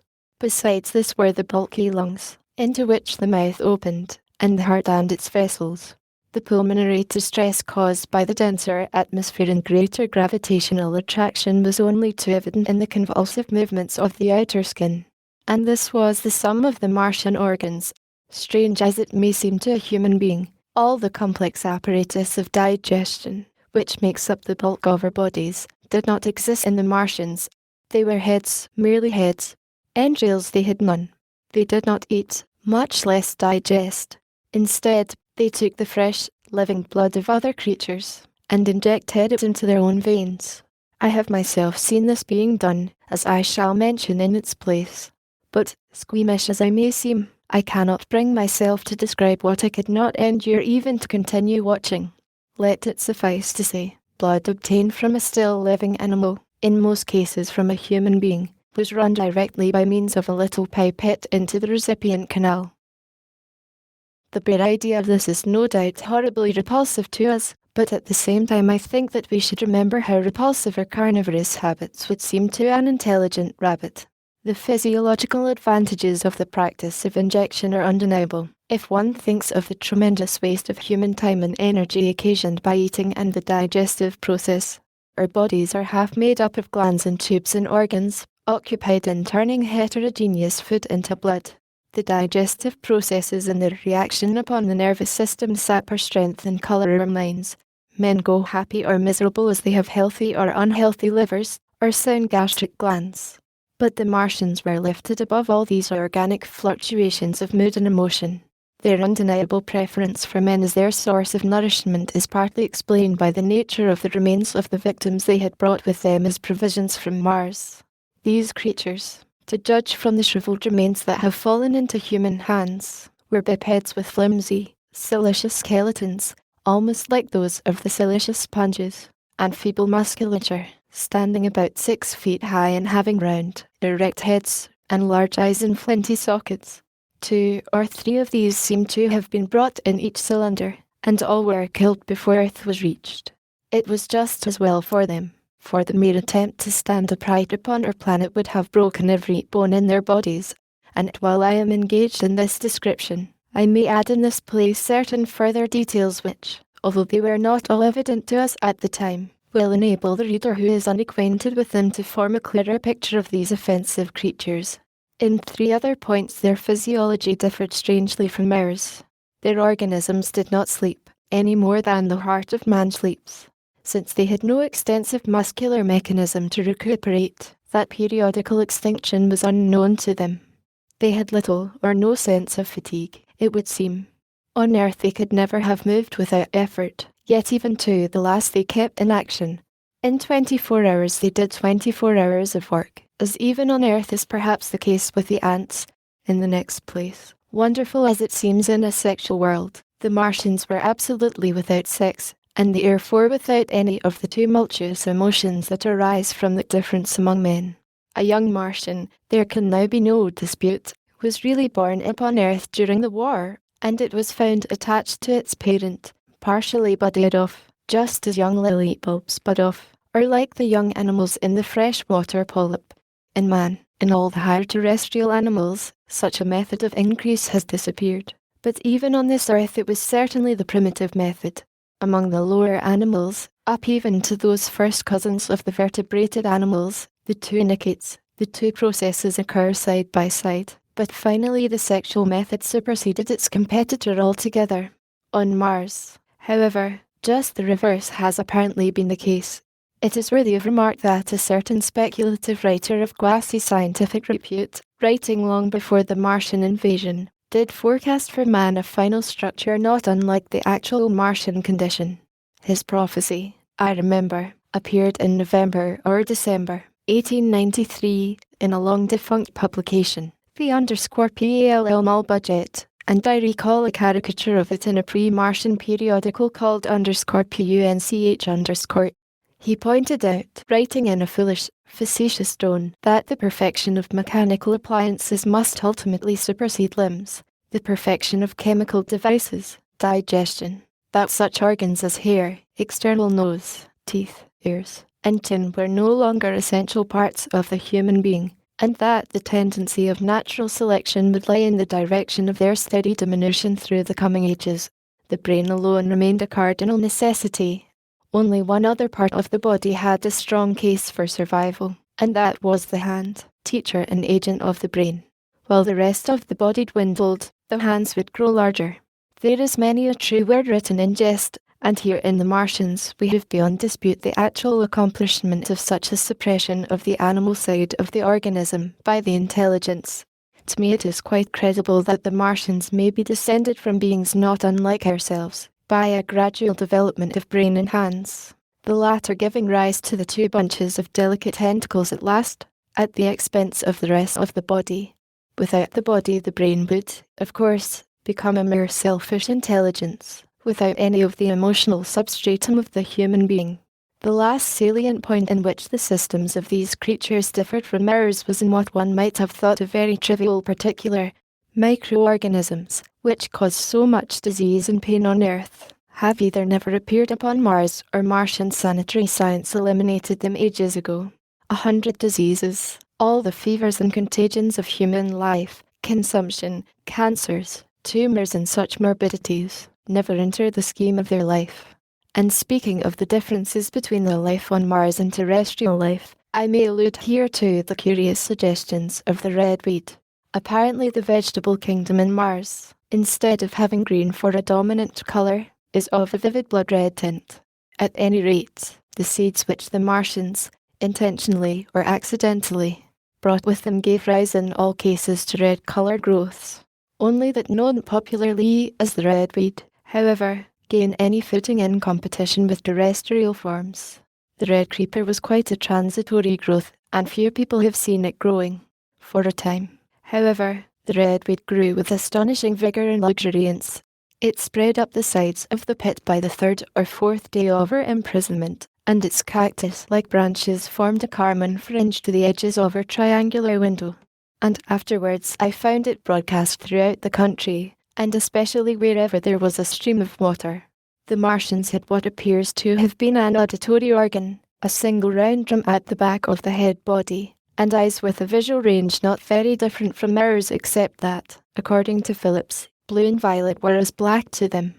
It is commonly supposed that they communicated by sounds and tentacular gesticulations.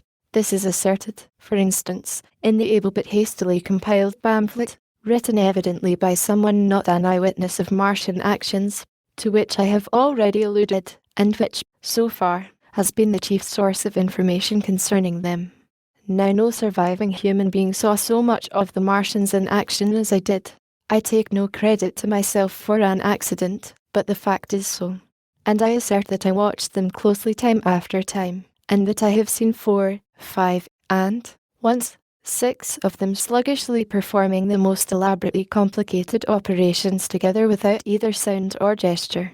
Their peculiar hooting invariably preceded feeding. It had no modulation, and it was, I believe, in no sense a signal, but merely the expiration of air preparatory to the suctional operation. I have a certain claim to at least an elementary knowledge of psychology, and in this matter I am convinced, as firmly as I am convinced of anything, that the Martians interchanged thoughts without any physical intermediation. And I have been convinced of this in spite of strong preconceptions. Before the Martian invasion, as an occasional reader here or there may remember, I had written with some little vehemence against the telepathic theory. The Martians wore no clothing.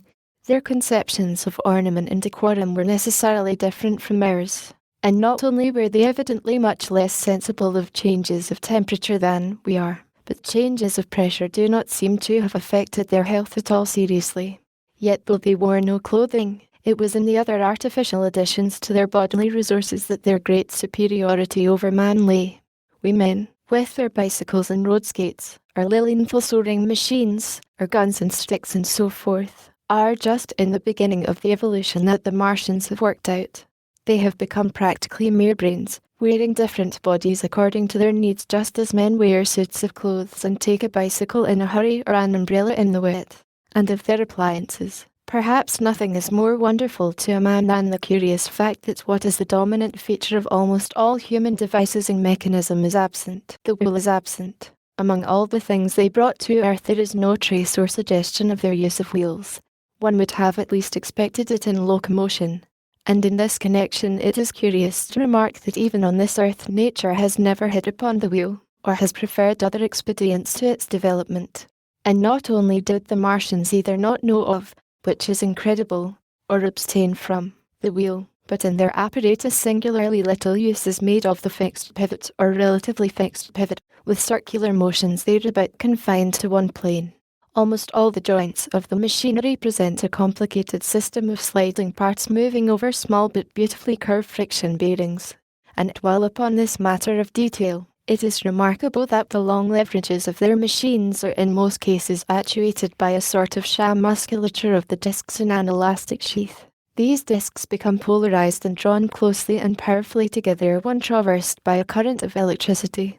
In this way the curious parallelism to animal motions, which was so striking and disturbing to the human beholder, was attained. Such quasi-muscles abounded in the crab-like handling machine which, on my first peeping out of the slip, I watched unpacking the cylinder. It seemed infinitely more alive than the actual Martians lying beyond it in the sunset light, panting, stirring ineffectual tentacles, and moving feebly after their vast journey across space. While I was still watching their sluggish motions in the sunlight, and noting each strange detail of their form, the curate reminded me of his presence by pulling violently at my arm. I turned to a scowling face, and silent, eloquent lips. He wanted the slip, which permitted only one of us to peep through, and so I had to forego watching them for a time while he enjoyed that privilege. When I looked again, the busy handling machine had already put together several of the pieces of apparatus it had taken out of the cylinder into a shape having an unmistakable likeness to its own, and down on the left a busy little digging mechanism had come into view, emitting jets of green vapour and working its way round the pit, excavating and embanking in a methodical and discriminating manner. This it was which had caused the regular beating noise, and the rhythmic shocks that had kept our ruinous refuge quivering. It piped and whistled as it worked. So far as I could see, the thing was without a directing Martian at all. Chapter 3 The Days of Imprisonment. The arrival of a second fighting machine drove us from our peephole into the scullery, for we feared that from his elevation the Martian might see down upon us behind our barrier. At a later date we began to feel less in danger of their eyes, for to an eye in the dazzle of the sunlight outside our refuge must have been blank blackness, but at first the slightest suggestion of approach drove us into the scullery in heart-throbbing retreat. Yet terrible as was the danger we incurred, the attraction of peeping was for both of us irresistible, and I recall now with a sort of wonder that, in spite of the infinite danger in which we were between starvation and a still more terrible death, we could yet struggle bitterly for the horrible privilege of sight. We would race across the kitchen in a grotesque way between eagerness and the dread of making a noise, and strike each other, and thrust and kick, within a few inches of exposure. The fact is that we had absolutely incompatible dispositions and habits of thought and action, and our danger in isolation only accentuated the incompatibility. At Halliford I had already come to hate the curate's trick of helpless exclamation, his stupid rigidity of mind. His endless muttering monologue vitiated every effort I made to think out a line of action, and drove me at times, thus bent up and intensified, almost to the verge of craziness. He was as lacking in restraint as a silly woman. He would weep for hours together, and I verily believe that to the very end this spoiled child of life thought his weak tears in some way efficacious, and I would sit in the darkness unable to keep my mind off him by reason of his importunities.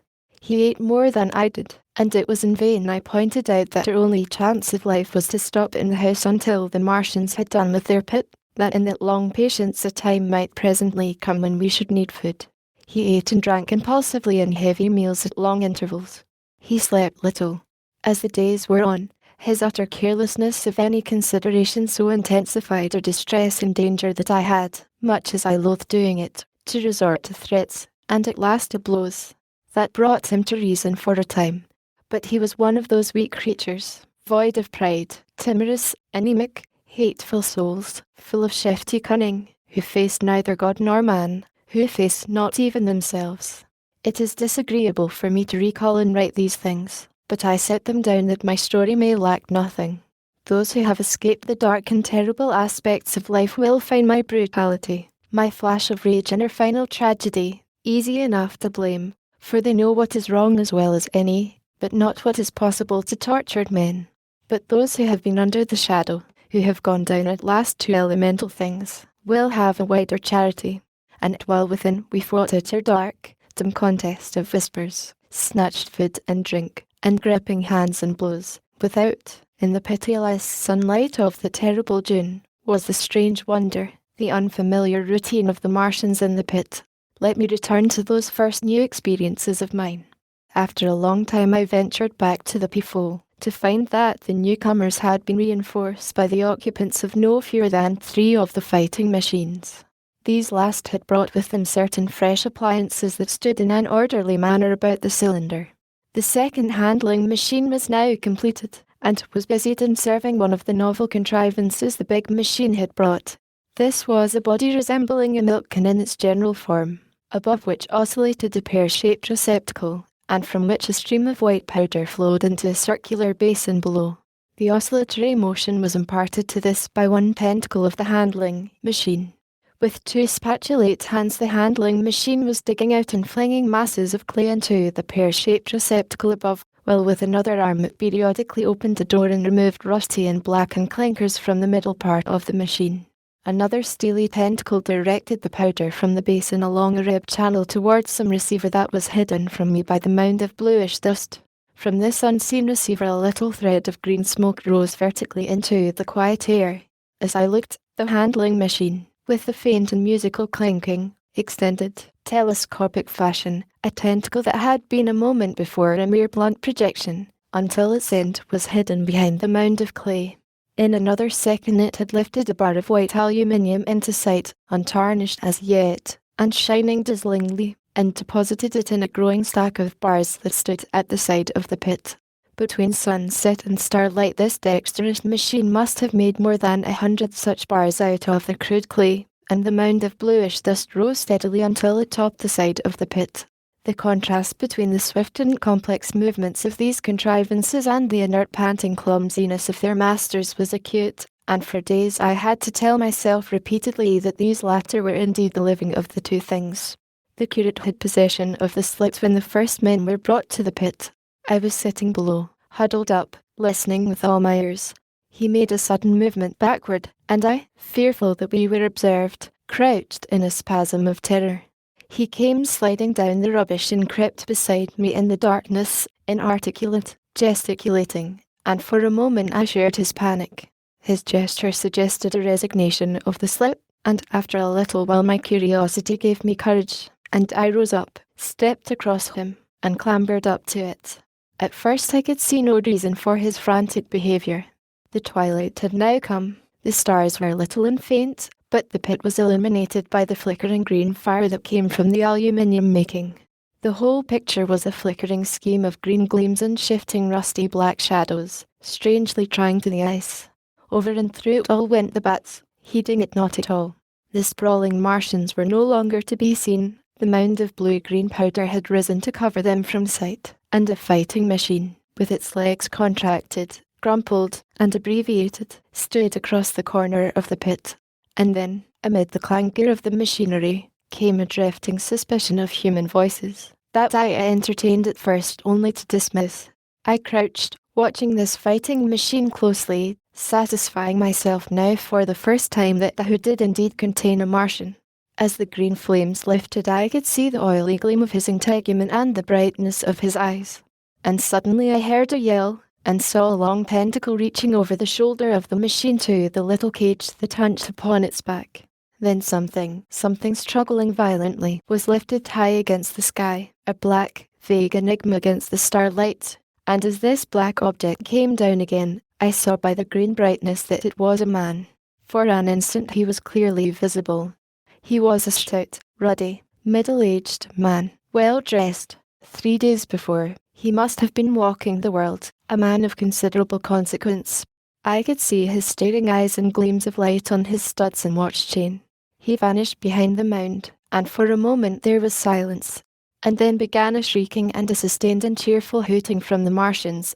I slid down the rubbish, struggled to my feet, clapped my hands over my ears, and bolted into the scullery. The curate, who had been crouching silently with his arms over his head, looked up as I passed, cried out quite loudly at my desertion of him, and came running after me.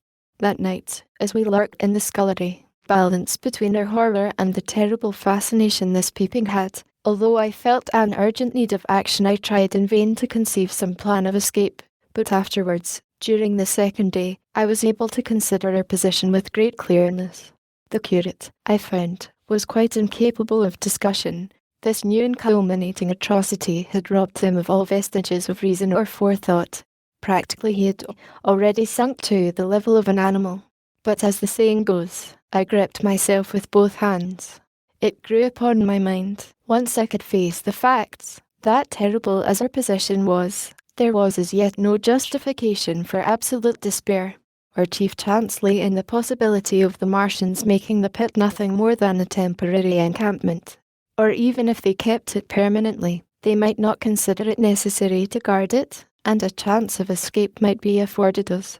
I also weighed very carefully the possibility of our digging away it in a direction away from the pit, but the chances of our emerging within sight of some sentinel fighting machine seemed at first too great, and I should have had to do all the digging myself.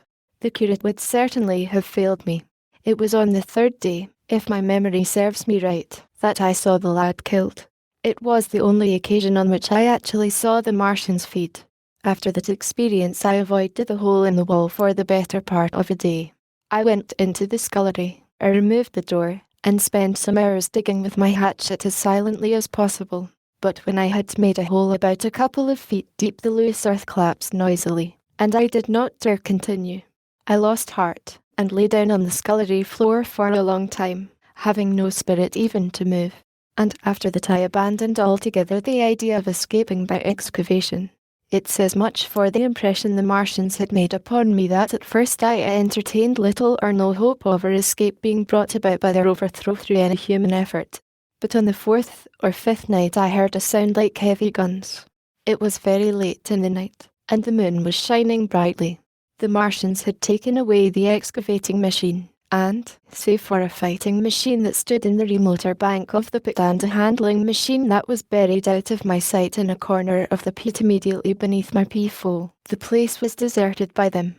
Except for the pale glow from the handling machine and the bars and patches of white moonlight, the pit was in darkness, and, except for the clinking of the handling machine, quite still. That night was a beautiful serenity. Save for one planet, the moon seemed to have the sky to herself. I heard a dog howling, and that familiar sound it was that made me listen.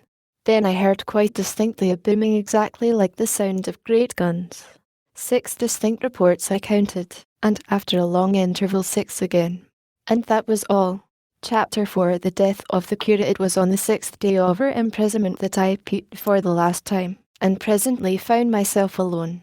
Instead of keeping close to me and trying to oust me from the slip, the curate had gone back into the scullery. I was struck by a sudden thought. I went back quickly and quietly into the scullery. In the darkness I heard the curate drinking. I snatched in the darkness, and my fingers caught a bottle of burgundy. For a few minutes there was a tussle. The bottle struck the floor and broke, and I desisted and rose. We stood panting and threatening each other. In the end I planted myself between him and the food, and told him of my determination to begin a discipline. I divided the food in the pantry into rations to last us 10 days. I would not let him eat any more that day. In the afternoon he made a feeble effort to get at the food. I had been dozing, but in an instant I was awake. All day and all night we sat face to face, I weary but resolute, and he weeping and complaining of his immediate hunger. It was, I know, a night and a day, but to me it seems now, an interminable length of time. And so our widened incompatibility ended at last in open conflict. For 2 vast days we struggled in undertones and wrestling contests. There were times when I beat and kicked him madly, times when I cajoled and persuaded him, and once I tried to bribe him with the last bottle of burgundy, for there was a rainwater pump from which I could get water. But neither force nor kindness availed. He was indeed beyond reason.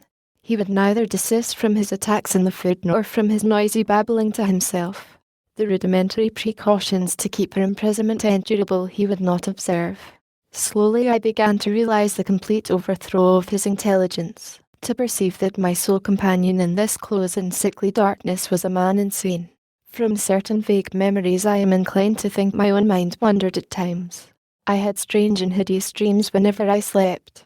It sounds paradoxical, but I am inclined to think that the weakness and insanity of the curate warned me, braced me, and kept me a sane man. On the 8th day he began to talk aloud instead of whispering, and nothing I could do would moderate his speech. It is just, O God, he would say, over and over again. It is just. On me and mine be the punishment laid. We have sinned, we have fallen short. There was poverty, sorrow, the poor were trodden in the dust, and I held my peace. I preached acceptable folly. My God, What folly! When I should have stood up, though I died for it, and called upon them to repent, repent. Oppressors of the poor and needy.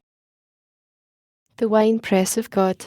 Then he would suddenly revert to the matter of the food I withheld from him, praying, begging, weeping, at last threatening. He began to raise his voice. I prayed him not to. He perceived a hold on me. He threatened he would shout and bring the Martians upon us. For a time that scared me, but any concession would have shortened our chance of escape beyond estimating. I defied him, although I felt no assurance that he might not do this thing. But that day, at any rate, he did not. He talked with his voice rising slowly, through the greater part of the 8th and 9th days, threats, entreaties, mingled with a torrent of half-sane and always frothy repentance for his vacant sham of God's service, such as made me pity him. Then he slept a while, and began again with renewed strength, so loudly that I must needs make him desist. Be still, I implored. He rose to his knees, for he had been sitting in the darkness near the copper. I have been still too long, he said, in a tone that must have reached the pit, and now I must bear my witness. Woe unto this unfaithful city!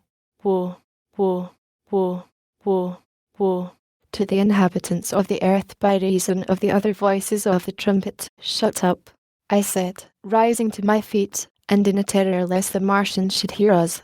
For God's sake. Nay, shouted the curate, at the top of his voice, standing likewise and extending his arms. Speak, the word of the Lord is upon me. In 3 strides he was at the door leading into the kitchen. I must bear my witness. I go. It has already been too long delayed. I put out my hand and felt the meat chopper hanging to the wall. In a flash I was after him. I was fierce with fear. Before he was halfway across the kitchen I had overtaken him. With one last touch of humanity I turned the blade back and struck him with the butt. He went headlong forward and lay stretched on the ground. I stumbled over him and stood panting. He lay still. Suddenly I heard a noise without, the run and smash of slipping plaster, and the triangular aperture in the wall was darkened. I looked up and saw the lower surface of a handling machine coming slowly across the hole. One of its gripping limbs curled amid the debris. Another limb appeared, feeling its way over the fallen beams. I stood petrified, staring. Then I saw through a sort of glass plate near the edge of the body the face, as we may call it, and the large dark eyes of a Martian, bearing, and then a long metallic snake of tentacle came feeling slowly through the hole. I turned by an effort, stumbled over the curate, and stopped at the scullery door. The tentacle was now some way, 2 yards or more, in the room, and twisting and turning, with queer sudden movements, this way and that. For a while I stood fascinated by that slow, fitful advance. Then, with a faint, hoarse cry, I forced myself across the scullery. I trembled violently. I could scarcely stand upright. I opened the door of the coal cellar, and stood there in the darkness staring at the faintly lit doorway into the kitchen, and listening. Had the Martian seen me? What was it doing now? Something was moving to and fro there, very quietly. Every now and then it tapped against the wall, or started on its movements with a faint metallic ringing, like the movements of keys on a split ring. Then a heavy body, I knew too well what, was dragged across the floor of the kitchen towards the opening. Irresistibly attracted, I crept to the door and peeped into the kitchen. In the triangle of bright outer sunlight I saw the Martian, in its bright iris of a handling machine, scrutinizing the curate's head. I thought at once that it would infer my presence from the mark of the blow I had given him. I crept back to the coal cellar, shut the door, and began to cover myself up as much as I could, and as noiselessly as possible in the darkness, among the firewood and coal therein. Every now and then I paused, rigid, to hear if the Martian had thrust its tentacles through the opening again. Then the faint metallic jingle returned. I traced it slowly, feeling over the kitchen. Presently I heard it nearer, in the scullery, as I judged. I thought that its length might be insufficient to reach me. I prayed copiously. It passed, scraping faintly across the cellar door. An age of almost intolerable suspense intervened. Then I heard it fumbling at the latch. It had found the door. The Martians understood doors. It worried at the catch for a minute, perhaps, and then the door opened. In the darkness I could just see the thing, like an elephant's trunk more than anything else, waving towards me and touching and examining the wall, coals, wood and ceiling. It was like a black worm swaying its blind head to and fro. Once, even, it touched the heel of my boot. I was on the verge of screaming. I bit my hand. For a time the tentacle was silent. I could have fancied it had been withdrawn. Presently, with an abrupt click, it gripped something. I thought it had me, and seemed to go out of the cellar again. For a minute I was not sure. Apparently it had taken a lump of coal to examine. I seized the opportunity of slightly shifting my position, which had become cramped, and then listened.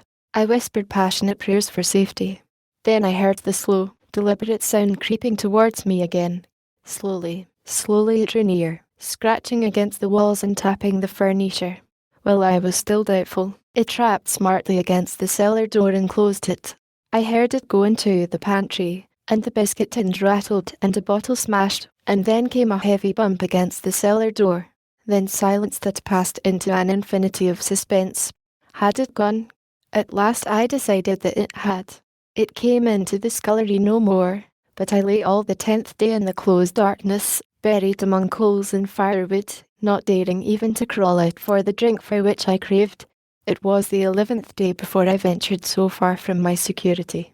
Chapter 5 The stillness. My first act before I went into the pantry was to fasten the door between the kitchen and the scullery. But the pantry was empty. Every scrap of food had gone. Apparently, the Martian had taken it all on the previous day. At that discovery I despaired for the first time.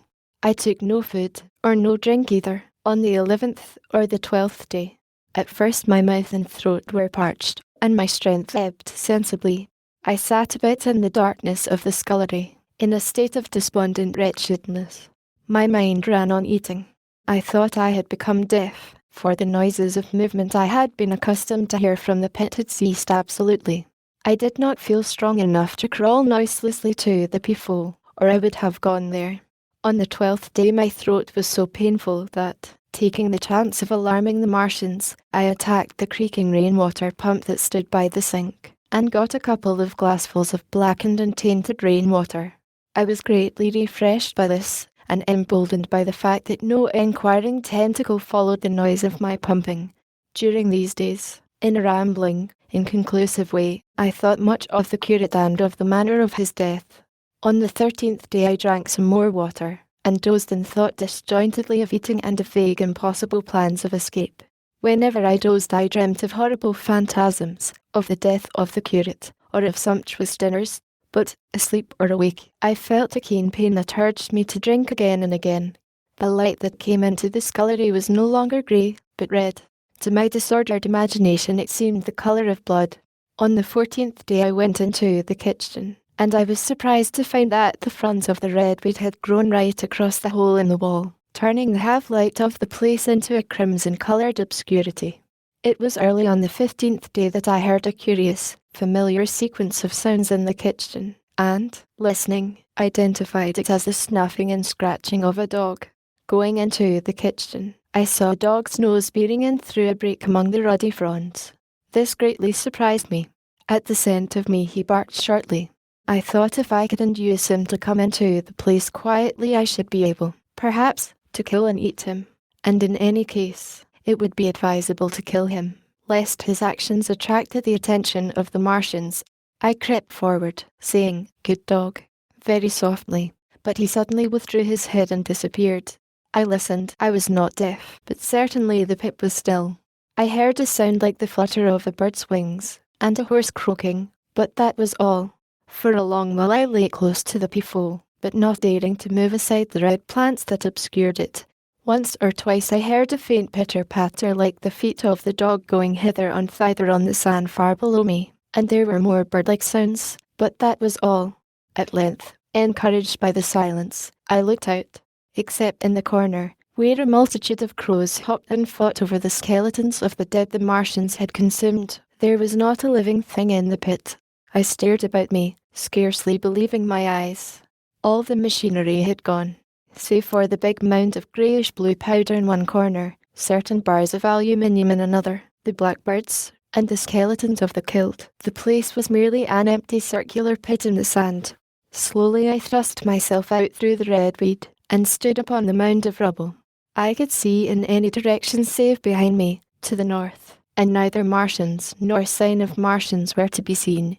The pit dropped sheerly from my feet, but a little way along the rubbish afforded a practicable slope to the summit of the ruins. My chance of escape had come. I began to tremble. I hesitated for some time, and then, in a gust of desperate resolution, and with a heart that throbbed violently, I scrambled to the top of the mound in which I had been buried so long. I looked about again. To the northward, too, no Martian was visible. When I had last seen this part of Sheen in the daylight, it had been a straggling street of comfortable white and red houses, interspersed with abundant shady trees.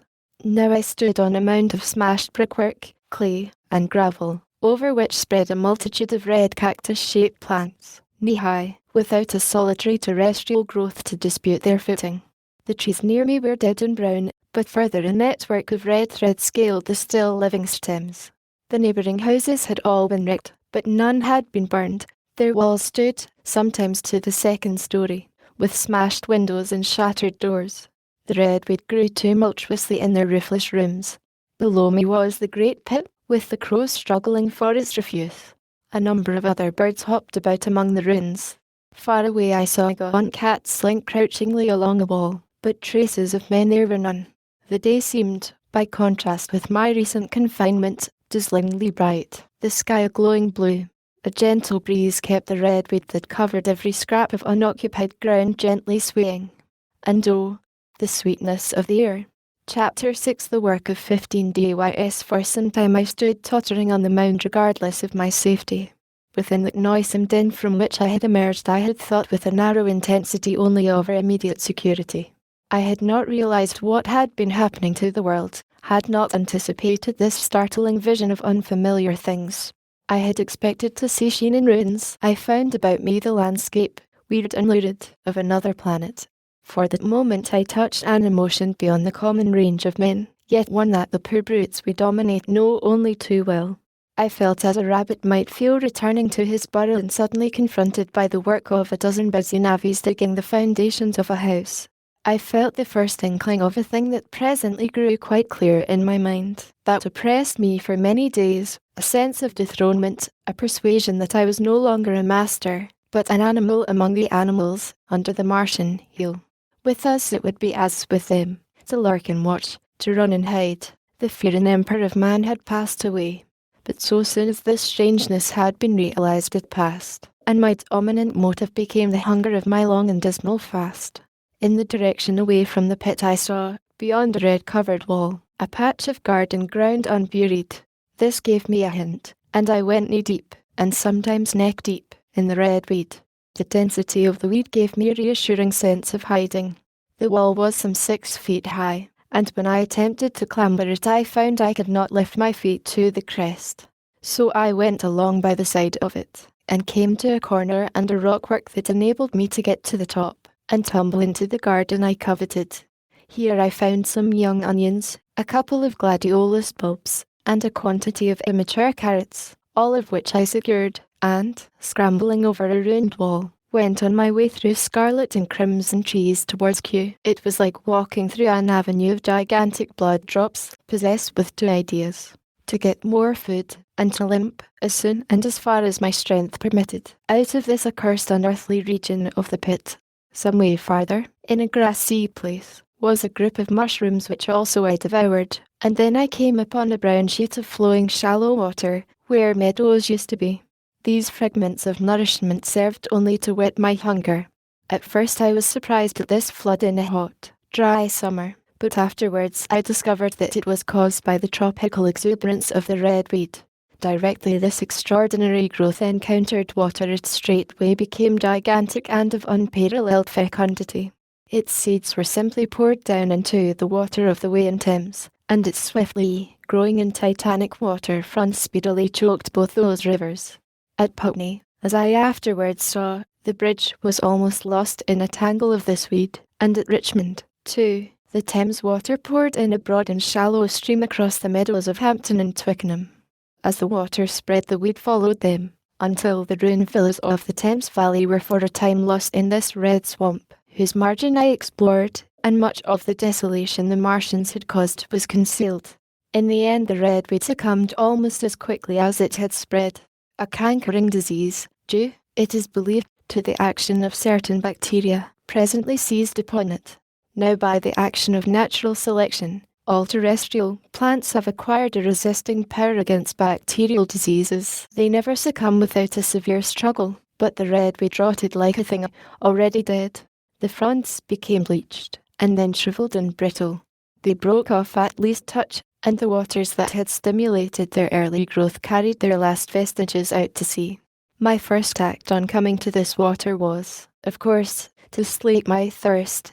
I drank a great deal of it and, moved by an impulse, gnawed some fronds of redweed, but they were watery, and had a sickly, metallic taste.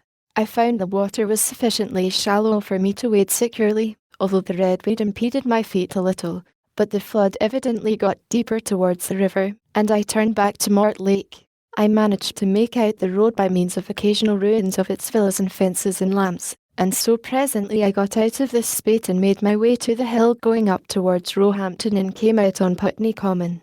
Here the scenery changed from the strange and unfamiliar to the wreckage of the familiar. Patches of ground exhibited the devastation of a cyclone, and in a few score yards I would come upon perfectly undisturbed spaces. Houses with their blinds trimly drawn and doors closed, as if they had been left for a day by the owners, or as if their inhabitants slept within. The redweed was less abundant. The tall trees along the lane were free from the red creeper. I hunted for food among the trees, finding nothing, and I also raided a couple of silent houses, but they had already been broken into and ransacked. I rested for the remainder of the daylight in a shrubbery, being, in my enfeebled condition, too fatigued to push on. All this time I saw no human beings, and no signs of the Martians.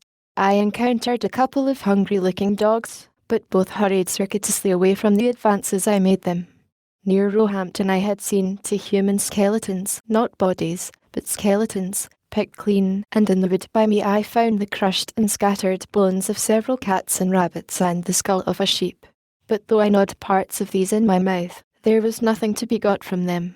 After sunset I struggled on along the road towards Putney, where I think the heat ray must have been used for some reason.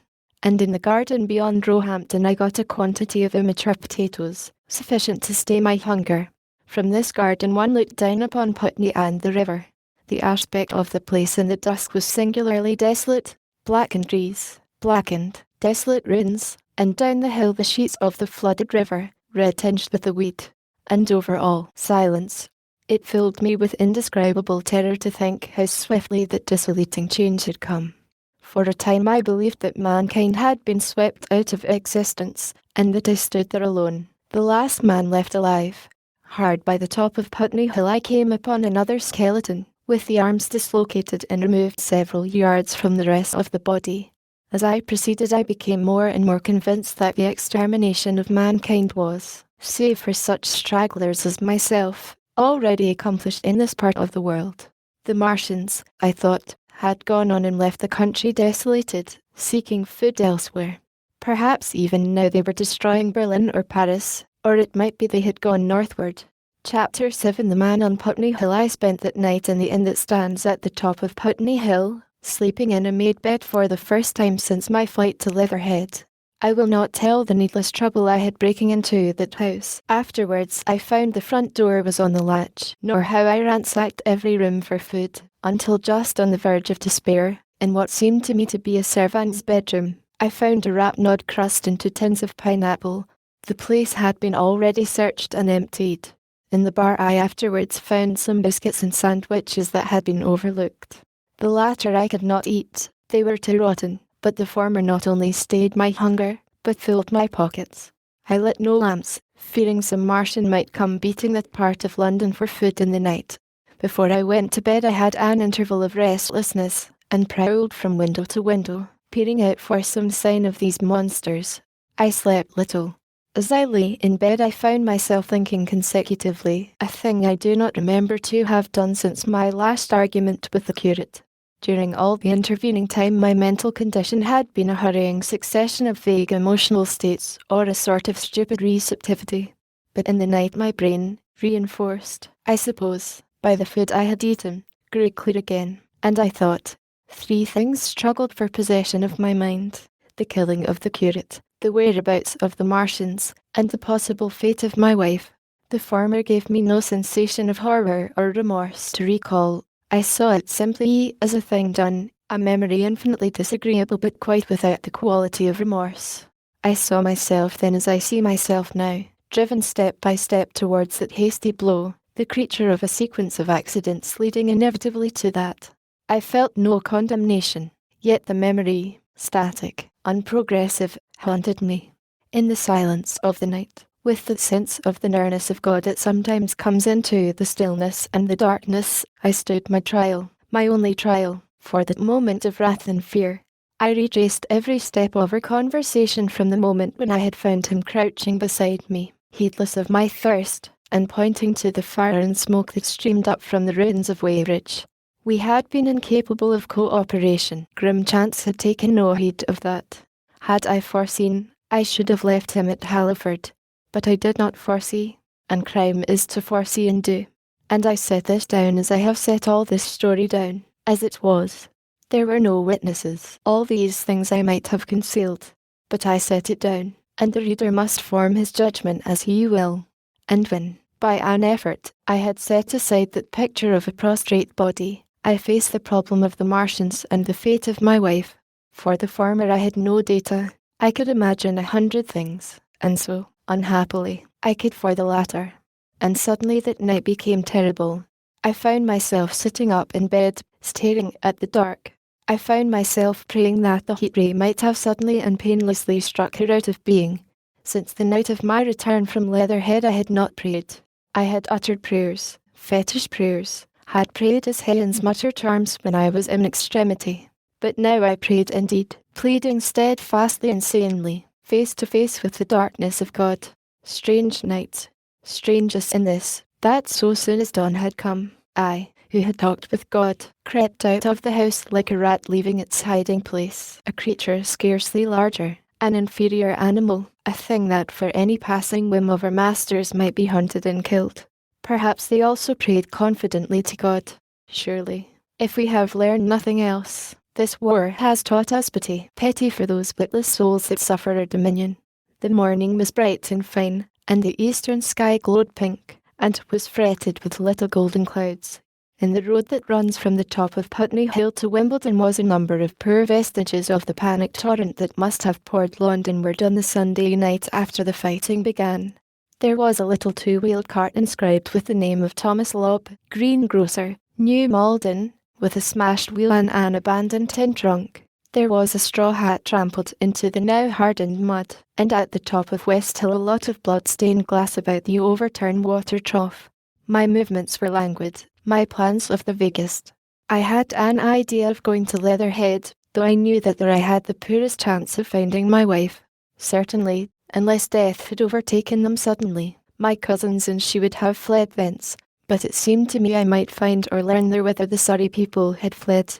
I knew I wanted to find my wife, that my heart ached for her and the world of men, but I had no clear idea how the finding might be done. I was also sharply aware now of my intense loneliness.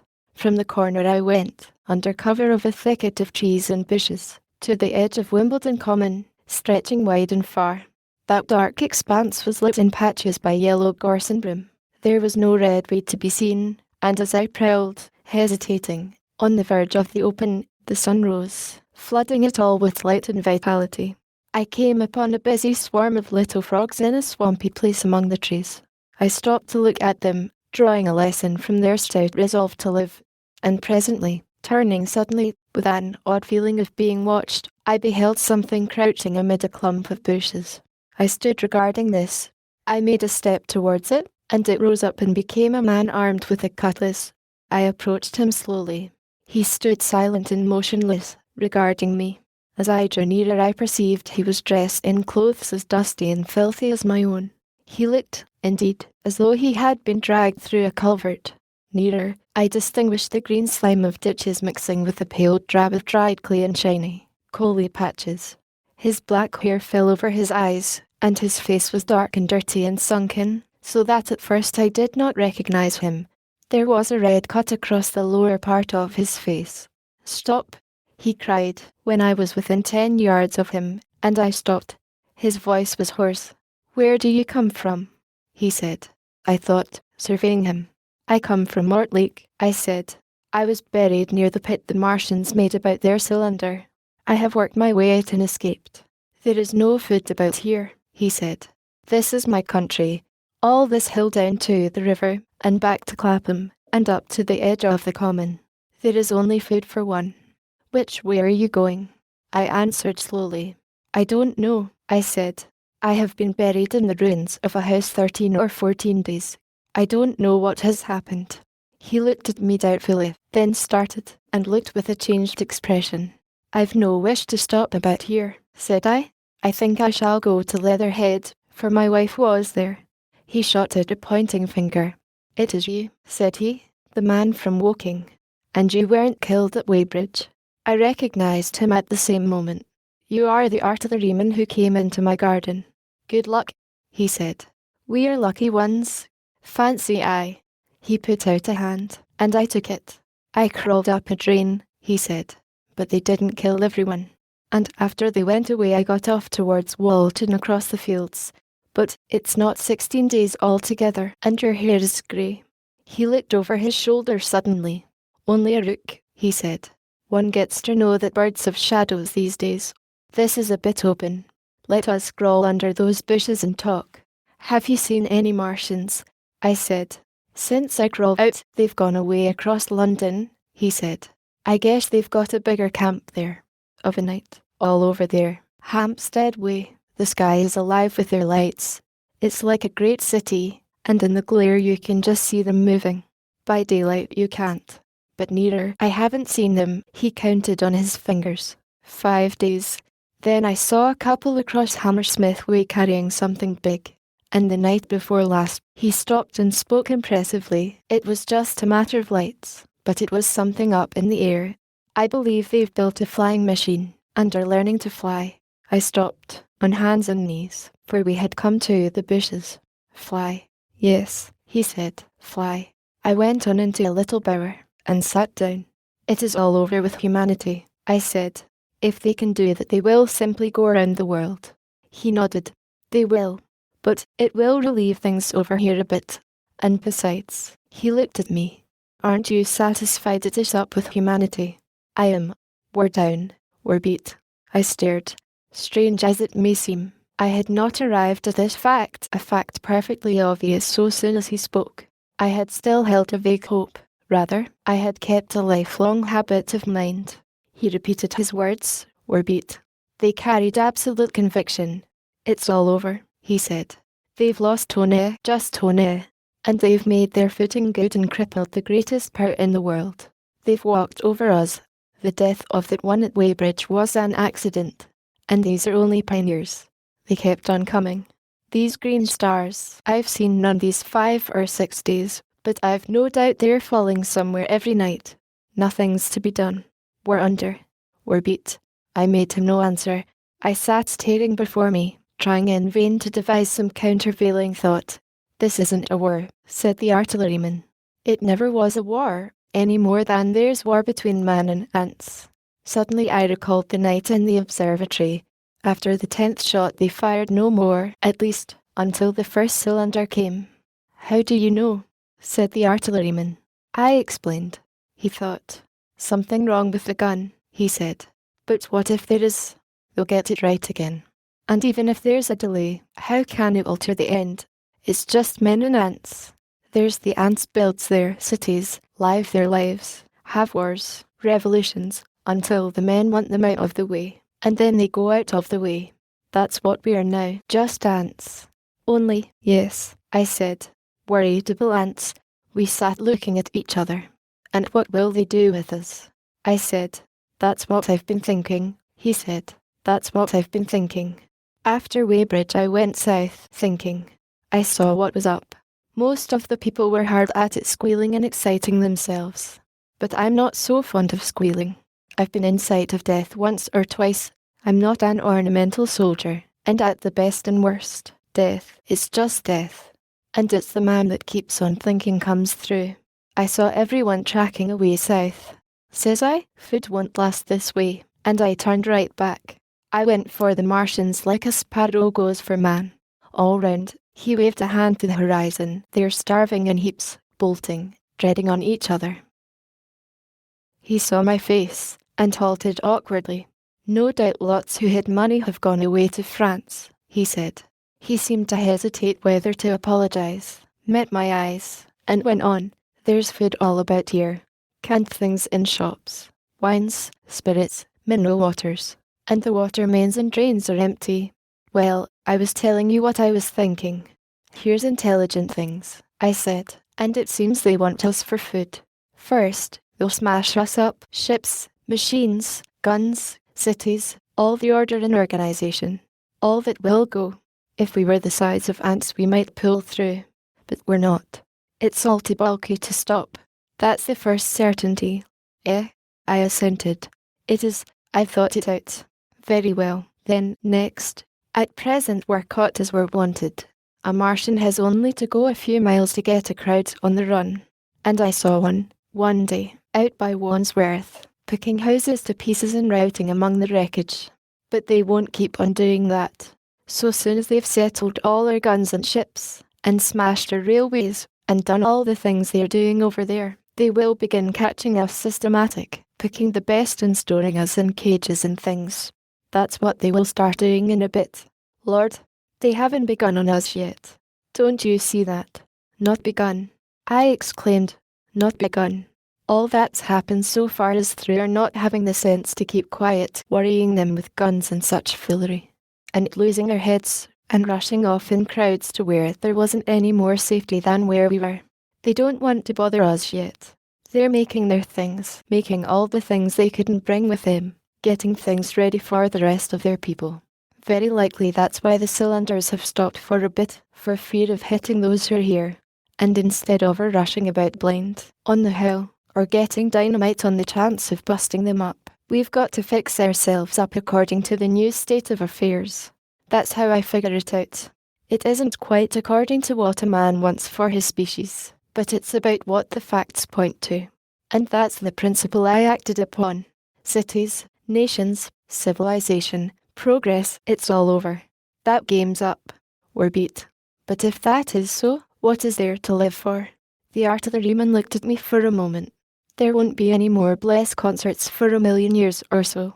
There won't be any Royal Academy of Arts. And no nice little feeds at restaurants. If it's amusement you're after, I reckon the game is up. If you've got any drawing room manners or a dislike to eating peas with a knife or dropping H's, you'd better chuck 'em away. They ain't no further use. I mean that men like me are going on living for the sake of the breed. I tell you, I'm grim set on living. And if I'm not mistaken, you'll show what insides I've got, too, before long. We aren't going to be exterminated. And I don't mean to be caught either, and tamed and fattened and bred like a thundering ox. Ugh, fancy those brown creepers. You don't mean to say. I do. I'm going on, under their feet. I've got it planned. I've thought it out. We men are beat. We don't know enough. We've got to learn before we've got a chance. And we've got to live and keep independent while we learn. See, that's what has to be done. I stared, astonished, and stirred profoundly by the man's resolution. Great God, cried I, but you are a man indeed. And suddenly I gripped his hand. He said, with his eyes shining. I've thought it out. Go on, I said. Well, those who mean to escape their catching must get ready. I'm getting ready. Mind you, it isn't all of us that are made for wild beasts. And that's what it's got to be. That's why I watch you. I had my doubts. You're slender. I didn't know that it was you see, or just how you'd been buried. All these, the sort of people that lived in these houses, and all those damn little clerks that used to live down that way, they'd be no good. They haven't any spirit in them, no proud dreams and no proud lusts. And a man who hasn't one or the other, Lord, what is he but funk and precautions? They just used to skedaddle off to work. I've seen hundreds of, bit of breakfast in hand, running wild and shining to catch their little season ticket train, for fear they'd get dismissed if they didn't. working at businesses they were afraid to take the trouble to understand, skedaddling back for fear they wouldn't be in time for dinner, keeping indoors after dinner for fear of the back streets, and sleeping with the wives they married, not because they wanted them, but because they had a bit of money that would make for safety in their one little miserable skedaddle through the world. Lives insured and a bit invested for fear of accidents. And on Sundays, fear of the hereafter. As if hell was built for rabbits. Well, the Martians will just be a godsend to these. Nice roomy cages, fattening food, careful breeding, no worry. After a week or so chasing about the fields and lands on empty stomachs, they'll come and be got cheerful. They'll be quite glad after a bit. They'll wonder what people did before there were Martians to take care of them. And the bar loafers, and mashers, and singers. I can imagine them, he said, with a sort of sombre gratification. There'll be any amount of sentiment and religion loose among them. There's hundreds of things I saw with my eyes that I've only begun to see clearly these last few days. There's lots will take things as they are, fat and stupid, and lots will be worried by a sort of feeling that it's all wrong, and that they ought to be doing something. Now whenever things are so that a lot of people feel they ought to be doing something, the weak, and those who go weak with a lot of complicated thinking, always make for a sort of do-nothing religion, very pious and superior, and submit to persecution and the will of the Lord. Very likely you've seen the same thing. It's energy in a gale of funk, and turned clean inside out. These cages will be full of psalms and hymns and piety, and those of a less simple sort will work in a bit of, what is it? Eroticism. He paused. Very likely these Martians will make pets of some of them, train them to do tricks, who knows? Get sentimental over the pet boy who grew up and had to be killed. And some, maybe, they will train to hunt us. No, I cried, that's impossible. No human being, what's the good of going on with such lies? Said the artilleryman. There's men who'd do it cheerful. What nonsense to pretend there isn't. And I succumbed to his conviction. If they come after me, he said, Lord, if they come after me, and subsided into grim meditation. I sat contemplating these things. I could find nothing to bring against this man's reasoning. In the days before the invasion no one would have questioned my intellectual superiority to his, I, a professed and recognized writer on philosophical themes, and he, a common soldier. And yet he had already formulated a situation that I had scarcely realized. What are you doing? I said presently. What plans have you made? He hesitated. Well, it's like this, he said. What have we to do? We have to invent a sort of life where men can live and breed, and be sufficiently secure to bring the children up. Yes, wait a bit, and I'll make it clearer what I think ought to be done. The tame ones will go like all tame beasts. In a few generations they'll be big, beautiful, rich-blooded, stupid, rubbish. The risk is that we who keep wild will go savage, degenerate into a sort of big, savage rat. You see, how I mean to live is underground. I've been thinking about the drains. Of course, those who don't know drains think horrible things. But under this London are miles and miles, hundreds of miles, and a few days' rain in London empty will leave them sweet and clean. The main drains are big enough and airy enough for anyone. Then there's cellars, vaults, stores, from which bolting passages may be made to the drains, and the railway tunnels and subways. You begin to see. And we form a band, able-bodied, clean-minded men. We're not going to pick up any rubbish that drifts in. We clings go out again. As you meant me to go. Well, I parleyed, didn't I? We won't quarrel about that. Go on. Those who stop obey orders. Able-bodied, clean-minded women we want also, mothers and teachers. No lackadaisical ladies, no blasted rolling eyes. We can't have any weak or silly. Life is real again. And the useless and cumbersome and mischievous have to die. They ought to die. They ought to be willing to die. It's a sort of disloyalty, after all, to live and taint the race. And they can't be happy. Moreover, dying's none so dreadful. It's the funking makes it bad. And in all those places we shall gather. Our district will be London. And we may even be able to keep the watch, and run about in the open when the Martians keep away. Play cricket, perhaps. That's how we shall save the race. It's a possible thing. but saving the race is nothing in itself. As I say, that's only being rats. It's saving our knowledge and adding to it is the thing. There are men like you coming. There's books, there's models. We must make great safe places down deep, and get all the books we can. Not novels and poetry swipes, but ideas, science books. That's where men like you come in. We must go to the British Museum and pick all those books through. Especially we must keep up our science, learn more. We must watch these Martians. Some of us must go as spies. When it's all working, perhaps I will get caught, and the great thing is, we must leave the Martians alone. We mustn't even steal. If we get in their way, we clear out. We must show them we mean no harm. Yes, I know. But they're intelligent things, and they won't hunt us down if they have all they want, and think we're just harmless vermin. The artilleryman paused and laid a brown hand upon my arm. After all, it may not be so much we may have to learn before. Just imagine this. 4 or 5 of their fighting machines suddenly starting off. Heat rays right and left, and not a Martian in M. Not a Martian in M, but men who have learned the way how. It may be in my time, even those men. Fancy having one of them lovely things, with its heat ray wide and free. Fancy having it in control. What would it matter if you smashed to smithereens at the end of the run, after a bust like that? I reckon the Martians will open their beautiful eyes. Can't you see them, man? Can't you see them hurrying, puffing and blowing and hooting to their other mechanical affairs? Something out of gear in every case. And swish, bang, rattle, swish. Just as they are fumbling over it, swish comes the heat ray, and, behold, man has come back to his own.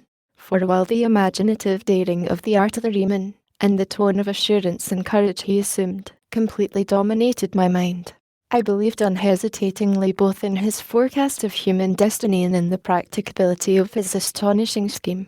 And the reader who thinks me susceptible and foolish must contrast his position, reading steadily with all his thoughts about his subject, and mine, crouching fearfully in the bushes and listening, distracted by apprehension. We talked in this manner through the early morning time, and later crept out of the bushes, and, after scanning the sky for Martians, hurried precipitately to the house on Putney Hill where he had made his lair.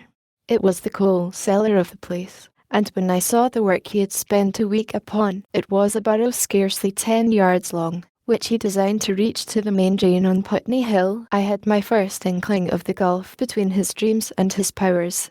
Such a hole I could have dug in a day. But I believed in him sufficiently to work with him all that morning until past midday at his digging. We had a garden barrow and shot the earth we removed against the kitchen range.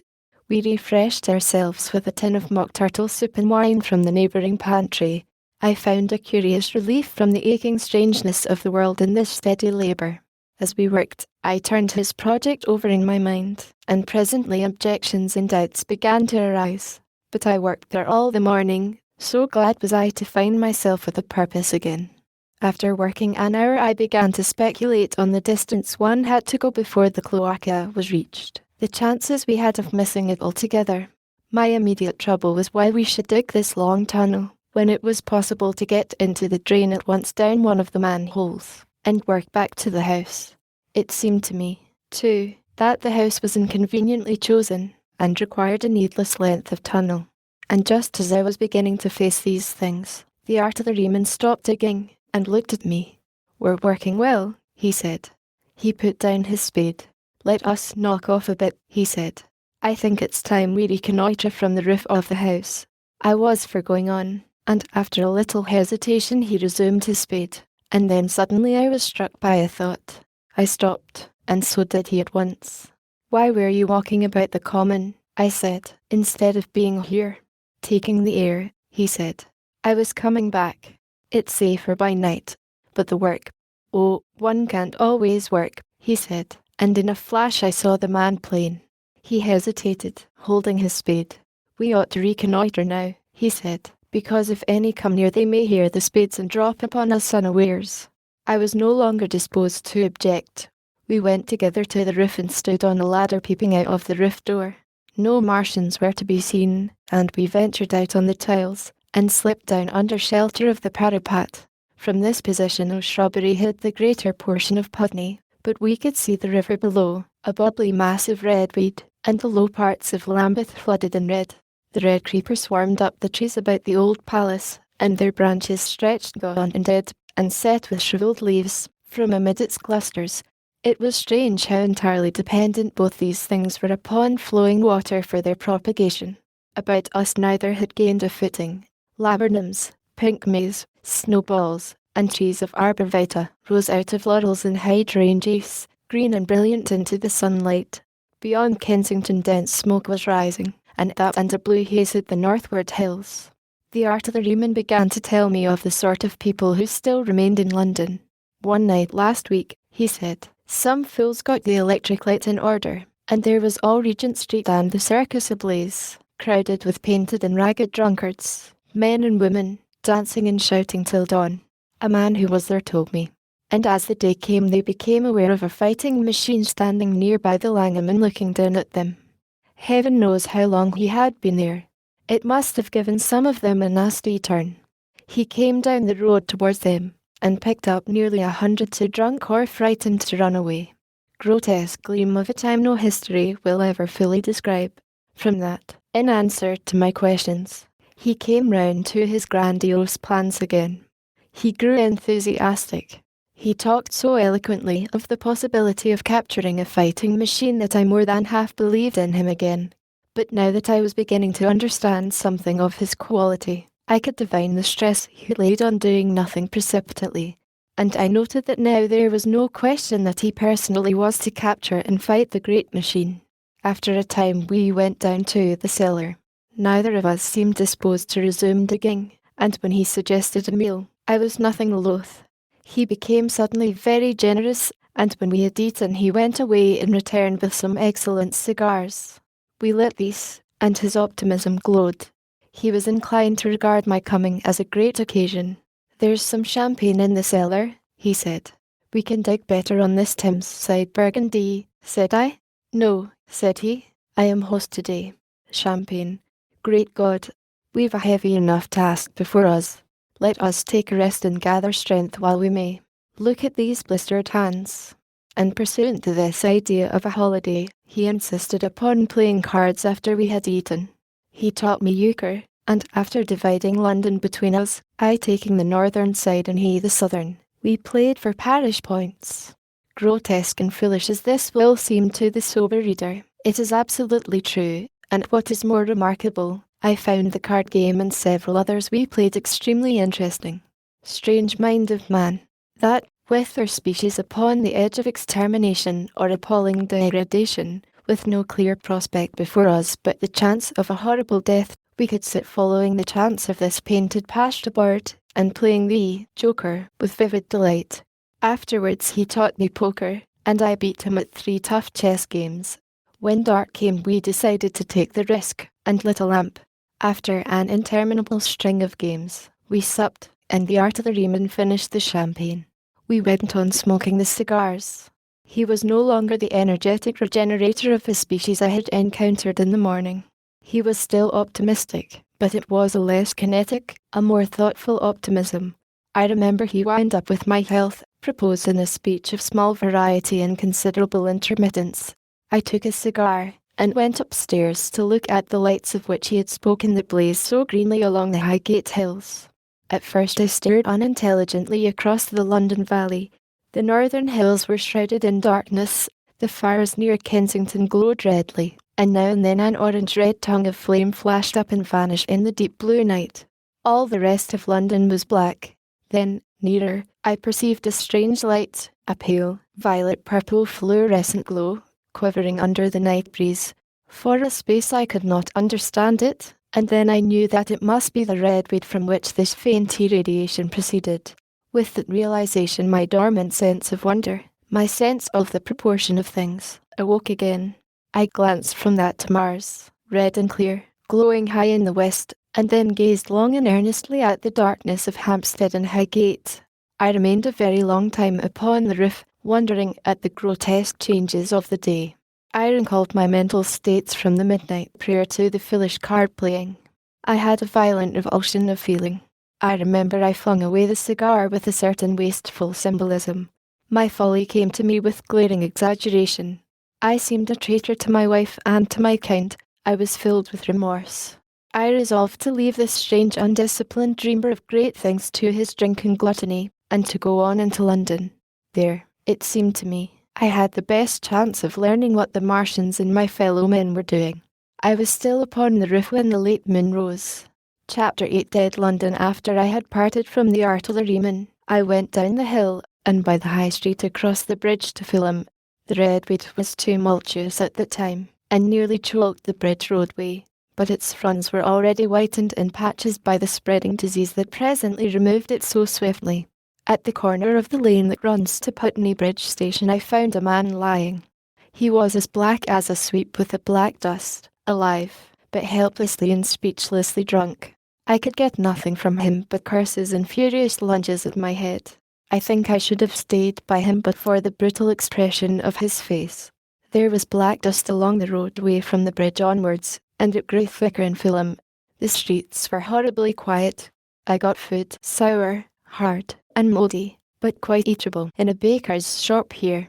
Some way towards Wallen Green the streets became clear of powder, and I passed a white terrace of houses on fire. The noise of the burning was an absolute relief. Going on towards Brompton, the streets were quiet again. Here I came once more upon the black powder in the streets and upon dead bodies. I saw altogether about a dozen in the length of the Fulham Road. They had been dead many days, so that I hurried quickly past them. The black powder covered them over, and softened their outlines. One or two had been disturbed by dogs.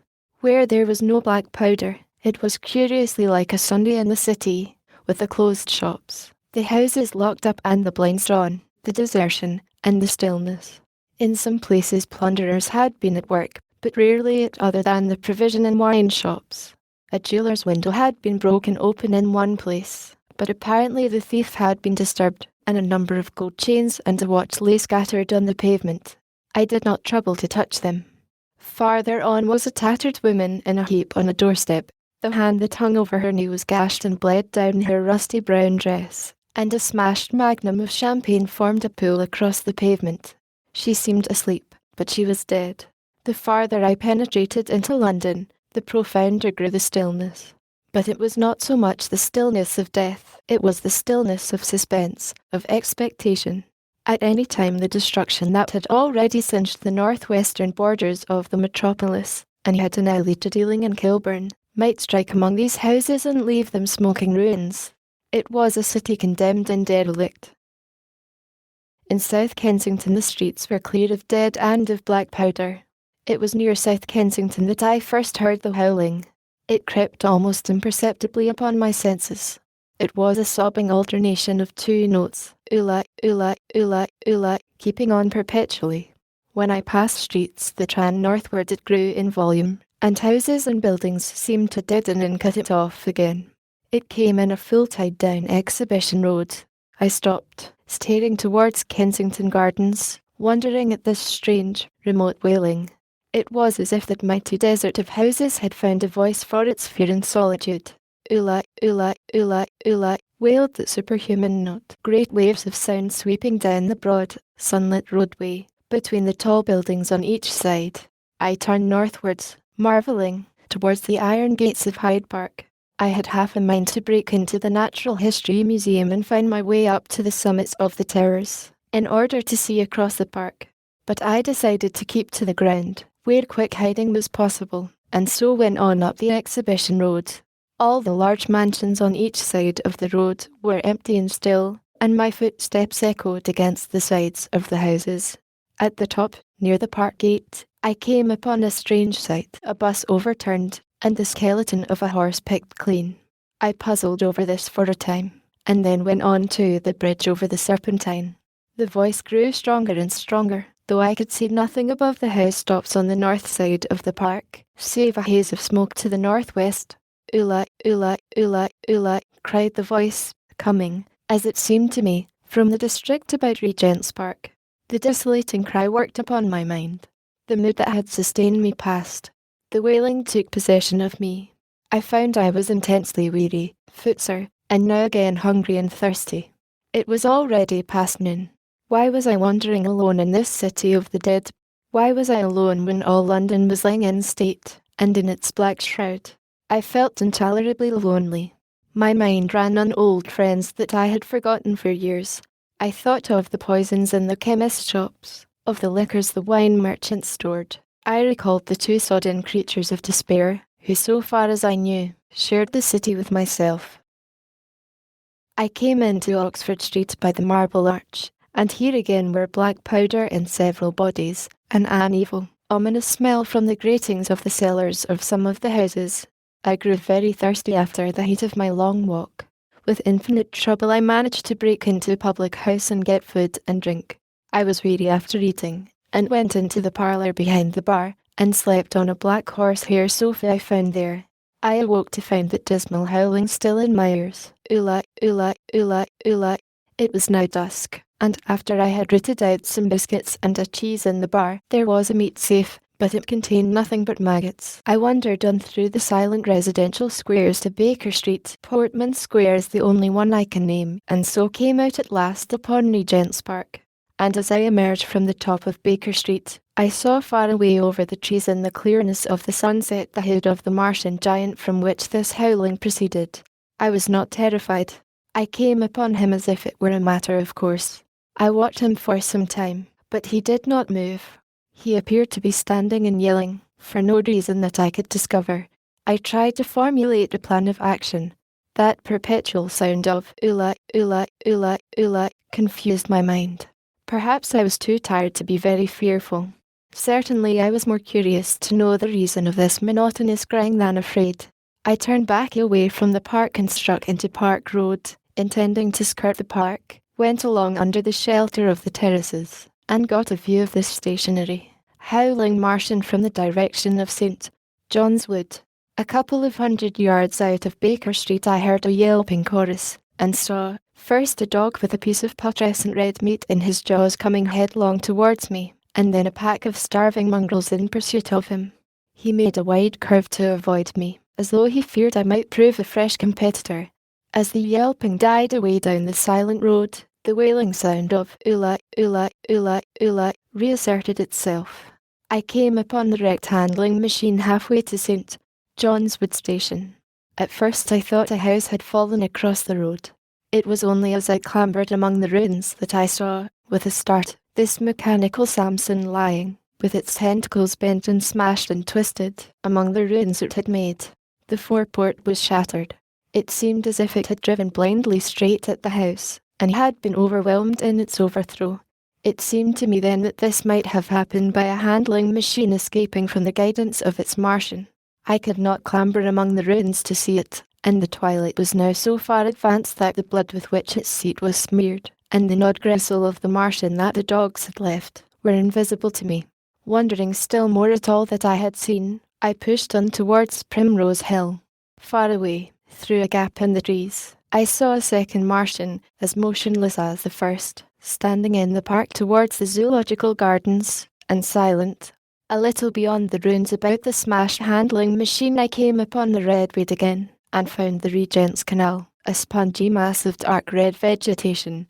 As I crossed the bridge, the sound of ula, ula, ula, ula ceased. It was, as it were, cut off. The silence came like a thunderclap. The dusky houses about me stood faint and tall and dim. The trees towards the park were growing black. All about me the redwood clambered among the ruins, writhing to get above me in the dimness. Night, the mother of fear and mystery, was coming upon me. But while that voice sounded, the solitude, the desolation, had been endurable. By virtue of it London had still seemed alive, and the sense of life about me had upheld me. Then suddenly a change, the passing of something, I knew not what, and then a stillness that could be felt. Nothing but this gaunt quiet. London about me gazed at me spectrally. The windows in the white houses were like the eye sockets of skulls. About me my imagination found 1,000 noiseless enemies moving. Terror seized me, a horror of my temerity. In front of me the road became pitchy black as though it was tarred, and I saw a contorted shape lying across the pathway. I could not bring myself to go on. I turned down St. John's Wood Road, and ran headlong from this unendurable stillness towards Kilburn. I hid from the night and the silence, until long after midnight, in a cabin shelter in Harrow Road. But before the dawn my courage returned, and while the stars were still in the sky I turned once more towards Regent's Park. I missed my way among the streets, and presently saw down a long avenue, in the half-light of the early dawn, the curve of Primrose Hill. On the summit, towering up to the fading stars, was a third Martian, erect and motionless like the others. An insane resolve possessed me. I would die and end it, and I would save myself even the trouble of killing myself. I marched on recklessly towards this Titan, and then, as I drew nearer and the light grew, I saw that a multitude of blackbirds was circling and clustering about the hood. At that my heart gave a bound, and I began running along the road. I hurried through the red way that choked St. Edmund's Terrace. I waded breast high across a torrent of water that was rushing down from the waterworks towards the Albert Road, and emerged upon the grass before the rising of the sun. Great mounds had been heaped about the crest of the hill, making a huge redoubt of it. It was the final and largest place the Martians had made, and from behind these heaps there rose a thin smoke against the sky. Against the skyline an eager dog ran and disappeared. The thought that had flashed into my mind grew real, grew credible. I felt no fear, only a wild, trembling exultation, as I ran up the hill towards the motionless monster. Out of the hood hung lank shreds of brown, at which the hungry birds begged and tore. In another moment I had scrambled up the earthen rampart and stood upon its crest, and the interior of the redoubt was below me. A mighty space it was, with gigantic machines here and there within it, huge mounds of material in strange shelter places, and scattered about it, some in their overturned war machines, some in the now rigid handling machines, and a dozen of them stark and silent and laid in a row, were the Martians, dead, slain by the putrefactive and disease bacteria against which their systems were unprepared, slain as the redweed was being slain, after all man's devices had failed, by the humblest things that God, in his wisdom, has put upon this earth. For so it had come about, as indeed I and many men might have foreseen had not terror and disaster blinded our minds. These germs of disease have taken toll of humanity since the beginning of things, taken toll of our prehuman ancestors since life began here. But by virtue of this natural selection of our kind we have developed resisting power. To no germs do we succumb without a struggle, and to many, those that cause putrefaction in dead matter, for instance, our living frames are altogether immune. But there are no bacteria in Mars, and directly these invaders arrived, directly they drank and fed, our microscopic allies began to work their overthrow. Already when I watched them they were irrevocably doomed, dying and rotting even as they went to and fro. It was inevitable. By the toll of 1 billion deaths man has bought his birthright of the earth, and it is his against all comers. It would still be his were the Martians 10 times as mighty as they are. For neither do men live nor die in vain. Here and there they were scattered, nearly 50 altogether, in the great gulf they had made, overtaken by a death that must have seemed to them as incomprehensible as any death could be. To me also at that time this death was incomprehensible. All I knew was that these things that had been alive and so terrible to men were dead. For a moment I believed that the destruction of Sennacherib had been repeated, that God had repented, that the angel of death had slain them in the night. I stood staring into the pit, and my heart lightened gloriously, even as the rising sun struck the world to fire about me with his rays. The pit was still in darkness, the mighty engines, so great and wonderful in their power and complexity, so unearthly in their tortuous forms, rose weird and vague and strange out of the shadows towards the light. A multitude of dogs, I could hear, fought over the bodies that lay darkly in the depth of the pit, far below me. Across the pit on its farther lip, flat and vast and strange, lay the great flying machine with which they had been experimenting upon our denser atmosphere when decay and death arrested them. Death had come not a day too soon. At the sound of a cawing overhead I looked up at the huge fighting machine that would fight no more forever, at the tattered red shreds of flesh that dripped down upon the overturned seats on the summit of Primrose Hill. I turned and looked down the slope of the hill to where, enhaloed now in birds, stood those other 2 Martians that I had seen overnight, just as death had overtaken them. The one had died, even as it had been crying to its companions, Perhaps it was the last to die, and its voice had gone on perpetually until the force of its machinery was exhausted. They glittered now, harmless tripod towers of shining metal, in the brightness of the rising sun. All about the pit, and saved as by a miracle from everlasting destruction, stretched the great mother of cities. Those who have only seen London veiled in her sombre robes of smoke can scarcely imagine the naked clearness and beauty of the silent wilderness of houses. Eastward, over the blackened ruins of the Albert Terrace and the splintered spire of the church, the sun blazed dazzling in a clear sky, and here and there some facet in the great wilderness of roofs caught the light and glared with a white intensity. Northward were Kilburn and Hampstead, blue and crowded with houses.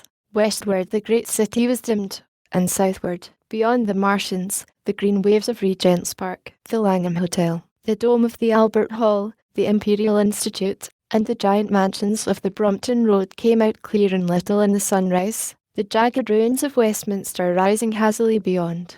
Far away in blue were the Surrey Hills, and the towers of the Crystal Palace glittered like two silver rods. The dome of St.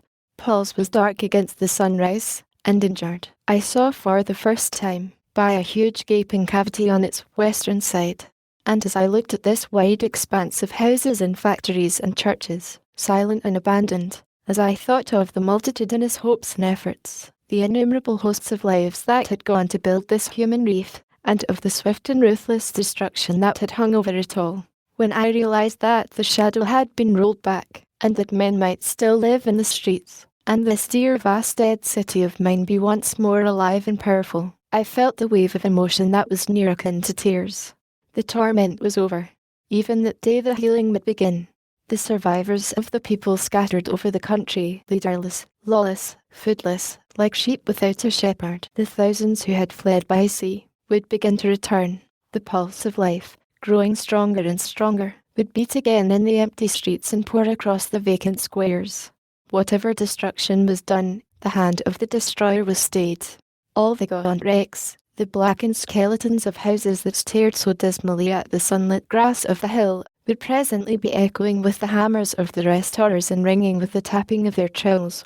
At the thought I extended my hands towards the sky and began thanking God. In a year, thought I, in a year. With overwhelming force came the thought of myself, of my wife, and the old life of hope and tender helpfulness that had ceased forever. Chapter 9 Wreckage. And now comes the strangest thing in my story. Yet, perhaps, it is not altogether strange. I remember, clearly and coldly and vividly, all that I did that day until the time that I stood weeping and praising God upon the summit of Primrose Hill. And then I forget. Of the next 3 days I know nothing.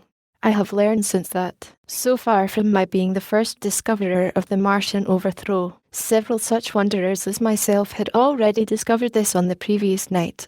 One man, the first, had gone to St. Martin's le Grand, and, while I sheltered in the cabman's hut, had contrived to telegraph to Paris. Thence the joyful news had flashed all over the world. 1,000 cities, chilled by ghastly apprehensions, suddenly flashed into frantic illuminations. They knew of it in Dublin, Edinburgh, Manchester, Birmingham, at the time when I stood upon the verge of the pit. Already men, weeping with joy, as I have heard, shouting and staying their work to shake hands and shout, were making up trains, even as near as Crewe, to descend upon London. The church bells that had ceased a fortnight since suddenly caught the news, until all England was bell-ringing. Men on cycles, lean-faced, unkempt, scorched along every country lane shouting of unhoped deliverance, shouting to gaunt, staring figures of despair. And for the food, across the Channel, across the Irish Sea, across the Atlantic, corn, bread, and meat were tearing to relief. All the shipping in the world seemed going Londonward in those days. But of all this I have no memory. I drifted, a demented man. I found myself in a house of kindly people, who had found me on the third day wandering, weeping, and raving through the streets of St. John's Wood. They have told me since that I was singing some insane doggerel about the last man left alive. Hurrah! The last man left alive. Troubled as they were with their own affairs, these people, whose name, much as I would like to express my gratitude to them, I may not even give here, nevertheless cumbered themselves with me, sheltered me, and protected me from myself. Apparently they had learned something of my story from me during the days of my lapse. Very gently, when my mind was assured again, did they break to me what they had learned of the fate of Leatherhead. 2 days after I was imprisoned it had been destroyed, with every soul in it, by a Martian. He had swept it out of existence, as it seemed, without any provocation, as a boy might crush an ant-hill, in the mere wantonness of power. I was a lonely man, and they were very kind to me. I was a lonely man and a sad one, and they bore with me. I remained with them 4 days after my recovery. All that time I felt a vague, a growing craving to look once more on whatever remained of the little life that seemed so happy and bright in my past. It was a mere hopeless desire to feast upon my misery. They dissuaded me. They did all they could to divert me from this morbidity. But at last I could resist the impulse no longer, and, promising faithfully to return to them, and parting, as I will confess, from these 4-day friends with tears, I went out again into the streets that had lately been so dark and strange and empty. Already they were busy with returning people. In places even there were shops open, and I saw a drinking fountain running water.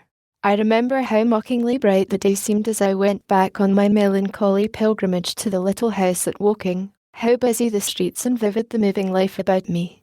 So many people were abroad everywhere, busied in 1,000 activities, that it seemed incredible that any great proportion of the population could have been slain. But then I noticed how yellow were the skins of the people I met, how shaggy the hair of the men, how large and bright their eyes, and that every other man still wore his dirty rags. Their faces seemed all with one of 2 expressions, a leaping exultation and energy or a grim resolution. Save for the expression of the faces, London seemed a city of tramps. The vestries were indiscriminately distributing bread sent us by the French government. The ribs of the few horses showed dismally. Haggard special constables with white badges stood at the corners of every street. I saw little of the mischief wrought by the Martians until I reached Wellington Street, and there I saw the redweed clambering over the buttresses of Waterloo Bridge. At the corner of the bridge, too, I saw one of the common contrasts of that grotesque time, a sheet of paper flaunting against a thicket of the redweed, transfixed by a stick that kept it in place. It was the placard of the first newspaper to resume publication, the _Daily Mail. I bought a copy for a blackened shilling I found in my pocket. Most of it was in blank, but the solitary compositor who did the thing had amused himself by making a grotesque scheme of advertisements stereo on the back page. The matter he printed was emotional. The news organization had not as yet found its way back.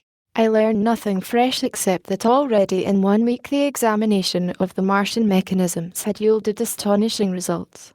Among other things, the article assured me what I did not believe at the time, that the secret of flying was discovered. At Waterloo I found the free trains that were taking people to their homes. The first rush was already over. There were few people in the train, and I was in no mood for casual conversation. I got a compartment to myself, and sat with folded arms, looking greedily at the sunlit devastation that flowed past the windows.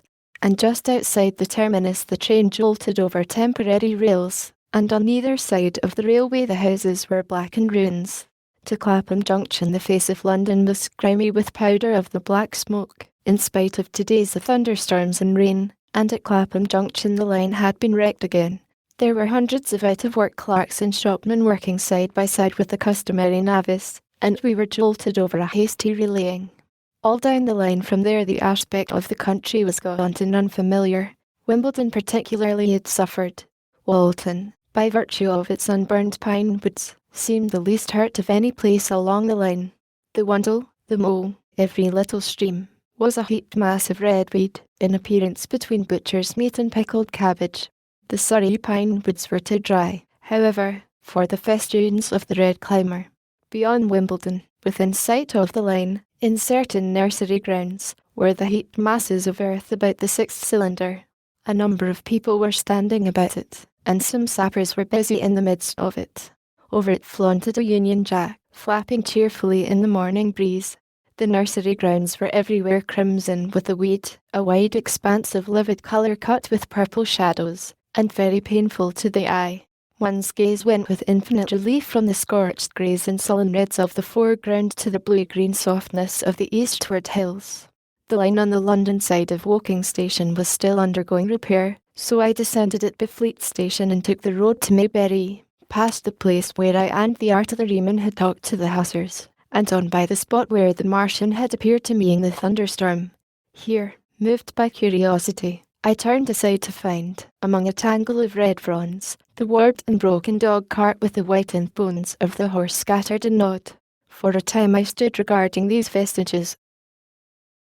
Then I returned through the pine wood, neck-high with redweed here and there, to find the landlord of the spotted dog had already found burial, and so came home past the College Arms.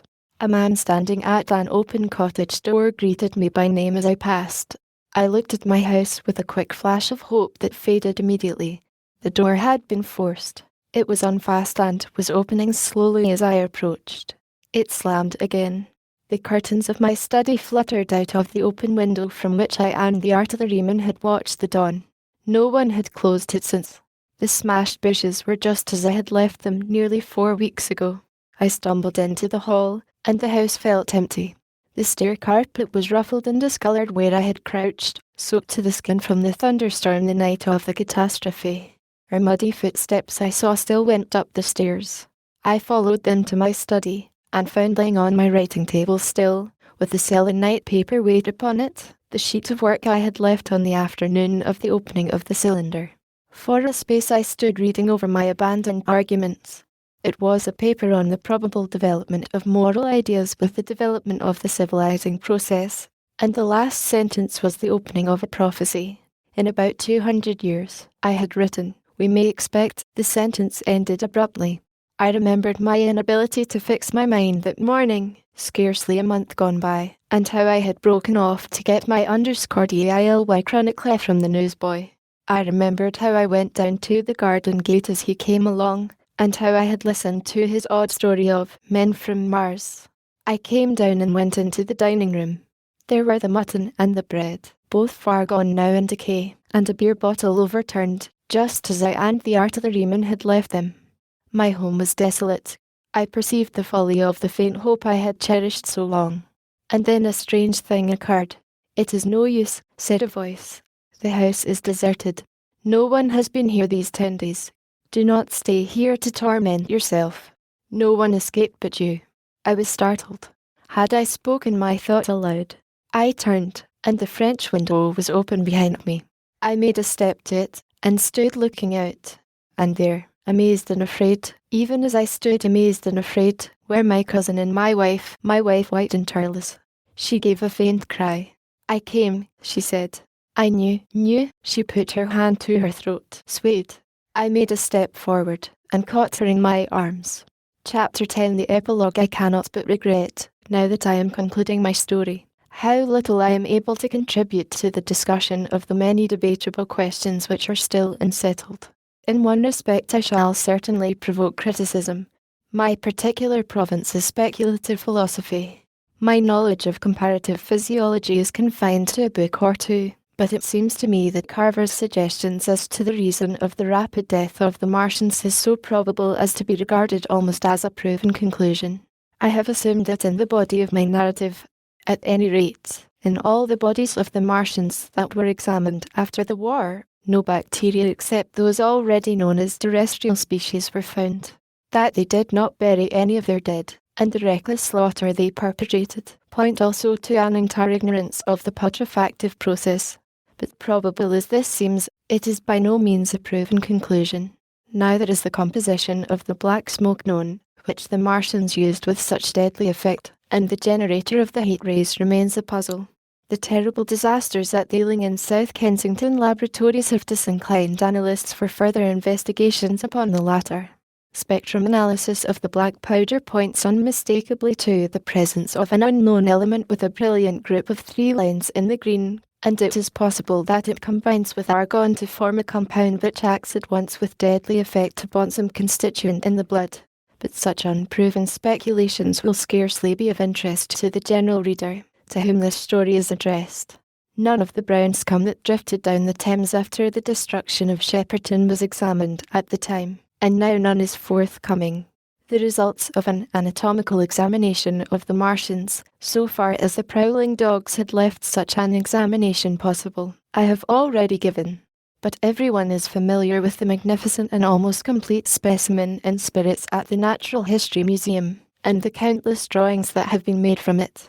And beyond that, the interest of their physiology and structure is purely scientific. A question of graver and universal interest is the possibility of another attack from the Martians. I do not think that nearly enough attention is being given to this aspect of the matter. At present the planet Mars is in conjunction, but with every return to opposition I, for one, anticipate a renewal of their adventure. In any case, we should be prepared. It seems to me that it should be possible to define the position of the gun from which the shots are discharged, to keep a sustained watch upon this part of the planet, and to anticipate the arrival of the next attack. In that case the cylinder might be destroyed with dynamite or artillery before it was sufficiently cool for the Martians to emerge, or they might be butchered by means of guns so soon as the screw opened. It seems to me that they have lost a vast advantage in the failure of their first surprise. Possibly they see it in the same light.